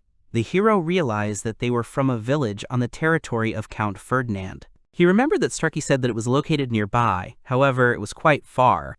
The old man said that it would take about 2 weeks to walk on adult legs. They came here instead of to the nearest city because they thought that if they stayed in the Count's territory, they would be condemned. Sooner or later, after thinking it over, they decided that it was better to go to the Marquis's territory. If you're worried about the Count's disposition, then you shouldn't accept the villagers. It could be perceived as if the hero is taking away his population, meaning the Count has problems with the territory. No doubt nothing good will be thought of this. However, this doesn't change the fact that these people went to him risking their lives. The hero did not want to do anything that would further aggravate the tension between the Marquis and the Count, but he also did not want to refuse to help people who needed it so much. The hero asked the old man if all the inhabitants of their village had come to move. The old man, shuddering, asked if the hero would accept them. The hero replied that, while they could live without paying taxes, they would provide them with food and shelter, and they should try together for the good of this village. The man asked if they had reached paradise. The hero asked how many residents they had, and the old man replied that 13 people had come today, and another 300 people remained in the village. The hero asked about one house for one family, right? He asked not to expect too much. The old man happily answered that they did not dare to dream of more. The old man asked if it was okay that the hero was so kind to them, and asked what about his granddaughter being his servant, although she was only 3 years old, but would become a beauty with age. The hero told him not to sell his grandchildren. The hero was surprised by the people in this world. They give away a person with such an attitude as if they were giving him a gift for the new year. The hero knows that there are cultures in which women and children are given to serve, but when you encounter this yourself, it somehow feels uneasy. In modern Japan, there are enough stories that are hard to believe, but in this world, the hero was surprised by such a frivolous attitude towards human life. He told the old man that he would lend them carts now from free horses. There are only van, and he asked if they would be satisfied with 2. The old man answered that they would be grateful for the return journey. They have cows that can pull the carts so that the horses do not get tired and can return safe and sound. The hero, hearing about this, eagerly asked if they had milk cows. Starkey replied that this was true, because the Count's territory was known for its pastures, so there were cows in their village. Every year, 5 to 6 calves are born, and they grow up in about a year. Although they sacrifice them every year, they always keep more than 10 heads. The hero realized that if they moved here, they would have more cattle. He needed to ask Mr. Orto and his team to accompany them. He told the old man that they must be tired, so today they should take a leisurely rest. This inn was intended for soldiers, but there was room for everyone, and they would prepare food for them. The old man said that he was not the head of the village, and the hero was surprised. A little later, the residents were surprised that they would actually live in such a beautiful house. This building was larger than the owner of this village. The child next to him said not to talk nonsense, because they know how the owner can change houses. The hero laughed mentally, saying that it was not about the appearance in the house of the owner of the feud. The furniture was much better. The hero suggested that they all celebrate when the rest of the villagers arrived. The people were surprised and asked again. The hero explained that he had recently made a large bathhouse, so he asked how about being escorted to it. The hero told Till and Kamsen to invite their villagers and asked if he could ask them to prepare food and show the guests where everything was. The boys agreed. Harut came up behind Van, asking what would happen to these people. The hero remembered that Harut was actually the daughter of Count Ferdinand. The hero thought that it wasn't that she could see hostility in his behavior, but he made a very good impression. The hero explained to her that they were from a neighboring village. It wasn't very safe there now, so they ran away to this place, and he wanted to provide them with food and shelter. Harut said that he was doing a good deed. and she was sure that a good life awaited them here. He thought that he told her that they were from the neighboring one, so she did not even think about whose territory they came from.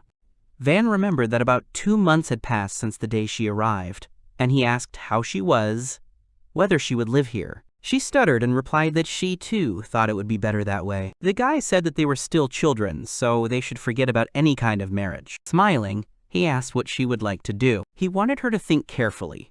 She repeated his question about what she wanted to do. The girl replied that she would like to marry Mr. Wang.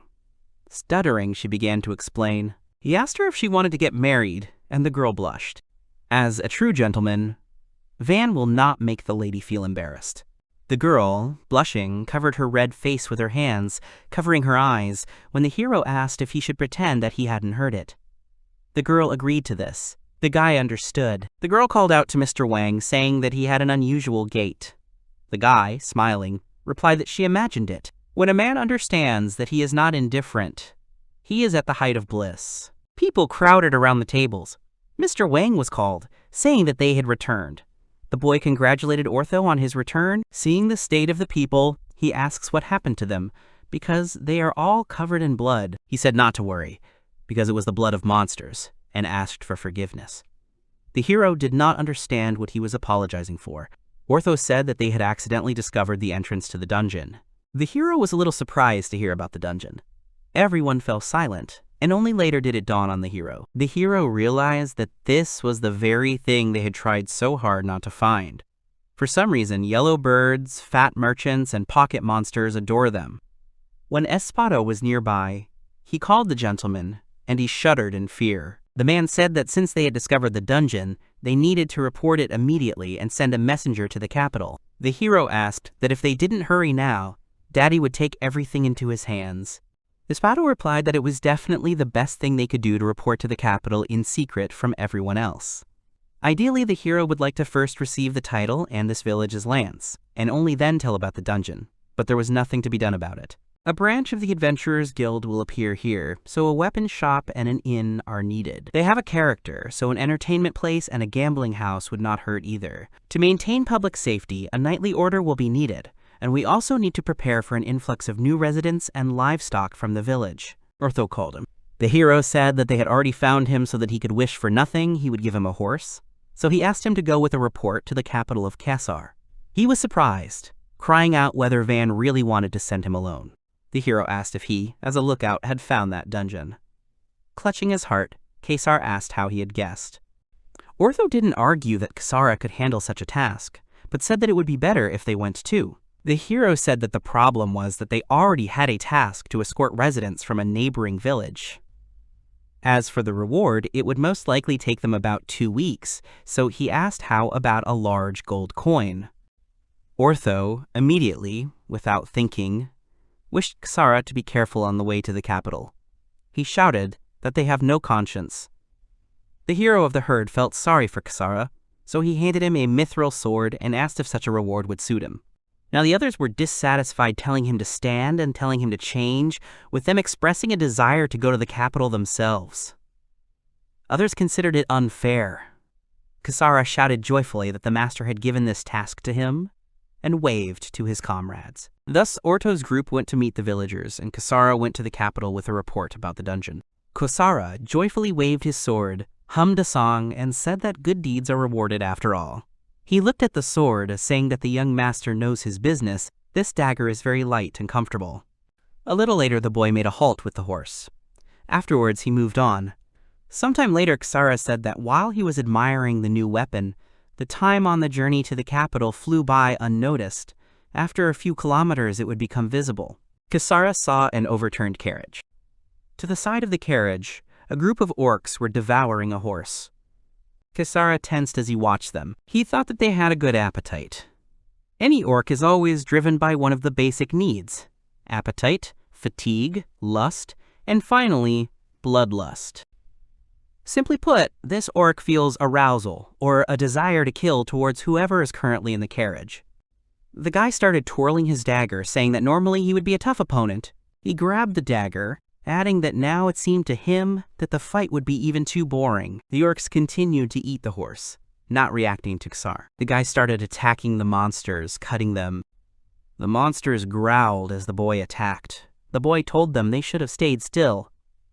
But they attacked. He hit them one after another by saying that they were no good as a team. He struck down the last one and looked at his sword, saying that it was a mithril dagger made by Mr. Wang himself. As he thought, it was a cool thing. A girl fell out of the carriage and, standing up, curtsied and thanked the guy with all her heart for saving her. She introduced herself as Familia Stratos. She assumed that he was a very noble gentleman, but she nevertheless asked if he would like to state his name. The guy replied that his name was Zaro, and that he was not an ordinary adventurer. The girl did not believe him, saying that it was enough to look at his magnificent blade to understand that he was of noble origin. She assumed that he was probably on an important mission now and therefore hiding his identity, and said not to worry because he would take his secret with him to the grave. The guy tried to tell her the truth. The girl giggled, saying that she understood everything. With his permission, she said that she would go to the capital on foot. Unfortunately, now she could do nothing for him, but she promised to definitely repay this debt someday. The guy asked her to wait, saying that he himself was just going to the capital and told her to get on the horse. The girl refused, saying that she did not want to cause them more inconvenience, but the guy himself sat her down. The guy smiled, saying that the horse itself would be happy to carry not a lout like him, but a little lady. The girl smiles and says that no one has called her a little lady for a long time, and said that for his information she is already 30. The guy laughed, saying that she was a joker because she didn't even look 20. The girl thanked him for the compliment and asked Mrs. Vermilly where to take her. The girl replied that she herself did not know the coachman who knew the way had run away. The guy asked why she was going to the capital. Vermilly told that her father, a baron, died in battle, and after that their house was captured by another nobleman, and she was ruined. She wanted to get a job as a maid for someone in the capital. The girl became sad, saying that she didn't want to tell him about it at all, and asked if it was a shame or not. The guy asked what it meant that she was searching for her own path, right? He added that there was nothing to be ashamed of, he was the same. Smiling, he said that he now lives in a village on the border, and if she wants, she can go there with him. He is sure that there will be work for her there too. The guy added that, in case of anything, he would always protect her, so she would definitely not regret it. The girl agreed with a smile. She said she would be happy to go with him. A little later, the Adventurers Guild. Someone shouted that a dungeon had been discovered on the border of Marquis Fertio's lands. The man said that they were discovered not just on the border, but next to the very village whose inhabitants defeated the forest dragon and a group of armored ones. They had definitely heard about its lord, Van Fercio, who had recently received the title of Baron. He said that it was decided that the guild would open a branch there and for some time would buy up all the mined materials with a 20% markup. The man said that those who agreed to map the dungeon and succeeded would receive a special reward. Everyone was happy. The adventurers surrounded Zare and Familia, saying that everyone had heard that they had killed the dragon, but who exactly had done it? They asked if it was true that Baron Wang had personally cut it down, and how long it was to walk from the village to the dungeon. Kaseri shouted that he didn't have time to explain everything to them. He had done his job and was now heading home. Everyone shouted for him to stop, saying that he had decided to go there first himself. The adventurers followed him, saying that they would not allow it and would go after him. Kasara said that he would not go home right away. First, he was going to a hotel to spend the night, so there was no point in following him. They went to the market to buy something. They left the capital only after they bought a horse cart and clothes with provisions.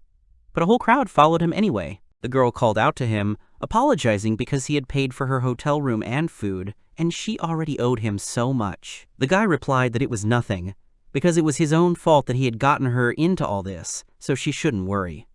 The girl said that for the first time in several years, she was smiling from the bottom of her heart, and it was thanks to Ksara. He smiled contentedly, saying that their young master was a wonderful man, even though he was tiny.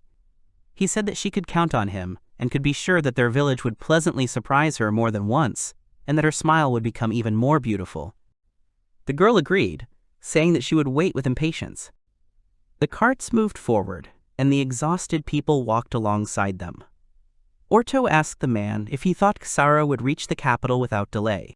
The man replied that the guy had been given a mithril dagger, which would probably turn somewhere to test it. The girl said that there was not much left, but let them finish their job to the end. Last time, when they were chatting about all sorts of nonsense, a forest dragon attacked. Pluriel had been too strict lately. Orto was surprised to learn of the number of refugees from the neighboring village, but was even more surprised to see that even the elderly had decided to move. Many people in such places live their entire lives knowing almost nothing about the outside world. Whatever the situation, they continue to endure until eventually the village dies of starvation. Ortho had seen this many times. It is not so easy to decide to leave a village that is your whole world. Ortho said that they must have had a really bad time.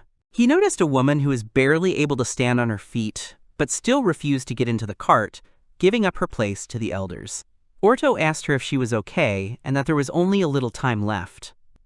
She said not to worry. To tell the truth, she was against their village being so far away and moving to an even greater wilderness. Orto said that she was right and their village was even further from the capital. But this border village was a real paradise. They would live better there than in any city. The girl replied that she didn't understand what he was talking about. But Orto didn't hear her anymore, shouting that the village had finally appeared. He pointed his finger at the fence, telling them to look. They were already very close. Guests were greeted with snacks and drinks to welcome them to the village of Sidet to make them feel at home. The hero said that everyone was probably tired from the road, so he suggested that they all enjoy a barbecue together, and then go to their homes and get some sleep. He announced that the welcome dinner was about to begin. The man bowed, thanking Van for taking them in. He introduced himself as Super, the village chief Fabia. The hero replied that it was nice to meet him and introduced himself in return, hoping that they would get along. The hero praised Ortho, saying that he was also a good man. Thanks to them, all these people are alive and well. Ortho said that they were just adventurers doing their job. He would even say that his reward for it was too generous. Pluriel called Mr. Van whether he had prepared some magical beast again. The hero said that yesterday they were attacked by 10 huge three-eyed boars. They appeared near the lake, so he was even scared. Orto said that these creatures use special magic. When you get too close to them, it's as if you are paralyzed. Your body stops obeying.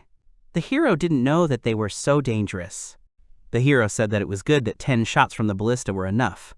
They laughed, and Ortho said that he himself had not been taking monsters seriously lately. The child approached the hero and stuttered and asked if they could eat. The hero replied that of course it was possible and told Till to give them the soup he had spoken of, and some finely chopped meat. Till asked them to rely on her and told the children to come. She told everyone else to come and eat slowly. There was no need to hurry. The children were surprised at how much food there was. The hero said that they could set such a table for them every day for a whole week. The children asked if it was true that they could eat it all. The hero shouted to everyone not to be shy. As there was enough food for everyone, people finally began to eat slowly. Children and adults cried, saying how delicious it was. Other people also agreed with their words. The hero, Pluriel, Ortho, and the other villagers watched the guests with smiles. Someone was shouting for the others to pull the rope towards him.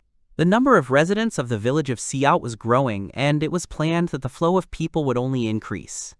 And now, about a kilometer away from the village, with the help of local strongmen, they are building a new city for adventurers. Espada announced that there was a small detour to the right.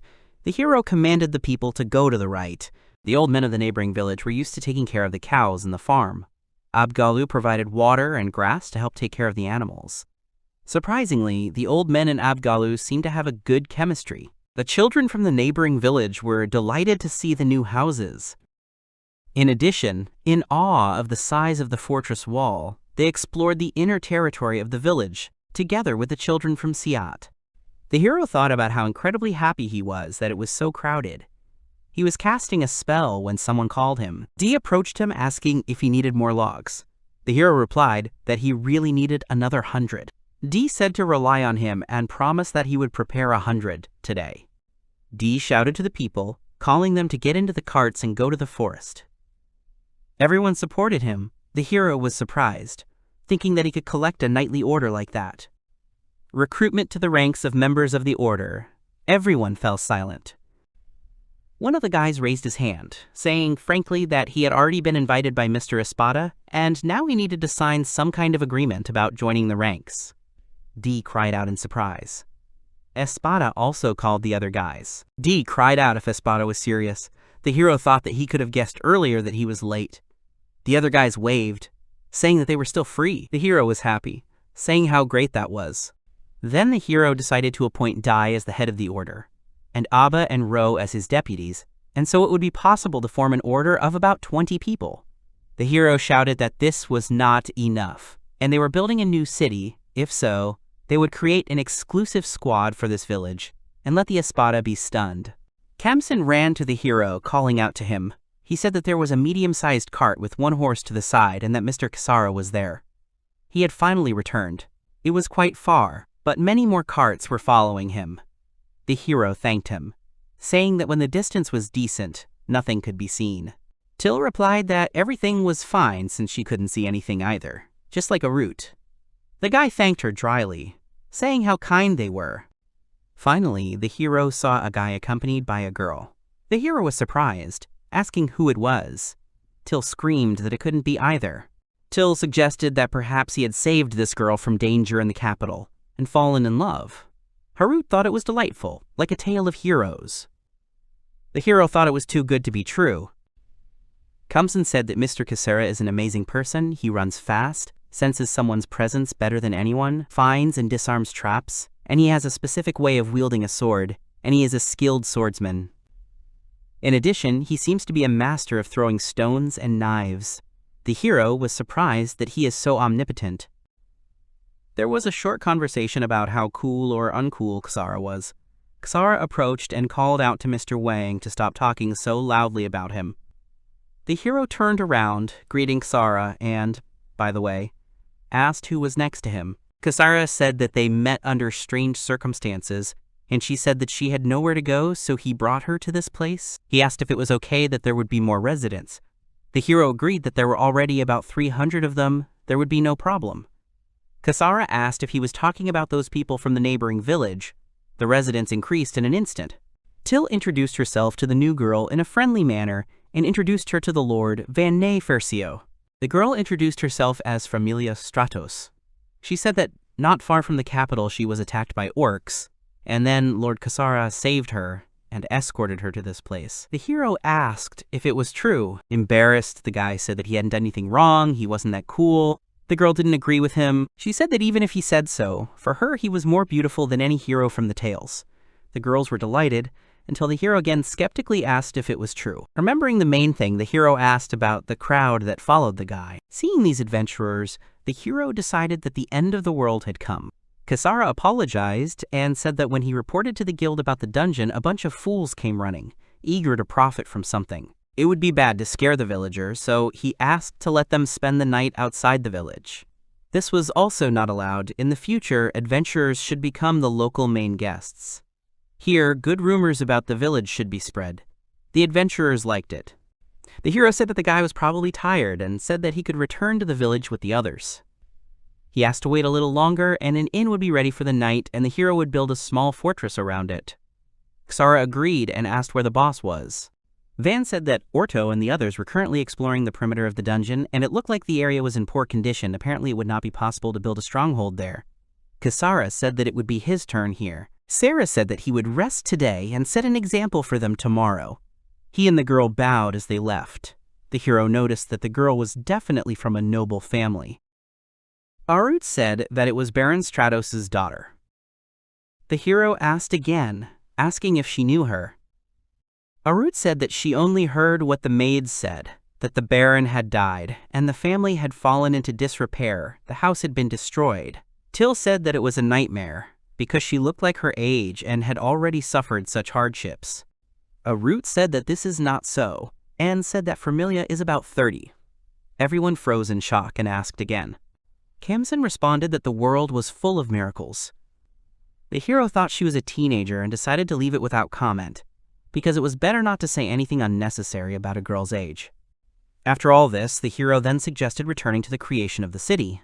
The shops were still not working, and perhaps a protective wall could be built as a temporary measure. The hero said that there should be a wall that could stop a medium-sized magical creature. If someone dangerous approaches, it would be possible to run to the village. Someone called the boys, and they turned around. The men hovered over them, asking if they were playing here. They said that their village was of course nearby, but it was dangerous outside, they had to see that. They said that the girl was very beautiful, and different people would look at a girl like her, she had to understand that. He added that even they were looking at her, and she should go home. The hero thought that the foul-mouthed bandits were like those that happen in the post-apocalypse. The hero asked his friends if these men were worried about them, or if it seemed so to him. Kamsen thought so too. Till replied that it was strange, but it seemed that these people were kind. But their faces scared Irut a little. A man came out of the crowd, telling his comrades that they scared the children. He apologized to the guys and said that these guys from the White Oath were terrible to look at, but they were very capable. The hero thought about the man's words about the guild's name. The man asked what the children were really doing in this place, since it would be dangerous if magical beasts came here. The hero thanked them and said that if they found anything, they would immediately return to the village, and they could not worry. The man asked if this was the border village. Judging by the stories he had heard in the guild, a fairly young baron rules there.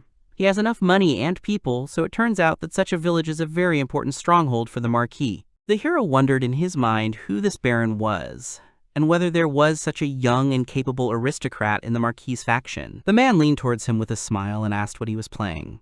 The hero answered questioningly that he was waiting for timber. The man repeated his words and asked what he was talking about. Van turned back to the cubes and said that this was all that was left. They didn't look very good to him, but he decided not to dwell on it. Van began to use magic. Right in front of the adventurers, the hero used strong magic, and they were not very shocked. Wang said it was a temporary measure, but it would do for today. The adventurers trembled and stuttered, wondering what it was.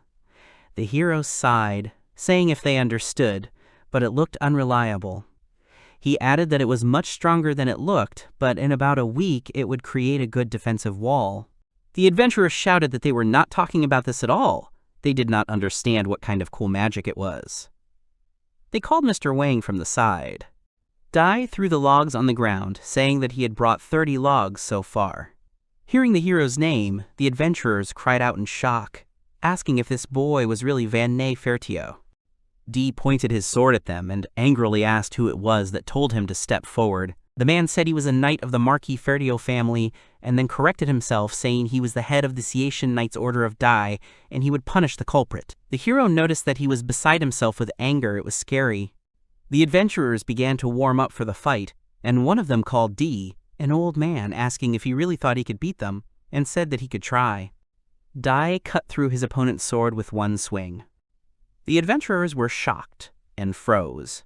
And so, the name of Dai, the dragon slayer and the strongest knight, instantly spread among the adventurers who had arrived in the village.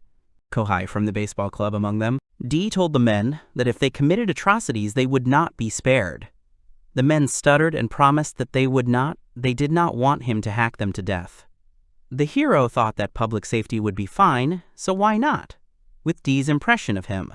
And the hero, on the contrary, was apparently of interest, because even a child can be a lord. One man asked the hero how he ended up in the border region. The hero answered that he was driven out of his home. The men felt sorry for the child. Wang replied by saying that an aristocrat can also be sad. The men were surprised that the boy knew such complicated words. He reminded them that he was actually a lord. Ortho saw this and panicked, asking when so many competitors had managed to appear. The hero saw Ortho and asked when he and the others had managed to return. Ortho said that they had been too busy exploring the dungeon's surroundings and had only recently returned. Ortho assumed that since there were so many adventurers around, Zara had already reported. Van confirmed this and added that he had, by the way, returned with a beautiful girl.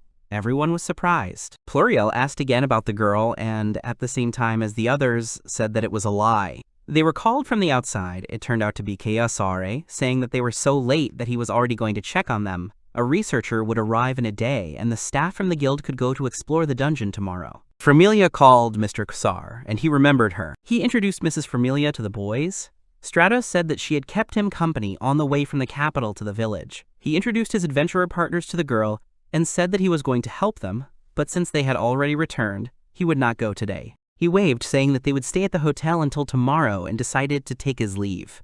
Everyone watched and began asking Van if it seemed to them now, and what it was. Van said that it seemed that Zara had bravely saved this girl when she was attacked by orcs, and now he, as a hero, can only be a support for her.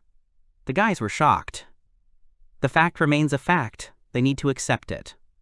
Van added that therefore, should they build a small house for the two of them, they should build it next door. They were surprised to hear about housing for two and began to shout why they did not go to the capital instead of Kesar. The hero decided to leave them. Van approached Plurally asking what was going on with the dungeon, and she told him that there were practically no magical beasts in the area. The area at the entrance was located in a rather dangerous place near a steep cliff. The hero asked if the cliff was deep there, and the girl replied that she thought it was quite deep. She said that the entrance itself is like a cave. Two people can enter at the same time. They went inside to see if it was a cave or a dungeon. The stairs, the first floor, the columns at the entrance, the magic crystals glowing on the inner walls and ceiling. Without a doubt, it is a dungeon. The hero asked how far it was from the village, and she said that it takes an hour by cart, and when you enter the forest, it takes another 2 or 3 hours. Hearing that it was far, the hero shouted that this was bad. Pluriel said that all dungeons are similar. Strong creatures can appear in the vicinity, so it is possible to create a settlement far from nature. The hero realized that it was really impossible to build a village in a dangerous place on purpose. It seemed that it would be nice to build something similar not far from the dungeon later. She said that almost always around the dungeon not only large magical beasts appear, but also the environment itself becomes harsh, so even if it was possible to create a small stronghold, it was not possible to build a real settlement, but that was until now. The hero did not understand what it was and what she wanted to say. She added that Mr. Wang seemed to be able to create a wonderful stronghold. The hero mentally asked her to shut up, but he understood that even if he had such thoughts, he couldn't say anything. He began to justify himself by saying that it was dangerous in the forest, and he couldn't take his ballistas with him. Pluriel said that they would protect him. They had gone to the dungeons many times. No danger would threaten him. For some reason, the hero's doubts dissipated, but he did not want to retreat. He wanted to lock himself in the house. It was far, dangerous and terrible, so he did not want to go. The hero said that then they will carry him to the entrance of the dungeon, plus a daytime nap and dessert. And also, as servants, you need to take Till, Kamsin, and Arte. Dai and Espada are busy creating the city, so they will stay here. And you will also need a lot of security, so said Van. Thinking that she would refuse, he thought about how his performance, which had swept their forest off their feet, affected her. If he had not been an 8-year-old child, he was sure that he would have been hit, and his eyes would have popped out of their sockets. But the girl agreed. She said, smiling, that in that case they would prepare everything, and they would be able to set out tomorrow. The hero was surprised. Pluriel called Ortho saying that tomorrow they would be building a stronghold and Mr. Van would go with them, so they needed to get ready. His friends were as surprised as the hero himself. A cheerful defense of the careless lord's domain. 3.5 hours had passed since they left the village. The hero thought that he had no need to go underground, so he thought he would hardly go there. People carried the weight on their shoulders, going under the count, but there was no thought that they would take him along to create a stronghold. The hero looked around, saying what a beautiful view there was. Arut agreed and said that the thin air was also pleasant, but they were bothered by the shaking. The hero thought that it was because of the dungeon that as many as 50 people volunteered to act as guards. The homemade palanquin they were in was light in weight, and the adventurers carried it in turns. Everyone inside was shaking up and down, left and right. Only the hero was distracted, and it was as if he was being thrown. After the horses entered the forest, the landscape of deep gorges and cliffs suddenly changed its appearance. Seeing the giant troll, the adventurers almost fought for it, wanting to enter the battle. All around, there were annoying, joyful cries of men, partly supplemented by a picture of corpses of magical creatures. The hero said that he never thought that things would turn out like this. Till tried to smile. Kamsin began to tremble next to her. The boy turned to Van, calling him and saying that he said that they would go to some dungeon. The boy was completely despondent and suffered from seasickness. Till said that they had been traveling since early morning. Kaysen was unusually stern. The hero apologized to him and told him not to look at him like that. On the other hand, the girls are delighted, apparently because of the atmosphere of the trip. Till called Mrs. Harut, saying how steep the cliff is. Harut agreed, calling it a deep, very majestic landscape, and the mountains in the distance were beautiful too. Tillin laughed, saying it was bigger than the clouds. Pointing her finger in the direction, Teal said that a magical beast was flying across the sky. Arut was very surprised by this. The hero was scared. The hero thought that if she attacked them, they would immediately turn from the palanquin into victims. The hero took with him a hastily created crossbow. Someone shouted that they had arrived. The hero stuck his head out of the window and was very surprised. Seeing only 2 logs above the cliff, the hero shouted, ordering them to stop. The hero shouted again, asking to become here and now. One of the adventurers looked at him questioningly, saying that there was very little left. The hero called him an idiot in his mind. The hero shouted again for them to let them go where there was more space and to do it immediately. Ortho ran towards them shouting what had happened. Kasara ran after him, also asking what had happened. The hero mentally asked if they were really complete idiots. They ran towards him on the logs, and he mentally asked them to observe safety precautions.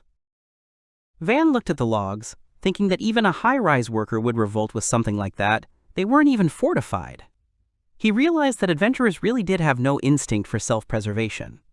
The hero stood in front of the adventurers and said that they needed to improve this place, where every wrong step was life-threatening, a premonition of danger and risk control. He asked if they understood. One of the adventurers asked if there was such a place. The hero replied that there was and pointed to the side and told him to sit there and think. The other adventurers sat the man down while he screamed, asking why. Kasara ran to him, and the hero asked him if he was jumping on the logs. Van asked what if he kicked the log, and Kasara screamed, asking if he wanted to kill him. The hero said that if the log rolled with other owls and broke, then there was a chance that even the nimble Kasara would fall, and asked the people if they understood. They all answered at the same time that they understood. Pointing his finger at the cliff, Van said that it would be better to strengthen the logs well or look for a safer path. He asked what they thought could be done with them. Kasara suggested putting many logs in a row. The hero replied that it was good and told him to sit down. Kasara joined another adventurer on the ground. The hero ordered trees to be brought to him.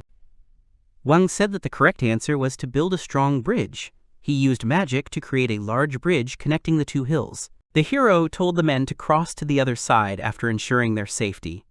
They shouted that it was impossible, and how many days it would take them, they did not have that much time.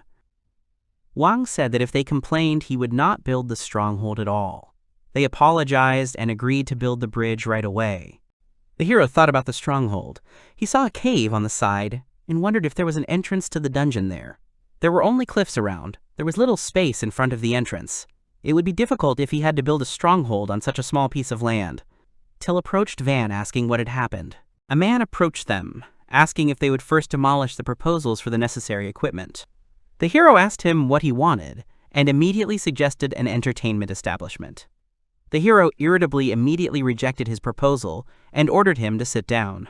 3 adventurers saw on the ground in front of the hero, and the same adventurer suggested a gambling house, to which the hero immediately replied that there was no need for that here. The creation of a stronghold was not without difficulties. They found themselves in front of the gates to enter the dungeon. The hero had installed a block on the cliff to extract water. The rocky heap next to the entrance had a suitable slope, so he would build a stronghold on the border with it. They were collecting logs in one place. Arut walked forward and, looking at the sky, said that a magical beast was flying across the sky and asked if everything was okay that everything was like this. The hero answered that it was nothing to worry about and began to use magic. And after 4 hours, the adventurers continued to carry materials for construction. The construction was completed and everyone looked at the building in awe. The hero's friends and subordinates were also in shock. The hero finally gave permission to enter, and the crowd of adventurers moved deeper into the race. The first floor was a rest area and a storage area. Everyone was surprised by the large space. On the second floor there was a dining room and 3 sleeping rooms. Someone asked if they could sleep in the dining room. They were shouted at, asking if they were idiots, and told that there were rooms for sleeping there and that they had to sleep there. The 3rd and 4th floors had 6 sleeping rooms each. Someone said that for strength and balance the building was in the form of a step. This place could be used as a terrace or something. Someone shouted about the gorgeous view. They immediately understood how things were in the area. Someone shouted that the terrace was his. They were explained that on each floor there were 4 toilets on the roof, The hero had installed tanks for storing rainwater. If you clean the network of tanks once a week, you can constantly use the flush. He explained to them that you can't drink this water and you need to be careful. He asked them again if they understood everything. They stuttered and answered that they understood, but in fact they did not hear or listen. The hero said that he would entrust the management of the stronghold to Ortho and told him to train everyone properly. He laughed and answered that he understood. The hero also said about the entrance gates of the dungeon, usually it is better to keep them closed. He asked if they could decide on the time. Ortho answered that this should be discussed with other adventurers. Some are going on a raid already at night. But he added that when there is no one, they should definitely be closed. If someone dangerous appears, then the gate will help to buy some time. In the center there is plywood. With mithril sheets installed, he thinks it is quite stable. The hero said that for about a day, they will be able to hold the power at the level of a forest dragon, right? The hero said that he had installed bars and shutters on the windows of the building. Even if the monsters came, everything should be fine. But for the sake of lighting, he had installed more windows.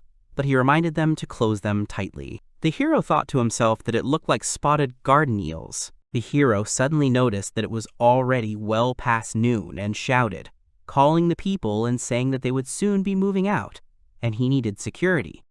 The adventurers began to whine, saying that it was still light and they wanted to sleep before they set off. The hero shouted that he was only allowed to be absent until sunset, so they were going back. He said that Espada would be angry with him. The adventurers started laughing at him.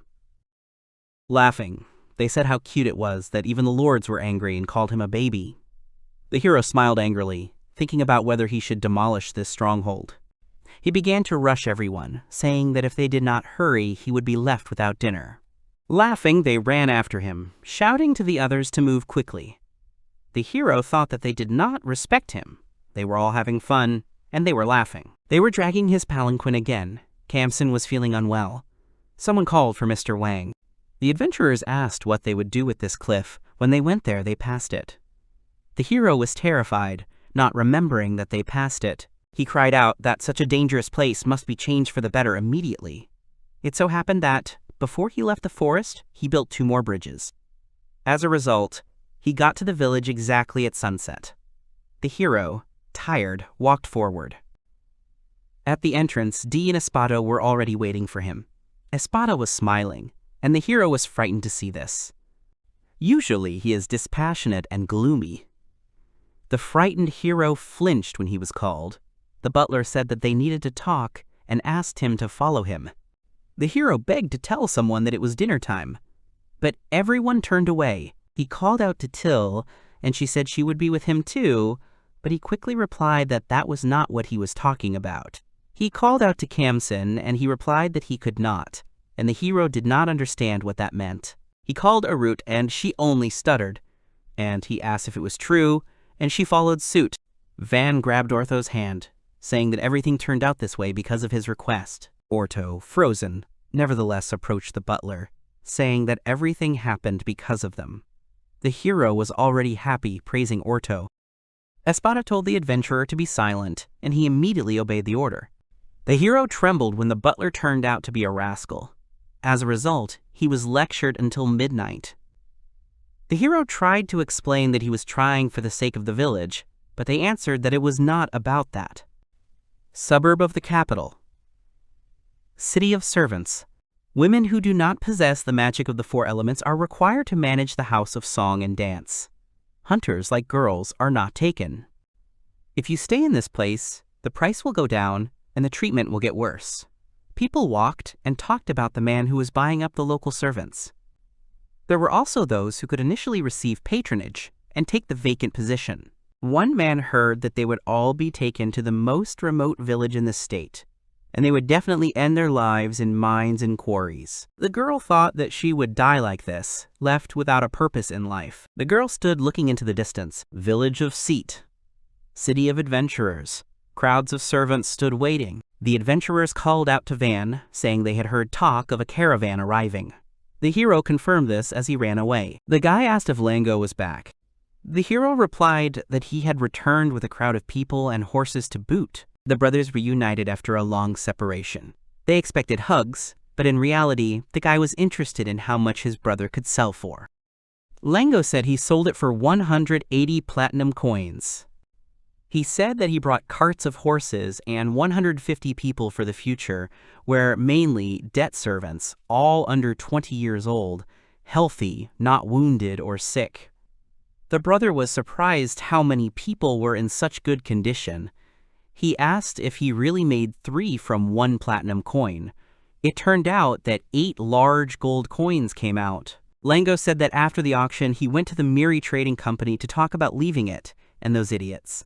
But for some reason they apologized to him, and then said that they would have problems if they did not make deals with Van, and that they would sell everything they wanted for half the price. Brother thought about the trading company. The hero congratulated him on his return. Lango replied that they had not seen each other for a long time. Van thanked him for his efforts. He said that he would introduce the hero to people later, but first, as promised, he brought 130 platinum coins. The hero handed them to Till, who trembled as she held the sum. Lango gave Van a share of the profit from the deal, 2 platinum coins. He said that from now on he would give him a share of the profit from each deal, and asked for continued cooperation. The hero thanked them, saying that then he would sell the materials of magical creatures first to Belle and Lango. It was a truly mutually beneficial relationship. Lango told Mr. Wang that he had been officially granted the title of Baron. He was shocked, asking if this was serious. He became a Baron. Now, no matter what his father said, he would not be able to take away the territory by force and deprive him of his lord status. Everyone congratulated the hero. Kamson asked if Mrs. Panamera would come to the village. Lango replied that she had said that she would after reporting the incident to the Count. He said, frankly, that it seemed that she thought it would be more interesting to expand the holdings with Van than to be in the Count's faction. Van was surprised that she would live with him in the village. He liked her, of course, but he was not particularly happy with her high status. He is a lord, and Panamera has a higher title. It is difficult.